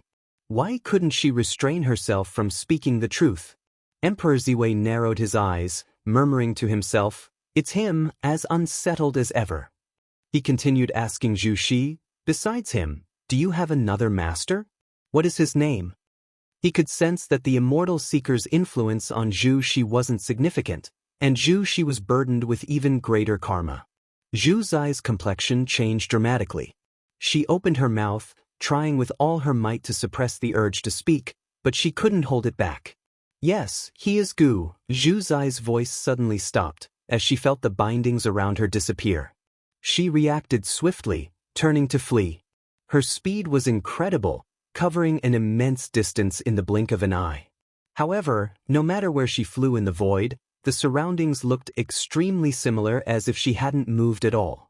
Emperor Zhui didn't chase after Zhu Shi but frowned in the direction of her escape. He lifted his right hand, his robe billowing, and the entire void changed color. Zhu Shi, fleeing at full speed, seemed to sense something. She turned her head, her eyes widening in shock. Behind her in the void emerged 18 enormous draconic shadows, as if occupying the whole space, full of visual impact. They writhed freely, bearing fangs and claws, appearing shockingly terrifying. Zhu Shi stopped, not because she didn't want to escape, but because the space around her suddenly solidified, rendering her unable to move. What was most terrifying was an invisible force compelling her to turn around, as if a hand was seizing her, spinning her back. The Zhu Shi of the profound Yuan-free immortal realm had no way to resist this power. Despair filled her eyes. The gap was too great, so vast she couldn't use any secret techniques or divine skills. As the 18 dreadful draconic shadows closed in, Zhu Shi wanted to end her own life but found she was unable to do so. "Since you want to protect her, why not show yourself?" spoke Emperor Zhui, causing Zhu Shi to be astonished. Someone was protecting her? Was it possible that her earlier escape wasn't because Emperor Zhui was distracted, but that another force was secretly aiding her? She struggled to turn her head to see what lay behind her. In the corner of her eye, the void remained pitch black, like the abyss, invisible to sight. The more this was true, the more uneasy Zhu Shi became. She was very clear about her own past. What possible backing could she have that could contend with Emperor Zhui? She felt it was more likely that another terrifying being was maneuvering her. Having left the celestial spirit great world for tens of thousands of years, she indeed had been involved in many karmic consequences which she didn't fully understand. Zhu Shi looked back at Emperor Zhui, her gaze no longer filled with despair but returning to her usual calmness. If worst came to worst, she would die. Immortal Emperor's eye? Truly a rarity, no wonder you want to protect her. Emperor Ziwei's voice rang out once again, his voice becoming even colder, and the 18 enormous dragon shadows that twisted at will also stopped in their tracks. Hearing this, Zhu Shi turned her head to look again, and this time, her pupils involuntarily dilated. She saw a pair of eyes. A pair of spectacular and terrifying eyes, the visual impact of which was no less than that of Emperor Ziwei's 18 dragon shadows. In these eyes shone dark purple pupils, eerie and mysterious. The eyes were so vast, like the eyes of the universe, that they made Nzin's soul tremble. What kind of eyes were these? Zhu Shi could not imagine the realm of the owner of these eyes. Although this mortal body isn't very powerful, if you want to save her from my grasp, let's see just how capable you are. Emperor Ziwei's voice came from the depths of the void, and as his words ended, the 18 giant dragon shadows moved. They moved like thunder, and the entire void seemed to shatter all at once. The Dao rule stirred up a strong wind that rushed at Zhu Shi, forcing her to close her eyes instinctively, her body and mind in extreme discomfort. At this moment, she felt like a drowning mortal, in pain, suffering, terrified, yet powerless, only able to endure this kind of torture. Fortunately, the torture came suddenly and left just as quickly. The wild force assaulting Zhu Shi disappeared in an instant, and she then felt a warm power enveloping her. Sniff. Her shoulder was suddenly patted, startling her into opening her eyes. A new light shone in her eyes as she saw the once invincible dragon shadows starting to obliterate as if being burned by an invisible fire. This scene filled her with surprise. She instinctively turned her head to look but saw no one else. The feeling of her shoulder being patted seemed to have been an illusion. However, those mysterious giant eyes known as the Immortal Emperor's eyes remained. They were so calm, silently watching Emperor Ziwei's dragon shadows become undone. Looking at the Immortal Emperor's eyes again, Zhu Shi unexpectedly felt a sense of familiarity. It seemed she had seen these eyes somewhere before. Wait, could it be Yu Zai's eyes widened with excitement, her body trembling uncontrollably? It was her mentor. Long ago in the celestial spirit great world, she had never been able to see through Gu An's cultivation level. She had always thought her mentor came from another great thousand world, but she could never have imagined her mentor was so powerful and, moreover, that he could come to rescue her. An immense surprise overwhelmed her, making her feel as though she was in a dream. Until the dragon shadows vanished, Emperor Ziwei's voice did not rise again. She didn't understand what had happened, but it was clear that her mentor had won. Run away, continue chasing the path of the great Tao. Gu An's voice entered Zhu Zai's ears, rousing her, and she immediately flew towards the immortal emperor's eyes. Along the way, the view was dazzling, with star nebulae surging like dragons, the scenery before her eyes enchanting. She found that even flying at full speed, she still couldn't get close to the immortal emperor's eyes. The distance between them seemed eternally insurmountable. Sir the Oval Fire. Net website on Google to access chapters of novels early and in the highest quality. She didn't feel lost. Instead, she felt her mentor was guiding her. Looking at the majestic immortal emperor's eyes in the distance, Zhu Zai's eyes were filled with longing. How many years would she need to cultivate to reach such a realm? Meanwhile, far away at Human World Peak, Gu An stood at the edge of a cliff, gazing at the horizon, his eyes reflecting the image of Zhu Xi. This time, he had not personally intervened, but it was enough to deal with Emperor Ziwei.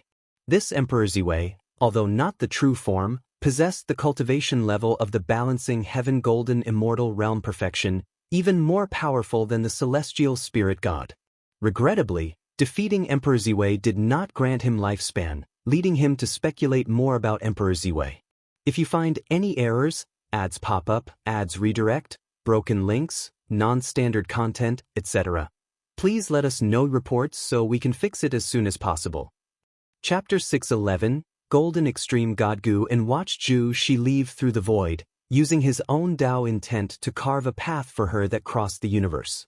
Although Zhu Xi had already reached the Shengtian tier before she paid homage to him as her mentor, they had, after all, spent many years together, and he wouldn't skimp on giving her a hand. Of course, the reason he dared to make a move was because he had no fear of Emperor Ziwei. Not just Emperor Ziwei, Gu An also didn't sense any danger following the cause and effect linked to Emperor Ziwei. Naturally, he still held the celestial court in awe and thus did not directly confront Emperor Ziwei. His Fate Pen and Infinite Sword book could be used to strike enemies from afar, and over tens of thousands of years, apart from refining Tao treasures, he had been continuously strengthening both the Fate Pen and the Infinite Sword book. Some things need not be used but cannot be too weak. In his unmatched years, Gu An enjoyed conjuring enemies for himself. He would even imagine facing the entire celestial court. A figure arrived beside Gu An. It was Zhu Xinglan, his foremost disciple from the main peak of Human World Peak. Tens of thousands of years might seem long to mortals, but for disciples of a major sect like the Human World Peak, it wasn't considered very long. Over these years, Zhu Xinglan maintained utmost respect for Gu An and was very organized in handling matters, so Gu An would, from time to time, give him some guidance. However, the two were not in a true mentor-disciple relationship, and Gu An didn't truly wish to take him as a disciple. Master, Tao Court has invited Human World Peak for a second discourse on the Tao, and the main peak would like you to attend as well, Zhu Xinglan said respectfully. Gu An had always maintained the cultivation level of the first tier of Human World Peak. Not only did he hold a high position and wield significant power, but heaven-defining peak had also become the second most important peak after the main peak. I need to travel and see the world. When the time comes, we'll see. I might as well head towards Tao Court. If I can make it, then that's good. If not, they won't miss my presence, Gu An casually replied. Zhu Xinglan smiled helplessly but dared not insist further.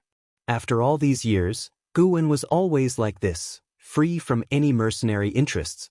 He figured it out. Gu An's choice to join Human World Peak was likely due to Bai Zia's invitation, casually accepted in his laid-back manner. Zhu Xinglan began to speak of other matters. The current era teemed with emerging prodigies, with ancient great cultivators unable to overshadow the luster of the younger generation. As each peerless prodigy rose, various myths emerged as if those peerless figures were immortal gods descending from the celestial court. Take Tian Hao as an example. The followers of the heavenly Tao claimed he was the reincarnation of profound star immortal monarch, the fiercest immortal in the mortal world on a trial. Zhu Xinglan too longed for the elegance of those peerless prodigies. In recent millennia, he had been actively searching for unparalleled talents for heaven-defining peak.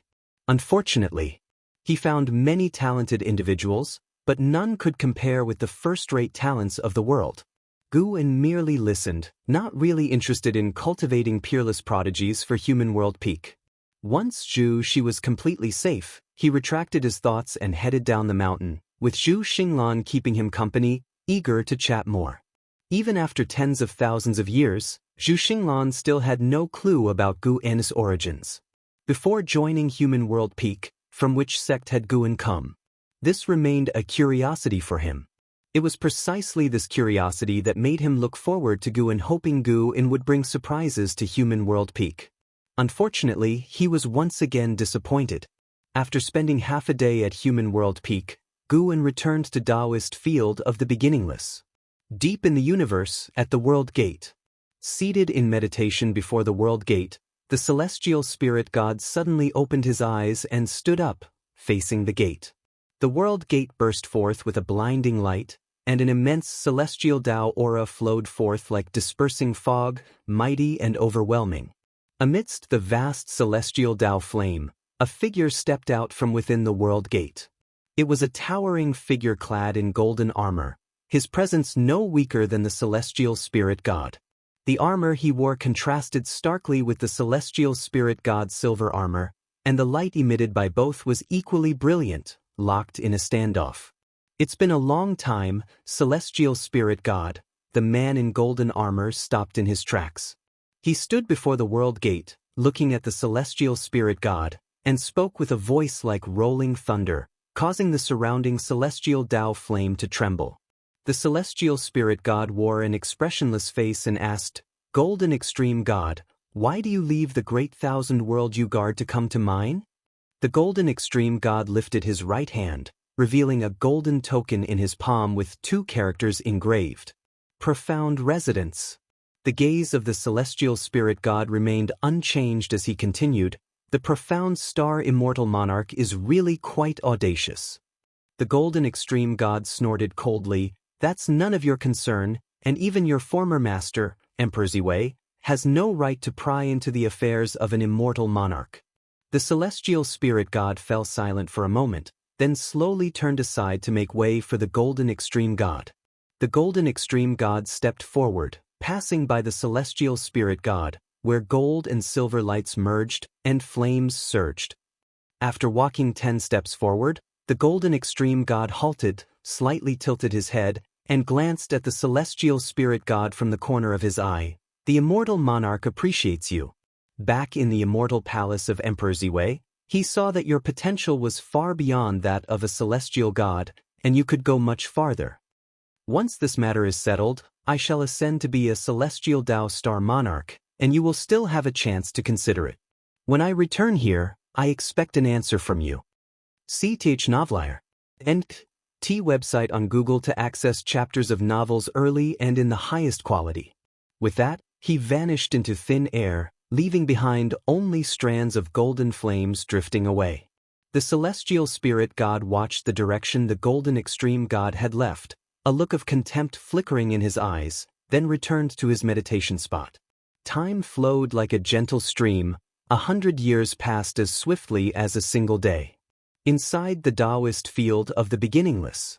Midway up the mountain, Guan sat on a tree branch, giving an Xian guidance on cultivating divine skills, while his gaze lingered on the golden extreme god who had descended into the human world a century ago. This golden extreme god possessed the cultivation level of the late stage of the heaven-balancing golden immortal realm and was on the cusp of breaking through to the perfection realm. After coming to the human world, the golden extreme god did not cause much disturbance. He wandered the human world, created secret realms, divine statues, and left behind legacies, even offering guidance to some beings with exceptional talent, causing these beings to acquire the celestial Tao destiny. Since the golden extreme god was not committing evil deeds, Guan naturally had no reason to oppose him. Perhaps there was some scheme of the celestial court behind this, but for these beings, it indeed represented a significant chance, even altering their lives. The profound star immortal monarch seemed to want to make the celestial spirit great world a world that worships him. The reason for not showing himself was probably fear of the celestial court's dissatisfaction. Do the immortal gods of the celestial court also need the masses to bolster their destiny? Guan found this quite amusing. The way of destiny has existed since ancient times. Gathering a group of people's fortunes together can foster a greater power of protection. Guan had seen into the Golden Extreme God's future. If he did not intervene, the Golden Extreme God, due to arrogance, would face the challenge of the champion of this realm. After being suppressed repeatedly, the Golden Extreme God would grow increasingly impatient, becoming brutal in his interactions, thus tarnishing his image in the hearts of all beings and affecting the profound star immortal monarch as well. In the end, the Golden Extreme God would be captured by a force from beyond the skies, serving as a resolution for the beings.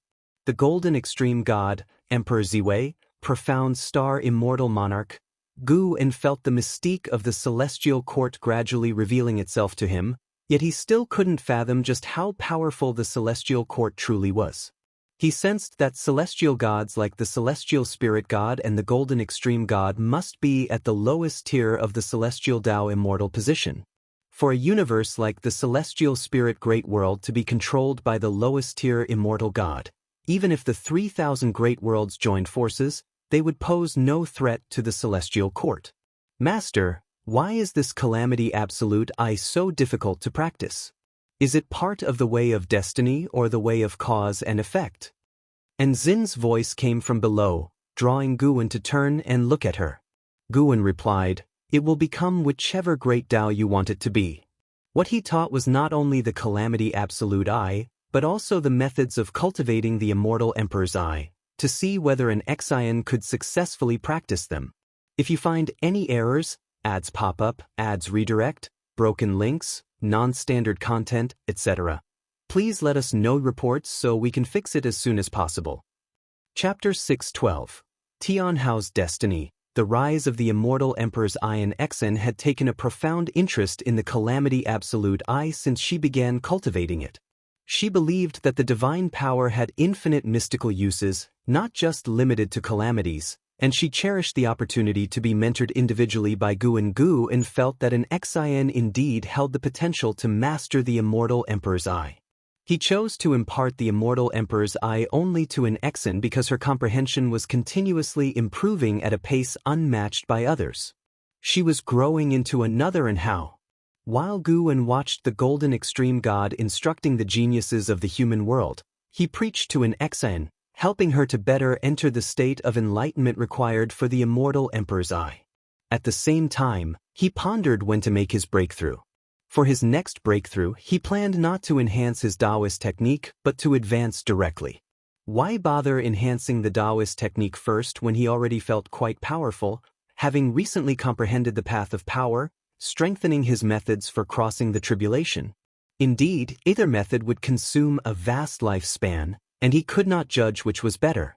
He just needed to accumulate enough lifespan. Instead of worrying about which method conserved more lifespan, it was better to save up more. Using 2 trillion years of lifespan should likely stabilize the breakthrough. If need be, he would wait until he reached 3 trillion years of lifespan before making his breakthrough. With the Golden Extreme God residing in the Celestial Spirit Great World for many years and the presence of the Celestial Spirit God, it was unlikely that this world would encounter a cataclysm.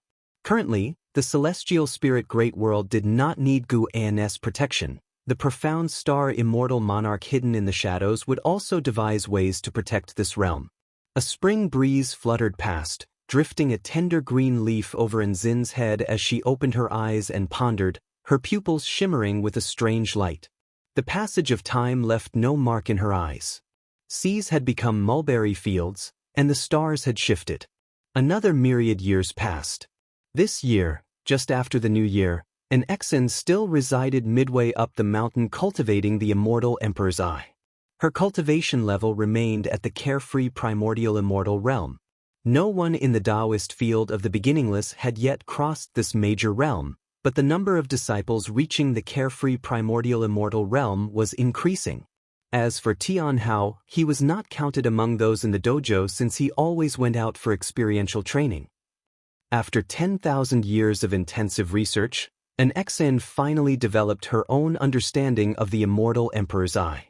She discovered that her ability in the Calamity Absolute Eye seemed not just a divine power, but more like a secret technique that altered her bloodline, which made her even more hopeful about this divine skill. Over the years, she had reduced her outings, dedicating most of her time to cultivation. Her master had said that once she mastered it, she could catch up to Tianhao, perhaps even surpass him. This statement was true. Guan genuinely believed that the immortal Emperor's Eye had the merit to challenge the immortal gods of the celestial court.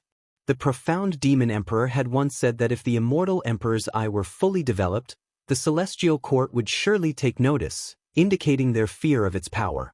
Indeed, the immortal Emperor's Eye was formidable. Guan anticipated Enzin's use of the immortal Emperor's Eye divine power with its ability to reverse anything. Although powerful, the immortal Emperor's Eye was not suitable for everyone. Should individuals like Lv and Chen Chuan attempt it, it could potentially hinder their cultivation. Even though an Xian had the strongest comprehension within the dojo, after 10,000 years of cultivating the immortal Emperor's Eye, she had grasped only a fraction of its essence, demonstrating the difficulty of mastering it. "Senior sister!" A voice thundered across the celestial vault, startling the birds in the forest and capturing Enzin's attention. With such a loud voice, it had to be Tianhao. Every time Tianhao returned from his training trips, he would visit the dojo, bringing gifts for everyone. No matter his achievements, he maintained his respect for his senior sister in Xian. Indeed, everyone knew that Guan was most fond of his disciple in Xian, and she truly lived up to the responsibility, often helping her fellow dojo disciples achieve their desires. Tianhao quickly descended in front of an Xen, raising his hand in salute. After many years apart, his aura had grown even stronger. An Xian nodded to him and asked, "Have you made any breakthroughs in your cultivation level?" Tianhao smiled and said, "I just broke through to the Dao Void Profound Immortal Realm." An Xen fell silent. They were stuck at the carefree primordial immortal realm, where breakthroughs were rare in 10,000 years, yet Tianhao seemed to feel the hindrances in his cultivation and continued to advance rapidly. Dao Void Profound Immortal, an Xen felt the gap between herself and Tianhao widening. She couldn't help but doubt herself. Even if she mastered this divine skill, could she really stand on equal footing with Tianhao? Such confusion passed in an instant. She decided to trust her master, for without her master, where would she be today? Her master had no reason to deceive her. "How have you been in recent years?" An Xian adjusted her attitude and asked with concern. Though Tianhao called her senior sister, in her eyes, he was a junior. Tianhao and Xianxia didn't truly consider themselves as disciples either. Their attitude toward an Xen was indeed like that of juniors towards an elder. See Teach Novel Fire. Net website on Google to access chapters of novels early and in the highest quality. Hearing Enzin's inquiry, Tianhao was delighted and began to share his experiences over the years. He had visited many places, spreading the renown of the Qingkuan sect far and wide, and with his strength, the Qingkuan sect had become a world-renowned sect, bringing many benefits to the sect. Tianhao had defeated countless geniuses and great powers, but he still vividly remembered the mysterious genius he had encountered in the Yang immortal domain. "That person is the only one I've given my all and still could not defeat. I really want to fight him again," Tianhao remarked sincerely. Enzin's expression turned odd. Someone was able to suppress Tianhao within the same realm? She couldn't believe it. Could it be that Master was disguising himself to play with Tianhao, to prevent this young man from becoming arrogant? The more she thought about it, the more it seemed possible. Such an opponent had neither hurt Tianhao nor left a name. Everything seemed so coincidental, so mysterious. This indeed sounded like something her master would do. She did not voice her conjecture but instead smiled and said, "Having an opponent is a good thing. He has always been an inspiration to you. Sooner or later, you will meet again."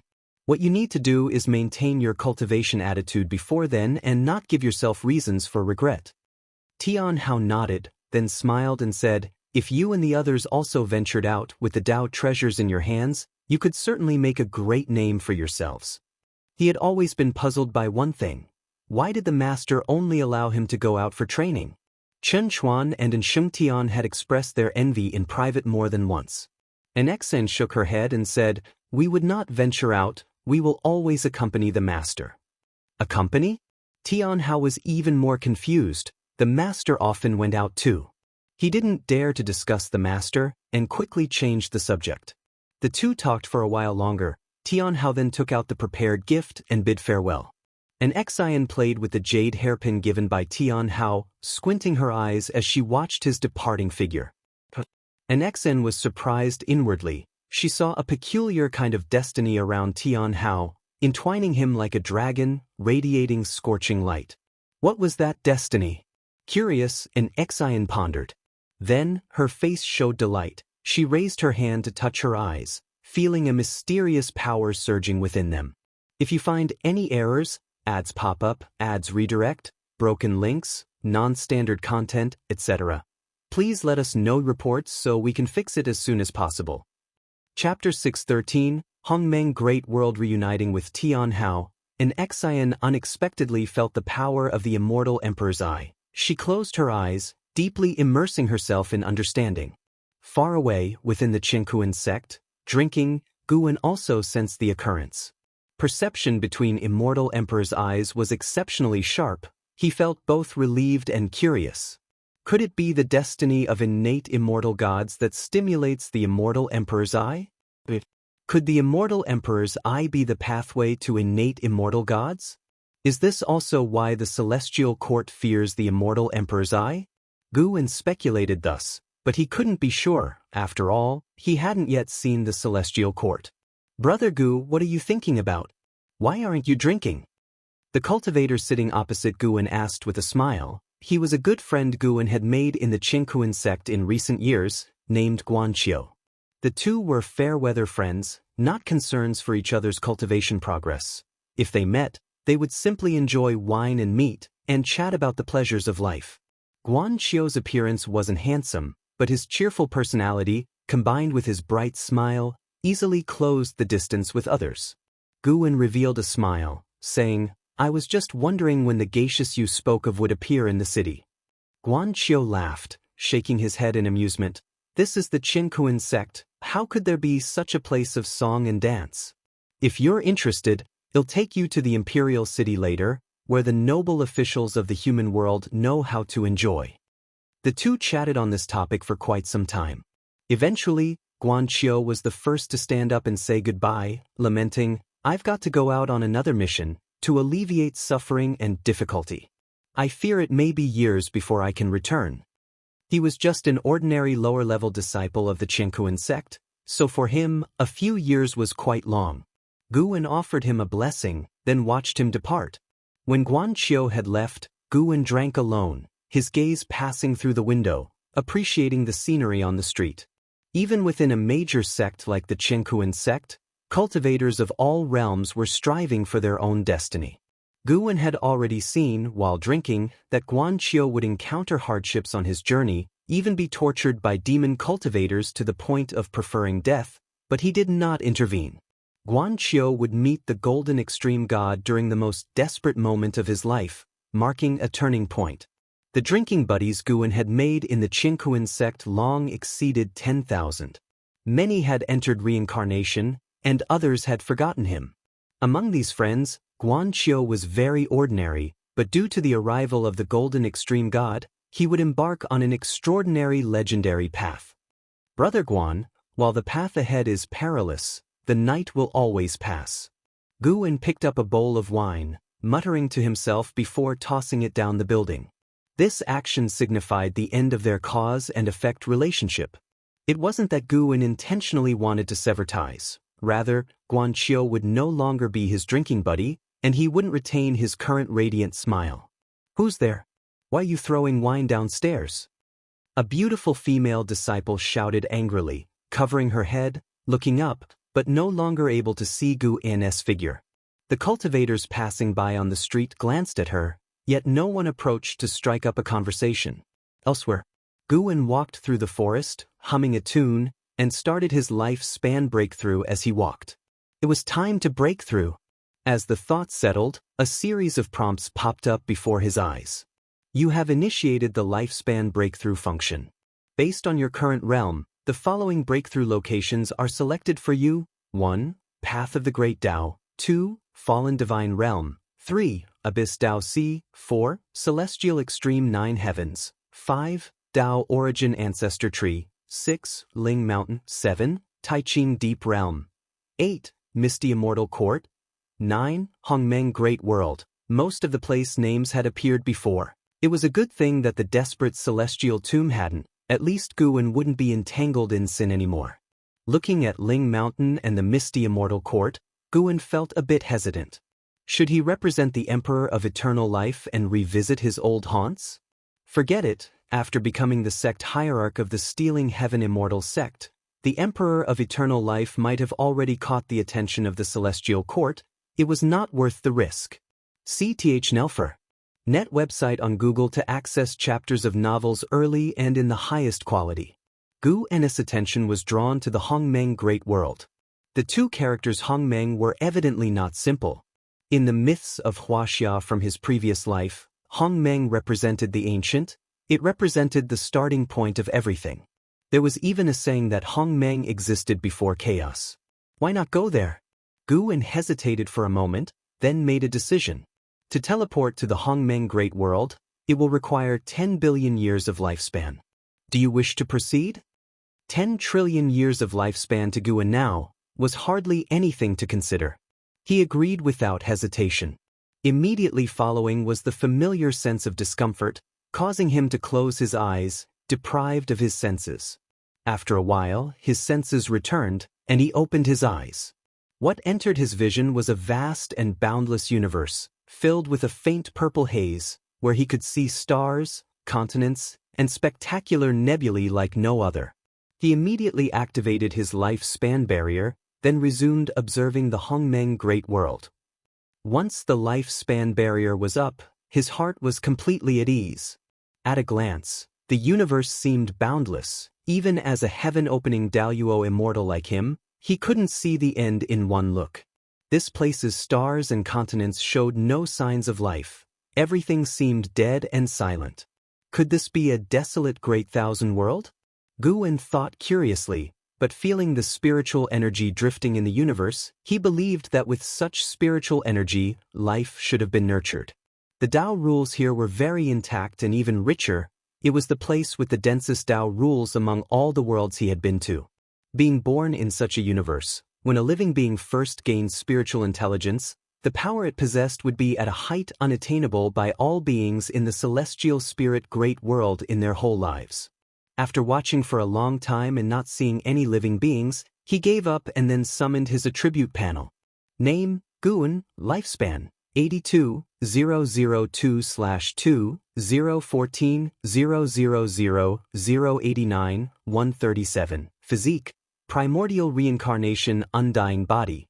Cultivation level, heaven-opening Daoist immortal realm perfection. Unknowingly, he had already reached the age of 80,202.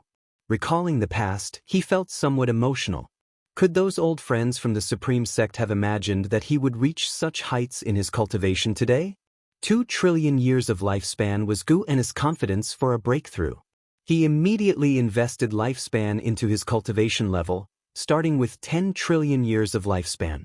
You practice Qi absorption cultivation for 1 trillion years. Your great achievement in the Daoist dominator skill forcefully impacts the Miaozhen Daoist immortal realm. Starting crossing the tribulation, you did not endure the lawless and unrestrained creation of the great celestial tribulation. Crossing the tribulation failed. You practice Qi absorption cultivation for 2 trillion years. Your great achievement in the Daoist dominator skill forcefully impacts the Miaozhen Daoist immortal realm. Starting crossing the tribulation, you did not endure the lawless and unrestrained creation of the great celestial tribulation. Crossing the tribulation failed. One line of prompts after another fell. 10 trillion years of lifespan could only suffice for 10 breakthrough attempts, ending as usual in failure. Guwen felt in his heart that lifespan was becoming increasingly less reliable, but looking at the 5 characters of Miaozhen Daoyuo Immortal, his heart was full of anticipation. As long as he could successfully break through, no matter how much lifespan it cost, it would be worth it. He changes the number of years of lifespan he invested, pouring in 100 trillion years of lifespan in one go. What boldness! Although he had not yet succeeded, Guwen already possessed the spirit of a Miaozhen Daoyuo Immortal, or at least, that was how he felt within his heart. If you find any errors, ads pop up, ads redirect, broken links, non-standard content, etc., please let us know reports so we can fix it as soon as possible. Chapter 614. Breakthrough to Miaozhen Daoyuo Immortal Realm Perfection. 1 trillion years of lifespan could endure 100 tribulations. Rapid prompts flashed in front of Guwen's eyes, with no change in length, meaning all failed. Guwen was not at all panicked. He continued to invest 1 trillion years of his lifespan. His eyes were constantly focused on the prompts in front of him. In the mysterious and eerie Hongmeng Great World, purple mist surged. As Guwen continuously invested lifespan, when he had poured in 5 trillion years, his face finally showed a change. He began to have an ominous feeling, but fortunately he still had 15 trillion years of lifespan left, so there was no need to panic. After investing another 2 trillion years of lifespan, the prompts finally changed. You have practiced qi absorption cultivation for 87 trillion years. You forcefully attack the Miaozhen Daoyuo Immortal Realm with the great achievement of the Daoist Dominator skill, begin the tribulation and fail to endure the unrestrained heavenly creation of great celestial tribulation, tribulation failed.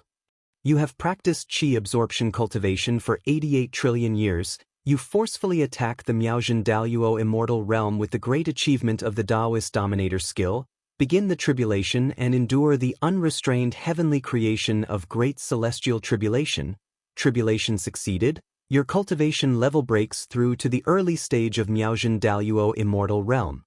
You have practiced qi absorption cultivation for 100 trillion years, your cultivation level has been elevated. At last, a successful breakthrough. A smile bloomed on Guwen's face, and the spiritual energy of the Hongmeng Great World surged wildly, with him being swallowed by the Dao light. He didn't stop there, continuing to invest lifespan into his cultivation. The last breakthrough didn't reach the realm of perfection in one go, leaving him somewhat regretful. This time, he must meet his standard. In the end, Guwen successfully reached the perfection of Miaozhen Daoyuo Immortal Realm, with 7.5 trillion years of lifespan still remaining.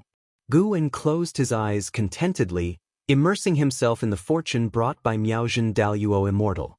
As the spiritual energy in the Hongmeng Great World began to surge, the invisible Dao rules also began to tremble, and ethereal auspicious lights appeared in the void, featuring various colors. Towards the end, even lightning appeared within the void, a destructive aura spreading throughout the cosmic vacuum. An hour later, Guwen finally broke through to the Miaozhen Daoyuo Immortal Realm. He still bathed in the Dao light, and sprouts rapidly sprouted from the top of his head, flowering and fruiting. After the fruit grew, it burst into golden light, forming countless points of light, like a galaxy floating above his head. He slowly opened his eyes. The heaven-opening Daoyuo Immortal can create worlds, even those surpassing the ordinary Great Thousand World, while Miaozhen Daoyuo Immortal can transform the world into its own power, condensing the Miaozhen Dharma aspect, whose creation is endless. The Miaozhen Dharma aspect is composed of the 3,000 great Dao, but one Dao acts as the main body, which is wonderfully similar to the Dao universe known to Guwen. This Dharma aspect is different from the immortal Dao Dharma aspect, capable of achieving everything that Miaozhen Daoyuo Immortal desires, able to create, destroy, and even devour everything. Guwen hesitated. Should his Miaozhen Dharma aspect be mainly the path of cause and effect or the path of power? After much deliberation, he decided to make the path of power the main focus. He needed pure strength, moreover, he was only creating the Miaozhen Dharma aspect, not abandoning the path of cause and effect. After deciding, Guwen closed his eyes again, creating the Miao Zhen Dharma aspect deep within his soul. Various thoughts burst from the depths of his mind, making his mood increasingly joyful. The creation process was not strenuous. It was easy and even felt refreshing. Time continued to pass. Middle stage of Miaozhen Daoyuo Immortal Realm. Late stage of Miaozhen Daoyuo Immortal Realm. Perfection of Miaozhen Daoyuo Immortal Realm. Guwen opened his eyes, his pupils reflecting silhouettes, all of which were his reincarnation bodies. During the creation of the Miaozhen Dharma aspect, Guwen thought about the relationship between the heavenly Tao and the celestial court, so he integrated the celestial dragon reincarnation Dharma aspect into the Miaozhen Dharma aspect. His reincarnation body would be a god within the Miaozhen Dharma aspect, creating even greater power. Utilizing the Miaozhen Dharma aspect in battle would be an unimaginable method for all living beings. If he wished to oppose the celestial spirit great world, he could, in a single thought, use the Miaozhen Dharma aspect to devour the celestial spirit great world, turning all beings into his slaves and dominating all aspects of their lives, including their spiritual intelligence. This was a terrifying ability. And in the battle between the Miaozhen Daoyuo immortals, the Miaozhen Dharma aspect would be used to its extreme, resulting in a collision of great Tao against great Tao, powerful enough to crush the universe. Guwen hadn't completely lost himself. He looked at his attribute panel. He still had 2,100,000,000,000 years of lifespan. Not bad. This breakthrough cost a total of 1,800,000,000,000 years of lifespan. For the next breakthrough, at least 5,000,000,000,000 years of lifespan would be required. Guwen's mouth curled upward, feeling the surge of his newfound powerful mana, euphoric. This breakthrough also transformed his great Tao intent. His power had undergone an earth-shattering change. The celestial spirit god was getting farther and farther away from him. Guwen didn't teleport back immediately. Instead, he cast his gaze towards the edge of the Hongmeng Great World. The Hongmeng Great World had no connection to the path of the Great Tao nor any space-time channels, seeming like an isolated universe that continuously extended endlessly. There were no beings he recognized here, but there was some kind of will being stirred by the anomalies caused by his breakthrough. Under Guwen's gaze, a terrifying figure, almost imperceptible, wandered in the darkness, only perceivable by those possessing the Daoyuo Dao fruit. Its shape resembled a dragon, its forelimbs and claws were as long as a dragon's body, its head crowned with antler-like appendages that stood tall like mountain peaks. Two river-like entities flowed around its neck, the nature of which even Guwen couldn't discern. Celestial Judge Qiong Luo, middle stage of celestial creation Daoyuo Immortal Realm 907, 872, 609, 327, 874/2, 000, 000, 000, 000, 000, 000, 000/5, 000, 000, 000, 000, such a long number. 5 trillion years of maximum lifespan. If killed, that would be a fortune. Guwen thought to himself, of course, he wouldn't do that. He had no desire to become Longzhan. Besides, he currently needed lifespan, but it wasn't urgent. Guwen looked in other directions, curious if there were other beings within the Hongmeng Great World. On looking indeed, he found many wills. They had no flesh but each was powerful, the weakest among them possessing the cultivation level of a Taiqing Golden Immortal Realm. The Hongmeng Great World was truly not simple. Suddenly, Guwen's gaze fixed in one direction. Far in the distance, infinite Hongmeng purple qi coalesced into a huge egg, larger than the entire celestial spirit great world, surrounded by swirling Hongmeng purple qi. Guwen couldn't use lifespan detection on it, nor could he see through its true nature. Though curious, he had no intentions of disturbing it. It appeared the Hongmeng Great World harbored many secrets. Guwen watched from within the lifespan barrier for a while before choosing to teleport back. This return trip consumed another 100 billion years of lifespan. Sarthanav Iyer. Net website on Google to access chapters of novels early and in the highest quality. Back in the celestial spirit great world, Guwen stood in a forest, opening his eyes to see, one by one, great thousand worlds, cosmic domains, little worlds, and mortal realms entering his view. But he couldn't see the Hongmeng Great World. Beyond this universe there was another universe. Above this heaven and earth there was another heaven and earth. He seemed to exist in an infinite world, which made him reflect on the enduring nature of the great Tao. If you find any errors, ads pop up, ads redirect, broken links, non-standard content, etc., please let us know. Report so we can fix it as soon as possible. Chapter 6:15 Celestial God Cataclysm. Gu En stood in the forest for a while, then he withdrew his gaze and stepped forward.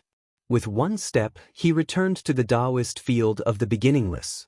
Due to Tianhao's return, the disciples gathered in Gu An's courtyard, creating a lively scene. They listened to Tianhao recount his experiences over the years, occasionally expressing their admiration, giving great face to Tianhao, whose smile never faded. Tianhao was narrating a battle with a peerless genius when his gaze suddenly turned to the courtyard wall, where he saw Gu En's figure. "Master!" Tianhao exclaimed in surprise, drawing the attention of others who turned to look and saw Gu En return, prompting everyone to rise. As Gu En walked into the courtyard, Tianhao approached him excitedly, saying, "Master, I've broken through to the Tao Void Profound Immortal Realm." Hearing this, Gu En revealed a smile and said, "Not bad, you haven't been negligent. Disciple, your master has broken through to the Miaozhen Daoyuo Immortal Realm." Gu En said this to himself in his heart. He would never reveal his true strength to others, not even to those closest to him. The Tao Void Profound Immortal Realm is strong, but it still falls far short of Gu En. Gu En walked towards the crowd, with Tianhao following beside him, continuing to share his gains. In front of others, he might be humble, but in front of Gu En, he truly sought praise.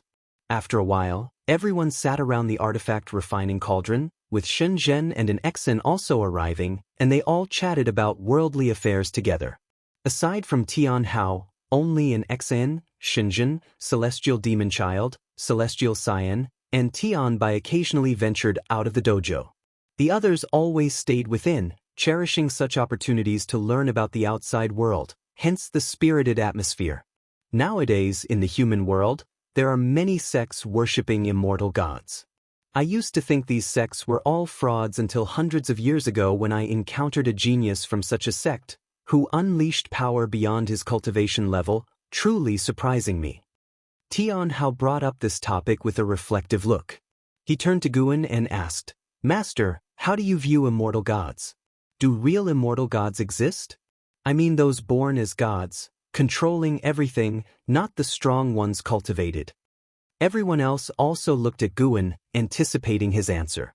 Gu En responded, "In this world constructed by the great Tao, any being you can imagine might indeed exist, but no one possesses absolute power." Tianhao fell into contemplation. The others wondered, compared to immortal gods, who is stronger, our master or the gods? Gu En then posed a question to everyone. If thousands of years pass and you have reached the pinnacle of the celestial spirit great world, will you stay here or seek a higher path? The celestial demon child immediately replied, "Master, wherever you go, I will follow." Blood Prison Great Saint gave her a sharp glance. How could she respond so quickly? To prevent others from following suit with flattery, Gu En shook his head and said, "Think carefully about this question. Don't rush to answer." He stood up and walked towards his house.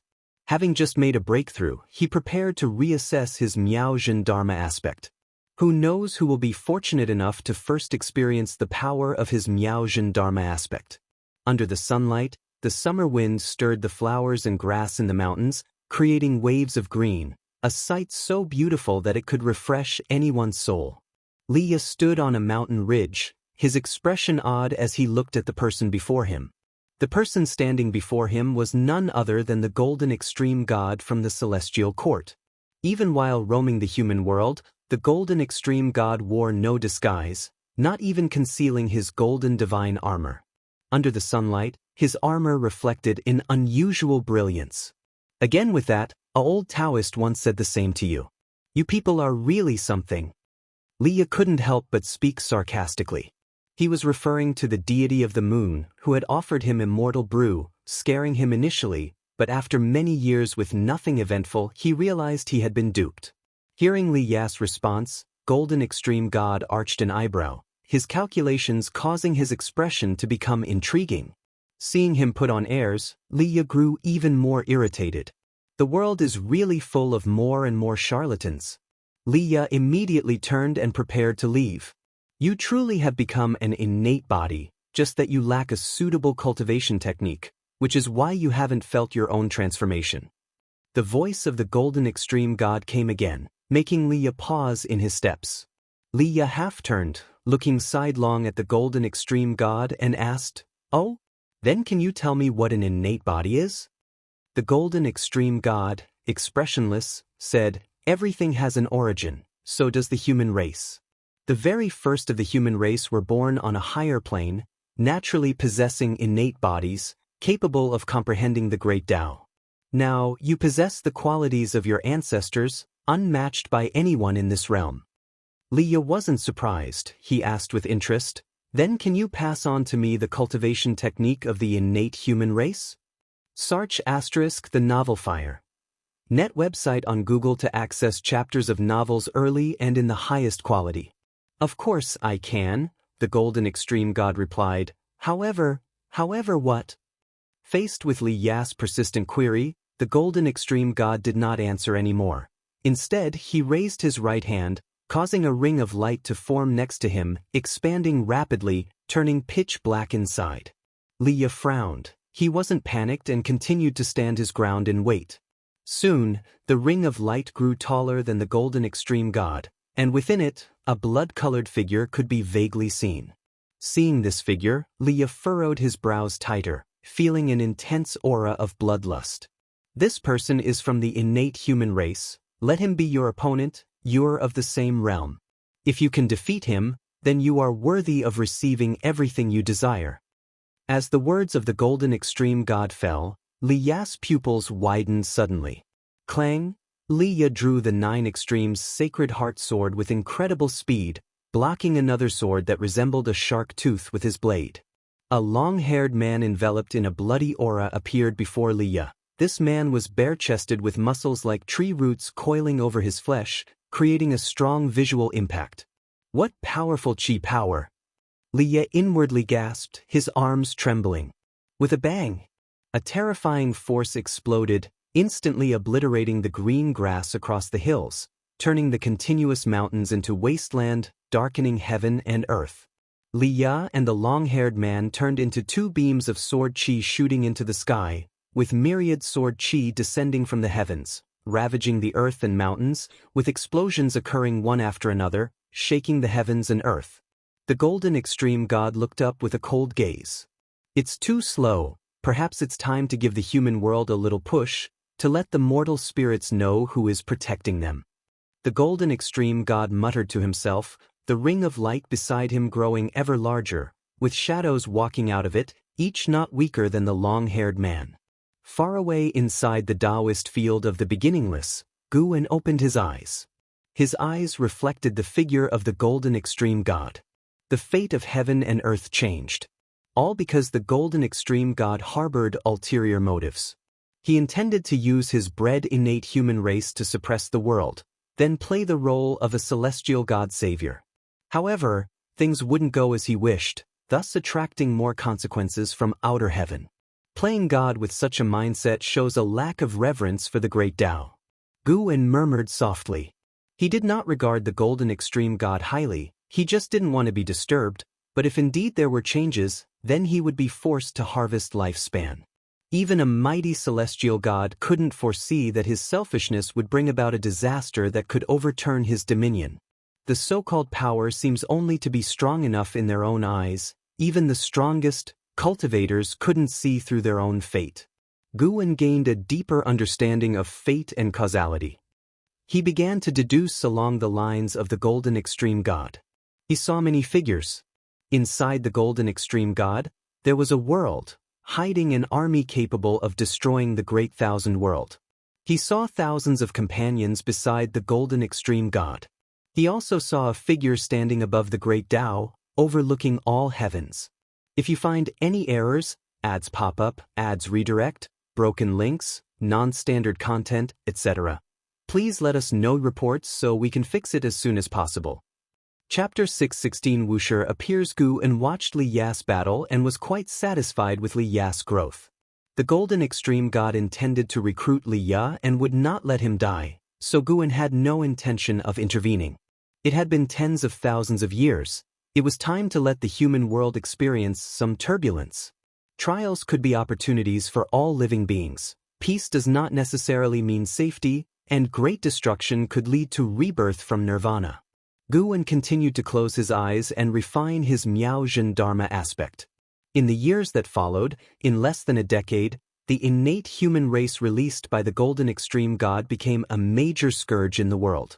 This innate human race had a heaven-encompassing free immortal, more than 10 profound yuan free immortals, and cultivators from various realms below that, even the least among them possessed the immortal Dao realm. They rampaged everywhere, slaughtering living beings to establish their territories, causing shock throughout the world. Being prisoners of the Golden Extreme God, they saw this as their only hope, so they fought fiercely, even if it meant making enemies of the whole world, and they did so with insanity. Yet the most powerful, the heaven-encompassing free immortal, kept a low profile, never making a move, uncertain of whom he was wary about. Time flew swiftly. 100 years had passed since the Golden Extreme God released the innate human race, and they had become the most feared race in all the world. Although they were of the human race, their methods were brutal.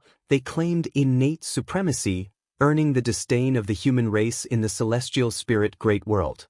The innate human race not only killed, but they also conquered human imperial dynasties and sects, spreading their descendants and forming numerous factions in the human world, bringing disasters everywhere. At noon this day, Xiaolan returned to her grotto heaven. She made her way to Guan's side. Guan was meditating by the lake, seemingly deep in concentration, but he was actually pretending. Brother Gu, the Dao court is preparing to expel the innate human race. I too must go to battle. It might be many years before I can return. Xiaolan sat beside Guan and spoke. She was neither frightened nor reluctant to leave Guan. Her heart was filled with anticipation and excitement.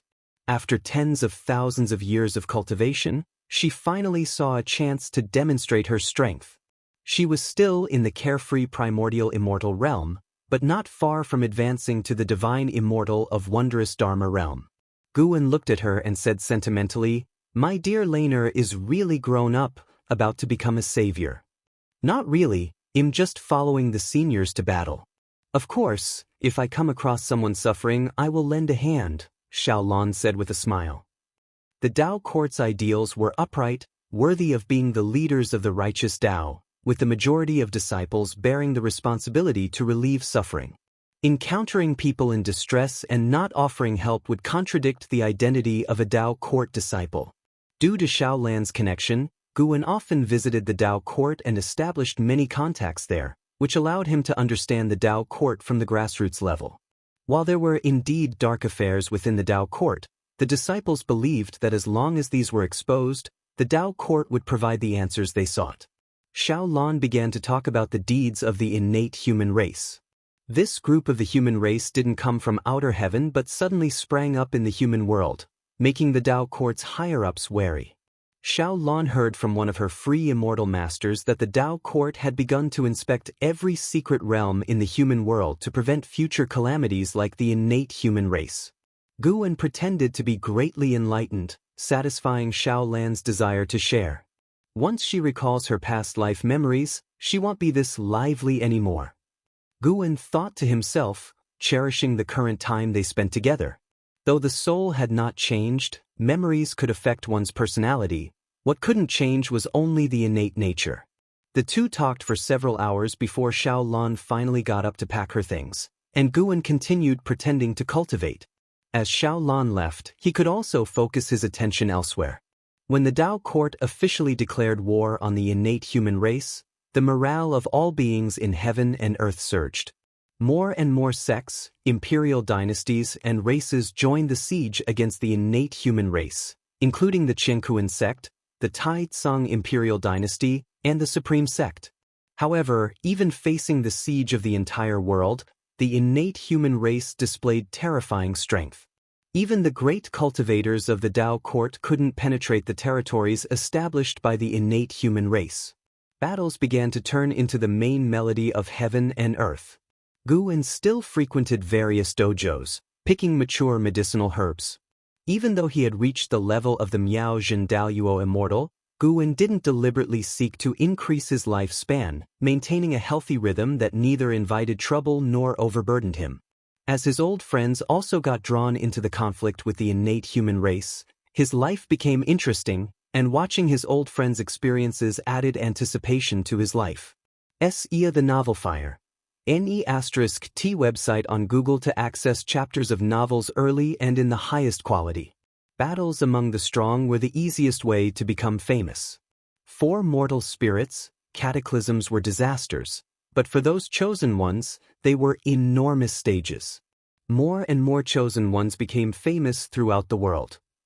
Those guided by the golden extreme god all rose up, extensively promoting the celestial name of the profound star immortal monarch, thereby elevating his status in the hearts of all beings. 300 years had passed since Xiaolan joined the battle. Early in the morning, Guwen returned to the Daoist field of the beginningless, holding the white spirit rat in his arms, which had become smaller compared to the past, about the size of a cat but still chubby. If you cause trouble in the mortal world again, I won't let you go out. Guwen spoke as he walked, his tone somewhat strict. The white spirit rat shrunk its head, not daring to make a sound. A figure appeared under a tree ahead. It was Qin Chuan. He quickly came up to Guwen and bowed, then hesitated to speak. Guwen smiled. Speak what you wish to say. He already knew the purpose of Qin Chuan's visit, having contemplated this matter on his way. Nowadays, the innate human race is causing chaos. In the past years, evil demons of the innate human race attacked the Qiankuan sect. We want to go out and expel the innate human race. The Qiankuan sect has suffered many casualties due to the demons of the innate human race, and surely the mortals below are living even harder lives. Qin Chuan mustered his courage and spoke, his tone uneasy. Having stayed in the Daoist field of the beginningless for 70,000 years, he hadn't yet gone out, and he knew that his current strength was not yet enough to satisfy his master. Guwen looked at him and said, Then go, and tell the others that anyone who wants to go can go. I allow you to use the Dao treasures, but once this calamity ends, you all must return. Qin Chuan was overjoyed and quickly thanked Guwen, not expecting his master to agree so readily. He immediately went back to pass on the news. Guwen continued to walk leisurely forward, constantly teaching the white spirit rat. Elsewhere, the disciples gathered together, hearing that Guwen agreed to let them go. Everyone was delighted, even the celestial demon child wanted to go. Indeed, our master still cares for all living beings of the world. We must perform well and not tarnish the name of the beginningless, Lv Xian said excitedly. He had long wanted to go out and experience battles with the strong ones of the world. The others nodded, and after chatting for a while, they all went back to prepare, leaving only an Xian, Shenzhen, and the ghost mother of Ephemera unprepared to go. The ghost mother of Ephemera did not believe she was qualified to go. Shenzhen looked toward an Xian curious, Aren't you going either? An Xian casually answered, I'll go when master lets me. I want to stay by his side and cultivate. If you find any errors, ads pop up, ads redirect, broken links, non-standard content, etc., please let us know reports so we can fix it as soon as possible. Chapter 6:17 Tai Immortal Monarch. Shenzhen looked deeply into Nzin's eyes after hearing her words and suddenly felt that an Xian might be the last among these disciples to achieve the greatest success. After experiencing the mortal world, how many could return to dedicated cultivation? An Xian turned to look at Shenzhen and asked with a smile, Elder Shin, why don't you go out? Although Shenzhen's realm wasn't remarkable, and she hadn't sparred with them, with her Dao treasure, Shenzhen would be safe on outward journeys. Moreover, their master wouldn't just stand by idly. Even staying here in the dojo, I can still experience the mortal world, Shenzhen said softly with a laugh. With that, she turned and walked away. An Xian stared at her receding figure, feeling that Shenzhen was somewhat profound and inscrutable. While they're away, I should focus on my cultivation to widen the gap between us, An Exan thought silently, a smile forming on her face. She didn't linger, exchanging a few words with the ghost mother of ephemera before returning to her training. She was different from Qin Chuan, LV Xian, and others. She harbored grander ambitions and was committed to a more resolute path. Taizong Continent, North Sea Mountain Ridge. The mountain god temple was nestled in the dense forest, where profound mystery Zhenren was watering the plants and flowers in the medicine garden. Over 80,000 years had passed, and he had become a celestial and earthly immortal, regarded as an immortal by all creatures of the North Sea Mountain Ridge. He had been courted by sects and imperial dynasties alike, all of which he declined. No one knew why he guarded the mountain god temple, many speculating he was indeed the mountain god, living in reclusion during times of peace, ready to descend the mountain when the world faced calamity. At that moment, it was nearing noon. A series of panicked footsteps came from outside the temple, followed by an emaciated man in tattered clothes running inside. His hair was disheveled, his face streaked with blood. Upon seeing profound mystery Zhenren, he fell to his knees with a thump. "Immortal, save me!" The skinny man cried out earnestly, his voice filled with misery. Profound mystery Zhenren didn't look at him and casually said, "Don't underestimate the power of the Taizong dynasty, and besides, I don't have the strength to save the world." Upon hearing this, the skinny man stopped crying and looked up at profound mystery Zhenren, asking, "Then, can you ask the mountain god to take action?" Profound mystery Zhenren halted his work and turned to look at him, his gaze calm. "You've been here 3 times. This is the 3rd. Are you so certain of the mountain god's existence?" Profound mystery Zhenren asked indifferently. He was no longer the naive person of the past. Today, he would mention the mountain god, but only as a legend, no longer fervently proclaiming his existence as he had before. It wasn't that he had ceased to revere the mountain god, but that he understood the mountain god's intentions. The mountain god was just one of that being's identities, as was the supporting Dao sword venerable. Rather than eternally protecting all living beings, the mountain god likely wished for them to possess the capability to protect their own world. Moreover, profound mystery Zhenren wasn't convinced that the innate human race was a dreadful existence, especially compared to the past cosmic calamities. The current situation seemed more like a well-prepared trial. Perhaps it was the work of the immortal gods spoken of in the world. At any rate, profound mystery Zhenren didn't believe in the legends of immortal gods like the profound star immortal monarch or the golden extreme god. Faced with profound mystery Zhenren's gaze, the skinny man revealed a look of panic. "No need for further pretense.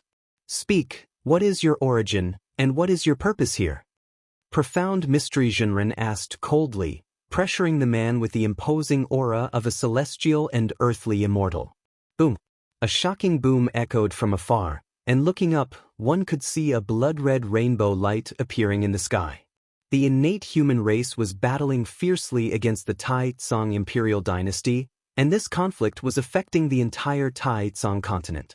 The surging aura from afar did not affect profound mysterious Zhenren as he looked coldly down at the gaunt man kneeling on the ground, his gaze icy, as if 2 blades were piercing through the man's heart.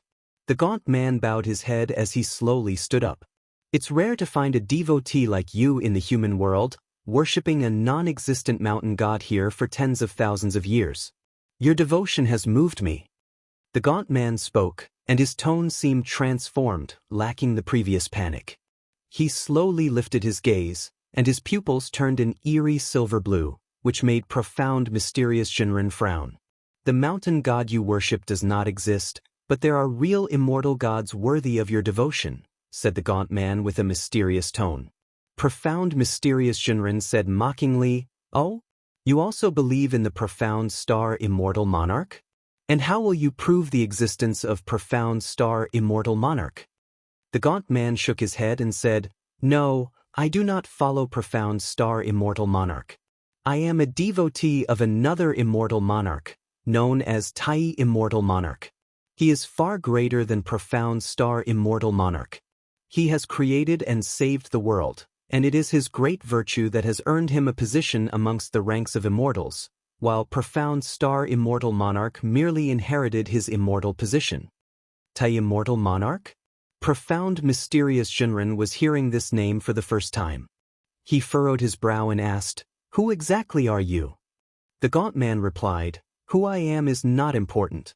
I am simply a follower of Tai Immortal Monarch.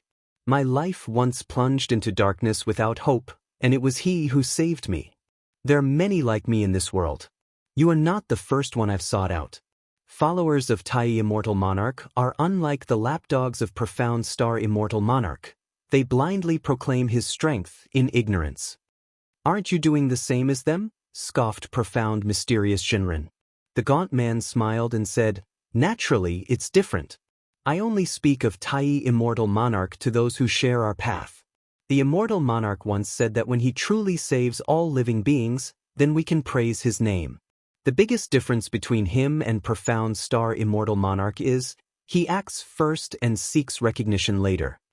Profound Mysterious Shinran fell silent. He wondered what Tai Immortal Monarch's true intentions were.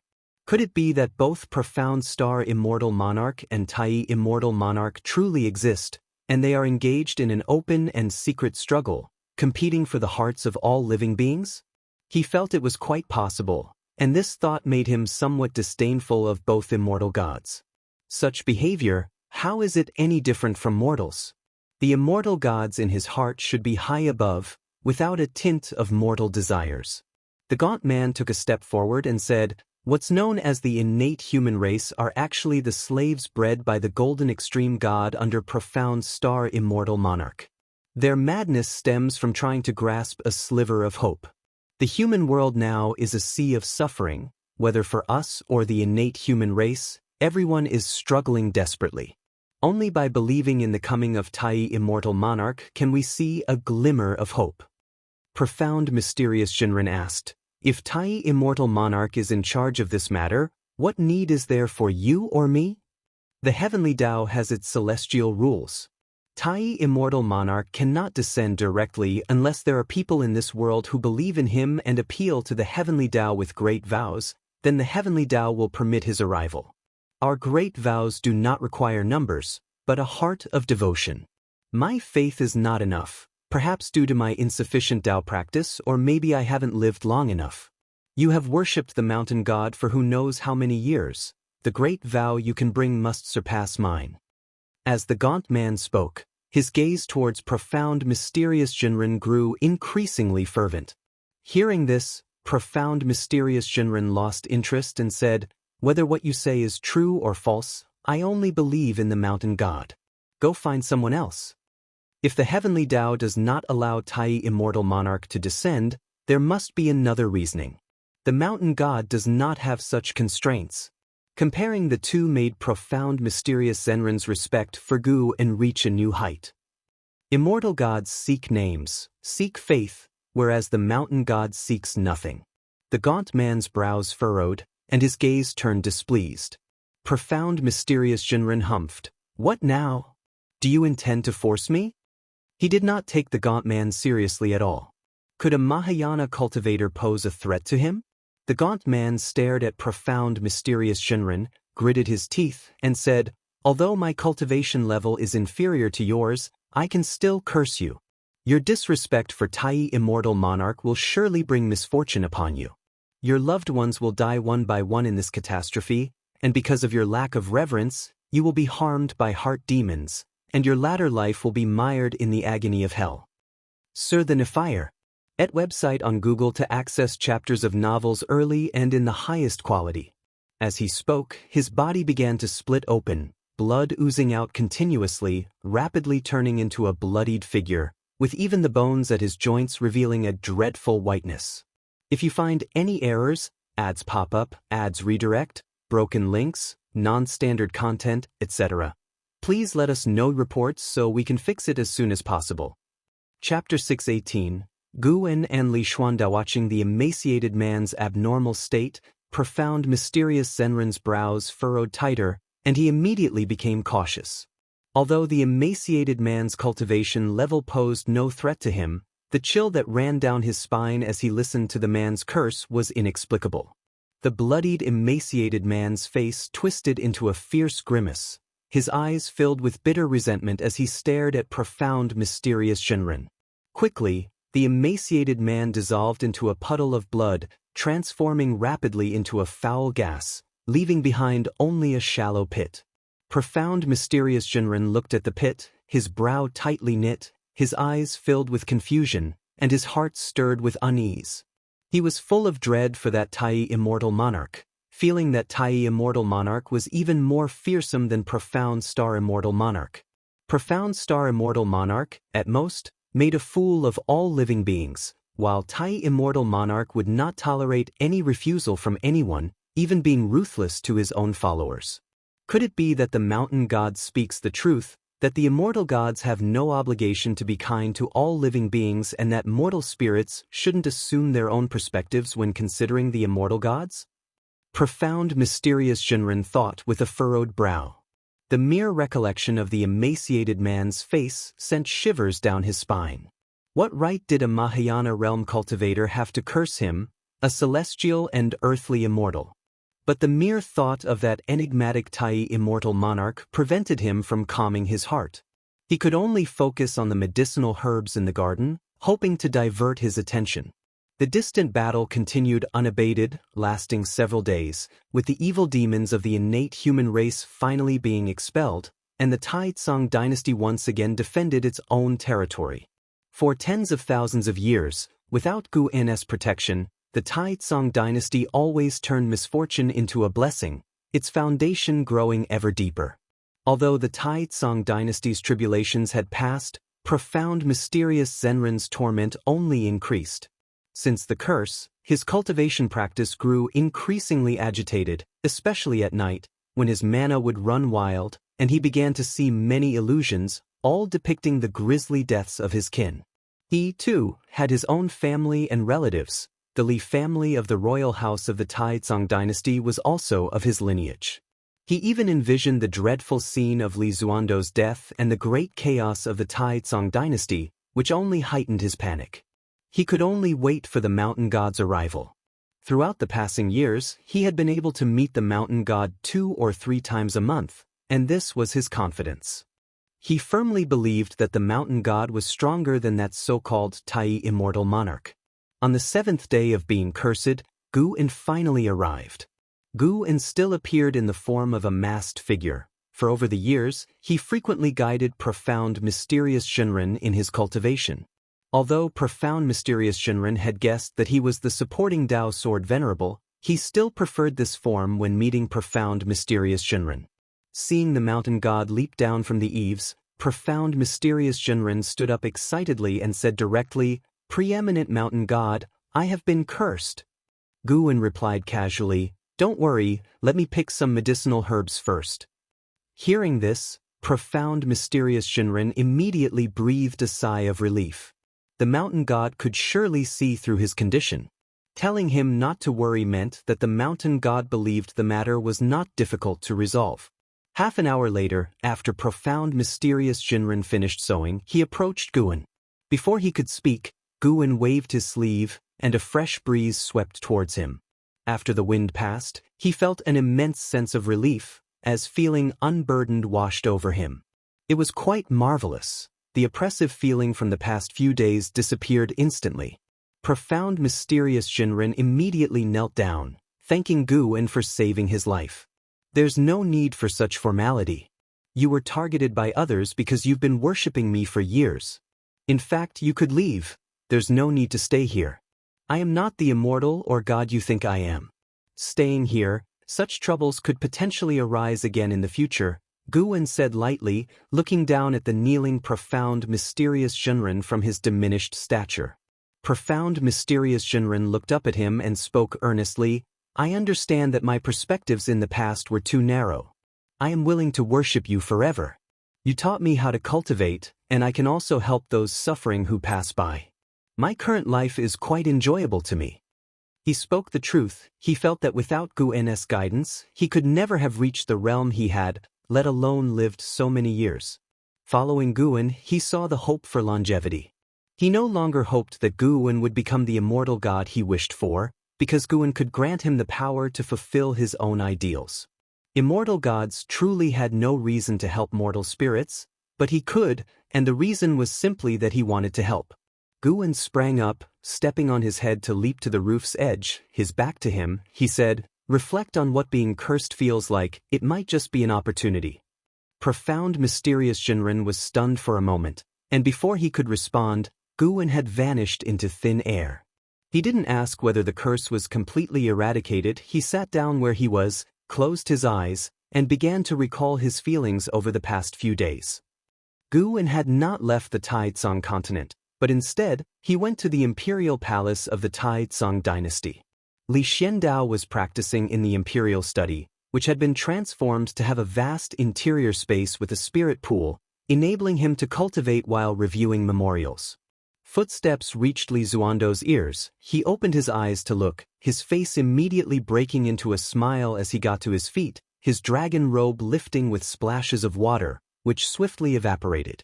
"You're here, let's have a good drink today," Li Xiandao said warmly as he looked at Guwen. Ever since Guwen had sent Yang Jian thousands of years ago to support Li Xiandao, the two had built a deeper relationship. Every few decades, Guwen would come to drink with Li Xiandao. He no longer offered tangible assistance, merely chatting with Li Xiandao. Li Xiandao didn't expect much. In fact, being able to see Guwen gave him great confidence. Just thinking of Guwen gave him a fearless vigor. Sar the Ovalfire. Net website on Google to access chapters of novels early and in the highest quality. Guwen smiled and nodded, and after a while, courtesans brought in wine and dishes, setting them on the long table. They snuck curious glances at Guwen. In their lifetimes it was the first time they saw His Majesty entertaining someone in the imperial study, and this person was quite young. While they were setting up, Li Xiandao brought up recent developments with Longtang. He had invested all his efforts in cultivating Longtang, making him a renowned prodigy across the lands and the greatest pride of the supreme mysterious dynasty. He had his own little guess, suspecting that Longtang was a descendant of Guwen, due to the Dharma aspect summoned by Longqing on that day being too similar to Guwen. Even if he were wrong, at least Longtang was a grand disciple of Guwen. Although Guwen understood his thoughts, he didn't mind. As long as the outcome was positive and the process enjoyable, he would accept it. Moreover, he quite liked Longtang, feeling that this lad was stronger than Longqing, and his righteousness stood out even more than that of his other disciples. Once the courtesans had left, Guwen spoke. "This world will see the rise of another immortal monarch." Upon hearing this, Li Zuando's smile faded, and he furrowed his brow. Thousands of years ago, he had proactively told Guwen about recruiting the followers of the profound star immortal monarch, and this also showed he trusted Guwen more. The followers of the profound star immortal monarch had given him great support, so he didn't deliberately suppress them. He kept his promise by erecting numerous divine statues of the profound star immortal monarch within the imperial dynasty, but he always had reservations about the immortal monarch. Now, with another immortal monarch arising, he suddenly felt the calamities of the world weren't so straightforward. Could the appearance of the innate human race be more than just a coincidence? Guwen recounted the experiences of profound mysterious Shinran. Since profound mysterious Shinran and Li Xiandao were of the same lineage, Li Xiandao had also visited profound mysterious Shinran many times over the long years. Hearing of profound mysterious Shinran's curse, Li Zuando's face turned grim. Guwen was telling him these things not because he expected him to do anything, but simply as a friend, sharing the oddities he had encountered recently. Guwen wasn't afraid of Tai immortal monarch finding out. He could change Li Zuando's fate, allowing Li Xiandao to remember these things, while others could not divine that he knew of them through Li Xiandao.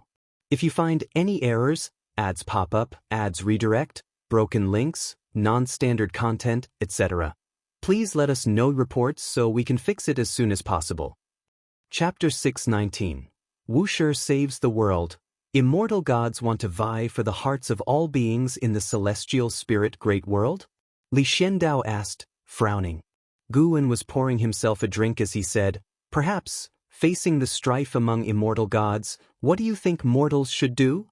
After pondering for a moment, Li Xiandao replied, "Go with the flow, as there is a will of heaven in the unseen, as if they never existed." There was a desolate feeling in his heart as he spoke these words.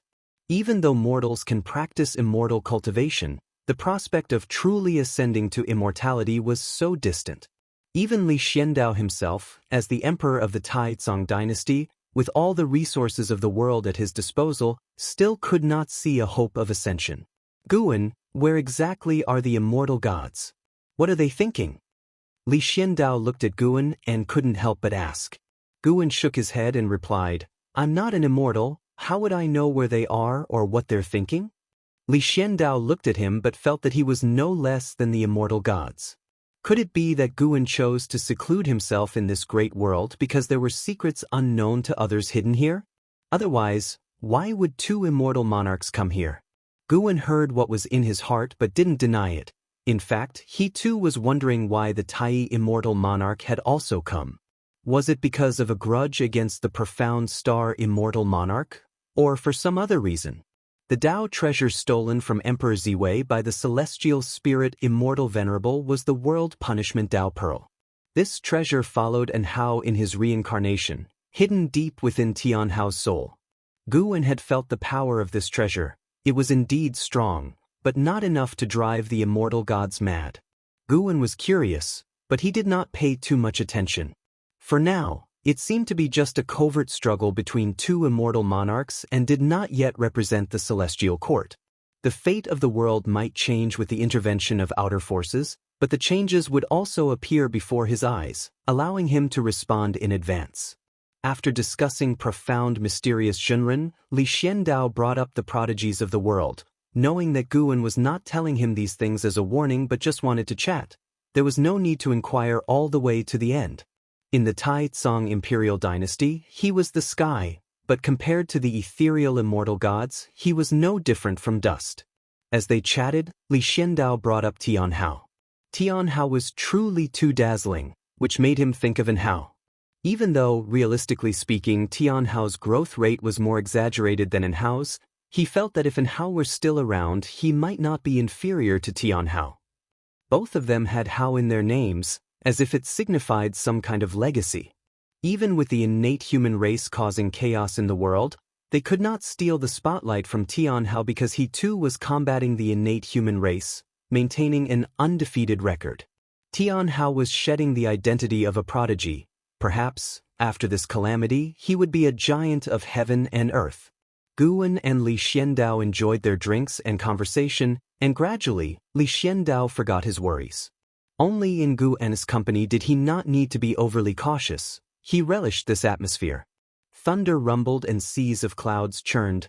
Meteors ablaze with flames fell from the sky, smashing into the earth, which was covered by seas of fire, and the crisscrossing fissures on the ground were so shocking to behold. Suspended in midair were figures enshrouded in blood qi, all hailing from the innate human race, over 100 of them, each one with cultivation level of immortal Dao.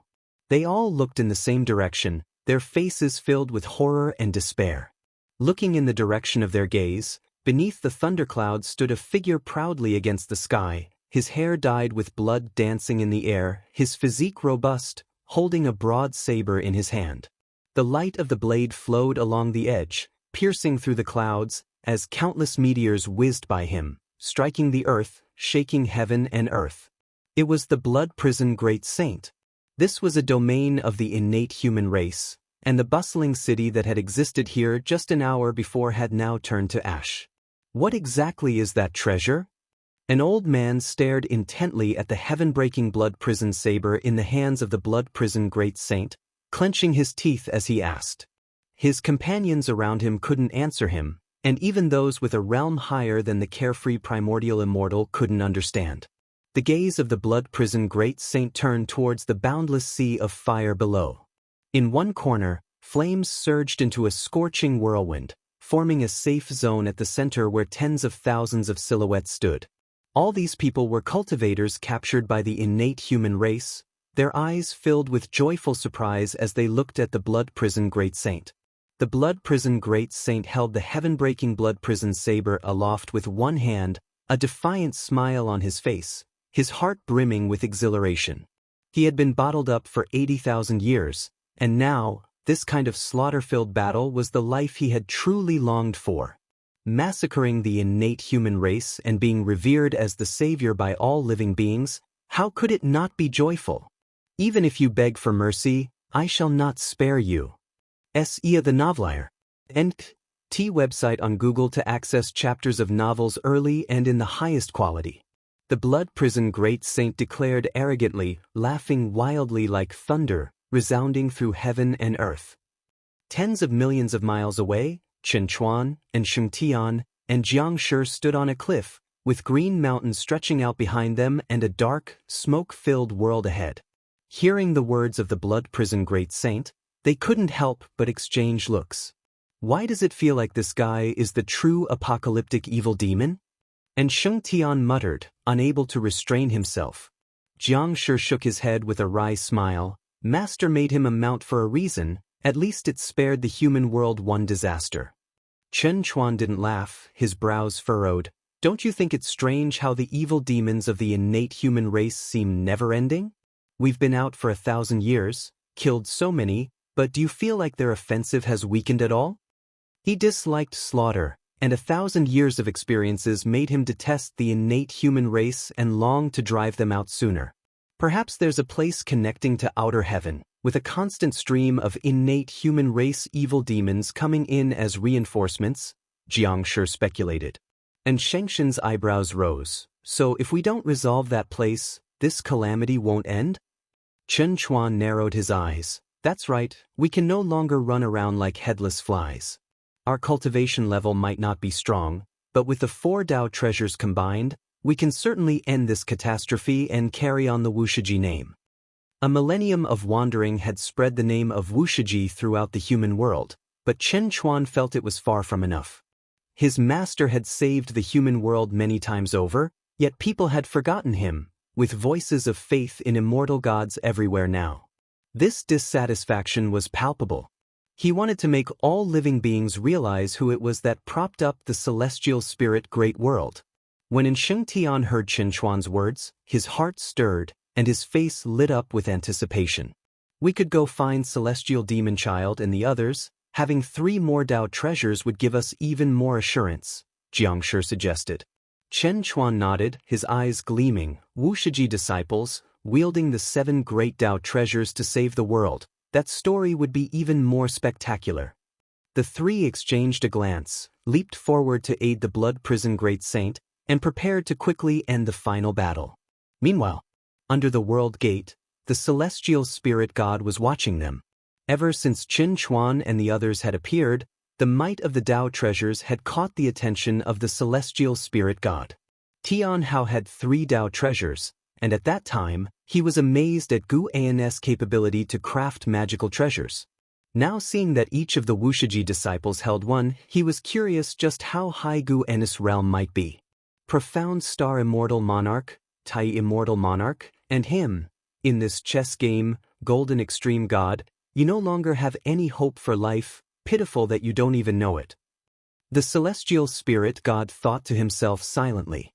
He then stood up and faced the world gate, seemingly preparing to welcome the arrival of some entity. If you find any errors, ads pop up, ads redirect, broken links, non-standard content, etc., please let us know reports so we can fix it as soon as possible. Chapter 6:20 The 72 Immortals of Golden Cave. The celestial spirit god stood quietly in front of the world gate, his gaze calm, his thoughts unknown. Time sped by rapidly.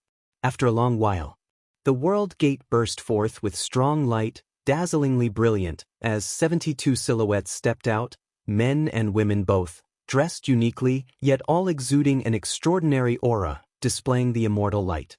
The celestial spirit god's face changed slightly, clearly not expecting the identities of the newcomers. Leading the way was a man in a purple robe, wearing a divine crown with delicately embroidered patterns and luxurious crystals adorning his robe, and 2 dragon horns on the crown reaching to the sky as tendrils of blue flames swirled around him while he walked. The celestial spirit god immediately greeted them with a fist and palm salute. The man in the purple robe didn't respond to the celestial spirit god, walking straight past him, with the others following closely behind. Celestial spirit god, you've been guarding this place for so many years, it's time to bow down to Emperor Ziwei. A young man, clad in golden chain armor, holding a long spear, joked with the celestial spirit god. He walked amongst the crowd, and looking at him alone, his presence was no weaker than the celestial spirit gods. The celestial spirit god didn't make a sound, and the golden-armored youth, unangered, continued forward. Watching them fly toward the depths of the universe, the celestial spirit god reflected, Tai Immortal Monarch has actually sent the 72 immortals of Jin Dong. It seems the Golden Extreme God is destined to die. But, does the Golden Extreme God really warrant the collective arrival of the 72 immortals? The celestial spirit god thought of Guan. Could it be that Tai Immortal Monarch knew of Guan's existence? He had complicated feelings about Guan. Having once died at Guan's hands, there was enmity, but since Guan hadn't truly wiped him out and also showed immense kindness to his son, it made him unclear about his own feelings toward Guan regardless. It was none of his business. He just needed to sit here and watch.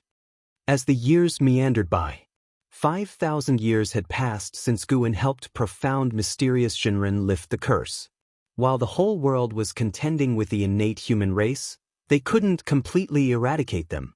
Guan had also tried, quietly eliminating a wicked innate human race evil demon, but without receiving any lifespan notification. This innate human race had entangled themselves with a bizarre karma power related to the Golden Extreme God. Perhaps their lifespans had long been controlled by him. Unable to seize lifespans, Guan grew indifferent to further action, leaving it to the beings of this world to solve on their own.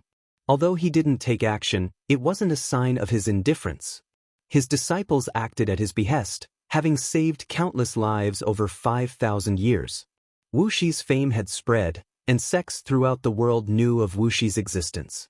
Celestial Demon Child, Chen Chuan, and others hadn't exposed Guan's name. The world only knew of their origin from Wuxia, oblivious to the master of Wuxia. On this day, the weather was clear. Guan was instructing an Xian in the cultivation of the Immortal Emperor's Eye. Ever since she had been stimulated by Tianhao's celestial Dao destiny to a breakthrough, her comprehension of the Immortal Emperor's Eye grew deeper. Although far from Guan's level of achievement, she could now wield the power of the Immortal Emperor's Eye. Her Immortal Emperor's Eye divine power wasn't karma divine power but a kind of devouring strength that could consume everything, turning it into her own power in a short time. This was a very practical divine skill for combat. The power gained from devouring was temporary, but in evenly matched battles, this could instantly turn the tide. She had only just begun to comprehend. If she were strong enough to devour a part of the great Tao and make it fight on her behalf, the mere thought of such a scene was terrifying. Years had passed, and though Enzin's comprehension was awakening, her combat talent was not exceptionally high. Now, with the Immortal Emperor's Eye, she finally had the qualifications to compete with Tianhao. However, the Immortal Emperor's Eye was not related to the cause and effect of the Celestial Court, and it was not advisable to use it casually after leaving the dojo. Guan looked at an Exen, smiling as he thought. Unconsciously, an Exen had become the person who had been his companion for the longest time. He was very fond of this obedient and filial disciple, and his favoritism was overt. He wasn't afraid of the envy from other disciples because he felt hardworking and Exen deserved such treatment. The mentor and disciple duo sat in the bamboo grove, an Exen with her eyes closed. On her eyelids, a pair of purple phantom eyes emerged, mysterious and eerie. Bamboo leaves fluttered down, one landing on Enzin's head. Suddenly, an Exen opened her eyes and looked at Guan, saying, "Master, I have an ominous premonition. The more I comprehend this divine power, the stronger this feeling grows, as if some terrifying existence is approaching." Guan replied, "Trust your feelings, it is indeed so. In fact, the divine power you're cultivating is no longer the Calamity Absolute Eye, but a powerful divine power called the Immortal Emperor's Eye, which can even invoke the fear of the immortal gods." An Xian felt this way because the number of immortal gods in the celestial spirit great world was increasing. Over 3,000 years ago, 72 immortal gods on par with the celestial spirit god came through the world gate, one of whom reached the Taiqing Golden Immortal Realm perfection. Guwen had calculated that they were intricately linked with Tai Immortal Monarch, implying these immortal gods were very likely summoned by Tai Immortal Monarch.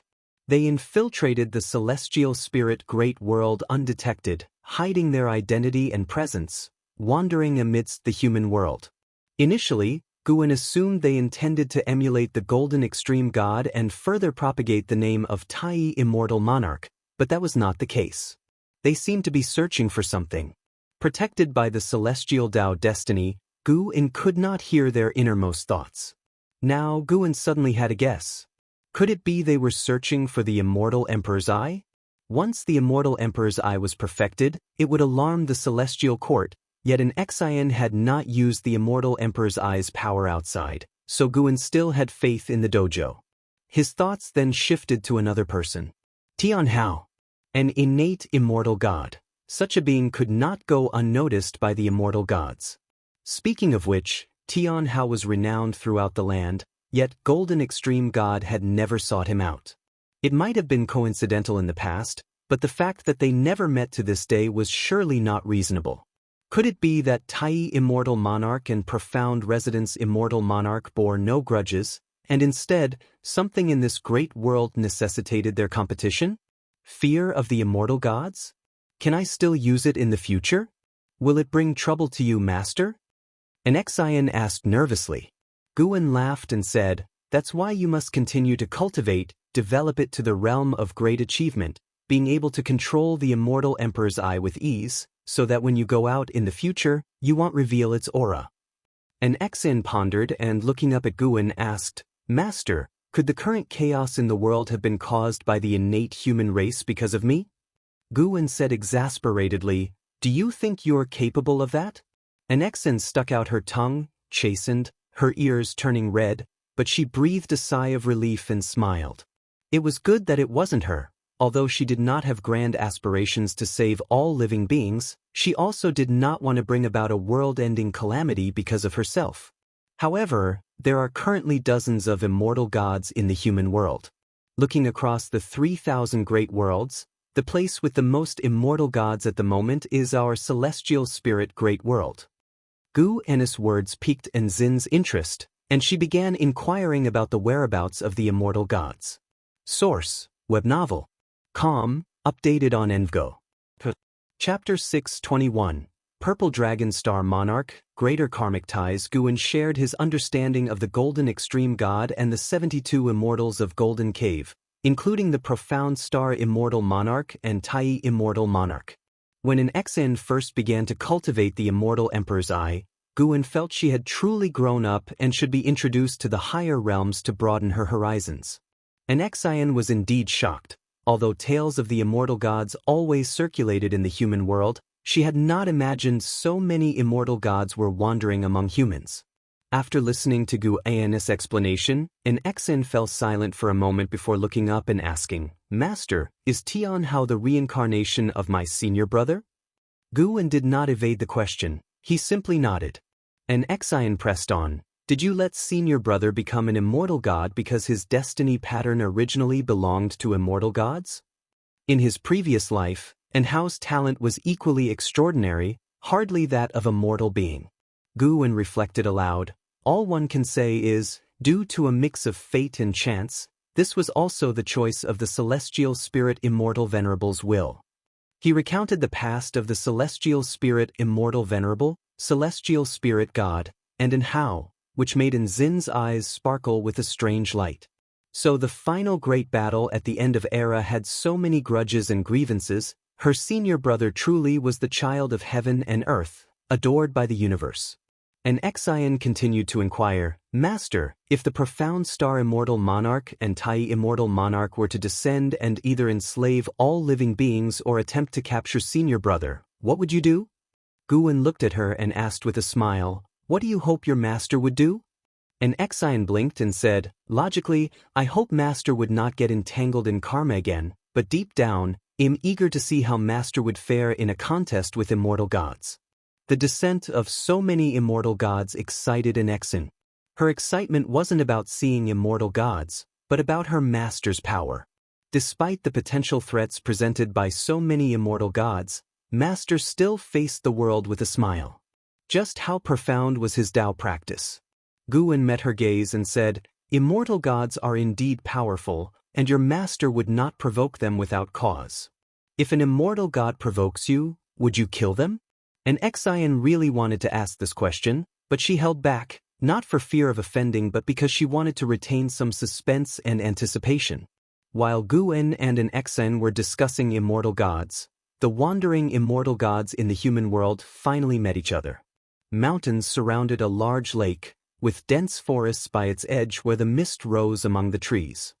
The golden extreme god stood at the lake's shore, frowning deeply while scanning all around him, clutching a long spear in his hand. Golden extreme god, you truly are exhaustive in your efforts. If I were the profound star immortal monarch, I would be moved and support you greatly.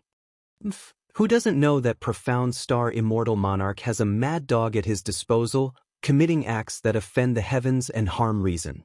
Without the profound star immortal monarch's protection, that mad dog would have been severely punished by the celestial punishment, turned to ashes. I heard that profound star immortal monarch once descended to have a secret meeting with a mortal woman. Fearing violation of the celestial rules, he let the golden extreme god extinguish his mortal offspring. A celestial god who chooses not to guard their domain but instead meddles in dirty affairs is truly laughable. Indeed, those who don't know might think he hasn't ascended to immortality. Why does the propagation of the great Tao require the personal intervention of a celestial god? Each voice came from different directions, laden with mockery. Looking closely, there were figures moving through the forest, and even on the surface of the lake, figures appeared as if hiding and emerging. Golden extreme god didn't show anger. His expression was extremely ugly as he gritted his teeth and spat out 6 words, 72 immortals of Golden Cave. A look of despair flashed in his eyes. He could tell that the incoming party harbored ill intentions. If it were merely a provocation, why would the 72 immortals need to personally surround him? As he kept silent, the 72 immortals of Golden Cave emerged from the thick fog, all of their gazes falling upon him, making him feel as if he were being pricked by thorns, deeply uneasy. Golden extreme god tried to remain calm and turned his gaze towards the man in the purple robe with the most imposing aura, lifted his hand in salute, and asked, "Purple Dragon Star Monarch, what matter requires mobilizing all 72 immortals of Golden Cave?" Purple Dragon Star Monarch was the leader of the 72 immortals of Golden Cave. Unlike the others, he hadn't mocked Golden Extreme God. The indifference on his face conveyed a sort of disdain that overlooked all. In response to Golden Extreme God's inquiry, Purple Dragon Star Monarch didn't answer. He took steps forward until, stopping, they were less than 3 paces apart. Golden Extreme God was burly, yet Purple Dragon Star Monarch stood a head taller than him so that in front of Purple Dragon Star Monarch, his imposing aura suddenly weakened. Purple Dragon Star Monarch slightly raised his chin, his gaze looking down at Golden Extreme God, who didn't dare to meet his eyes. "Do you really think Profound Star Immortal Monarch sent you here to preach the Tao? You are, after all, a celestial god," Purple Dragon Star Monarch asked. Golden Extreme God's eyes flickered as he replied, "I serve the Immortal Monarch, and I dare not ask too much. My only task received was to preach the Tao." Purple Dragon Star Monarch's expression remained cold as he continued, "What the celestial spirit Immortal Venerable stole from the Ziwei Immortal Palace all those years ago wasn't just the world punishment Tao Pearl." Golden Extreme God looked up at him, his eyebrows knitting together as if he truly didn't know about this. "Do you think Celestial Spirit Immortal Venerable managed to steal the world punishment Tao Pearl right before Emperor Ziwei's eyes for nothing? That pearl also harbored an even greater karma, and that was the true intention of Profound Star Immortal Monarch. Both immortal monarchs have sensed the destiny pattern of that existence being born." Purple Dragon Star Monarch spoke softly, his eyes turning sharp as he continued, "Currently, only the 2 immortal monarchs are aware of this matter, but it might not remain so in the future. Therefore, the less who know about this, the better." Golden Extreme God's face changed dramatically. He instinctively tried to step back, but a ray of golden light enveloped him, preventing any movement. With great difficulty, he looked up to see a golden umbrella unfolded above his head. The other immortals of Golden Cave continued approaching, while the gaze of the purple dragon star monarch in front of him became increasingly dangerous. Are you planning to slay a god? Golden Extreme God looked back at purple dragon star monarch, his voice edged with resolve. Expressionless, purple dragon star monarch replied, "Under the brilliance of heavenly Tao, how could we disobey the celestial rules? But we do need you to sleep for a period." As his words fell, he struck Golden Extreme God's chest with a palm, immediately destroying Golden Extreme God's physical body and turning him into specks of golden light. Then he withdrew his hand, and the myriad golden specks shrunk into his palm, coalescing into a golden pearl. He tossed it aside nonchalantly, and a three-headed Golden Cave immortal caught the golden pearl, immediately popping it into his mouth, beginning to chew and then swallow it down. The immortals of Golden Cave observed this scene with mocking smiles. A female immortal looked at Purple Dragon Star Monarch and said, "Elder brother, we've waited so many years, yet we still haven't found him. In my opinion, why don't we crush this great world? If he's truly here, he would reveal himself." Her words garnered support from many of the other Golden Cave immortals. No, this is, after all, the Great Thousand World. Even though destroying the Great Thousand World would not result in too severe a punishment for us, such an act would inevitably draw more attention. A great world that could gather and be destroyed by us. If you were in that position, wouldn't you have second thoughts? An elder immortal spoke up, his gaze fixed on Purple Dragon Star Monarch. Purple Dragon Star Monarch looked towards the celestial vault in the distance. The karma of this great world has been altered, but fortunately, legends still remain in the human world. Next, let's search for the supporting Tao Sword Venerable. The being granted entry by the supporting Tao Sword Venerable has been born into this world, and perhaps pursues the same goal as us. He likely hasn't left. Source: Web novel. Com, updated on Envgo.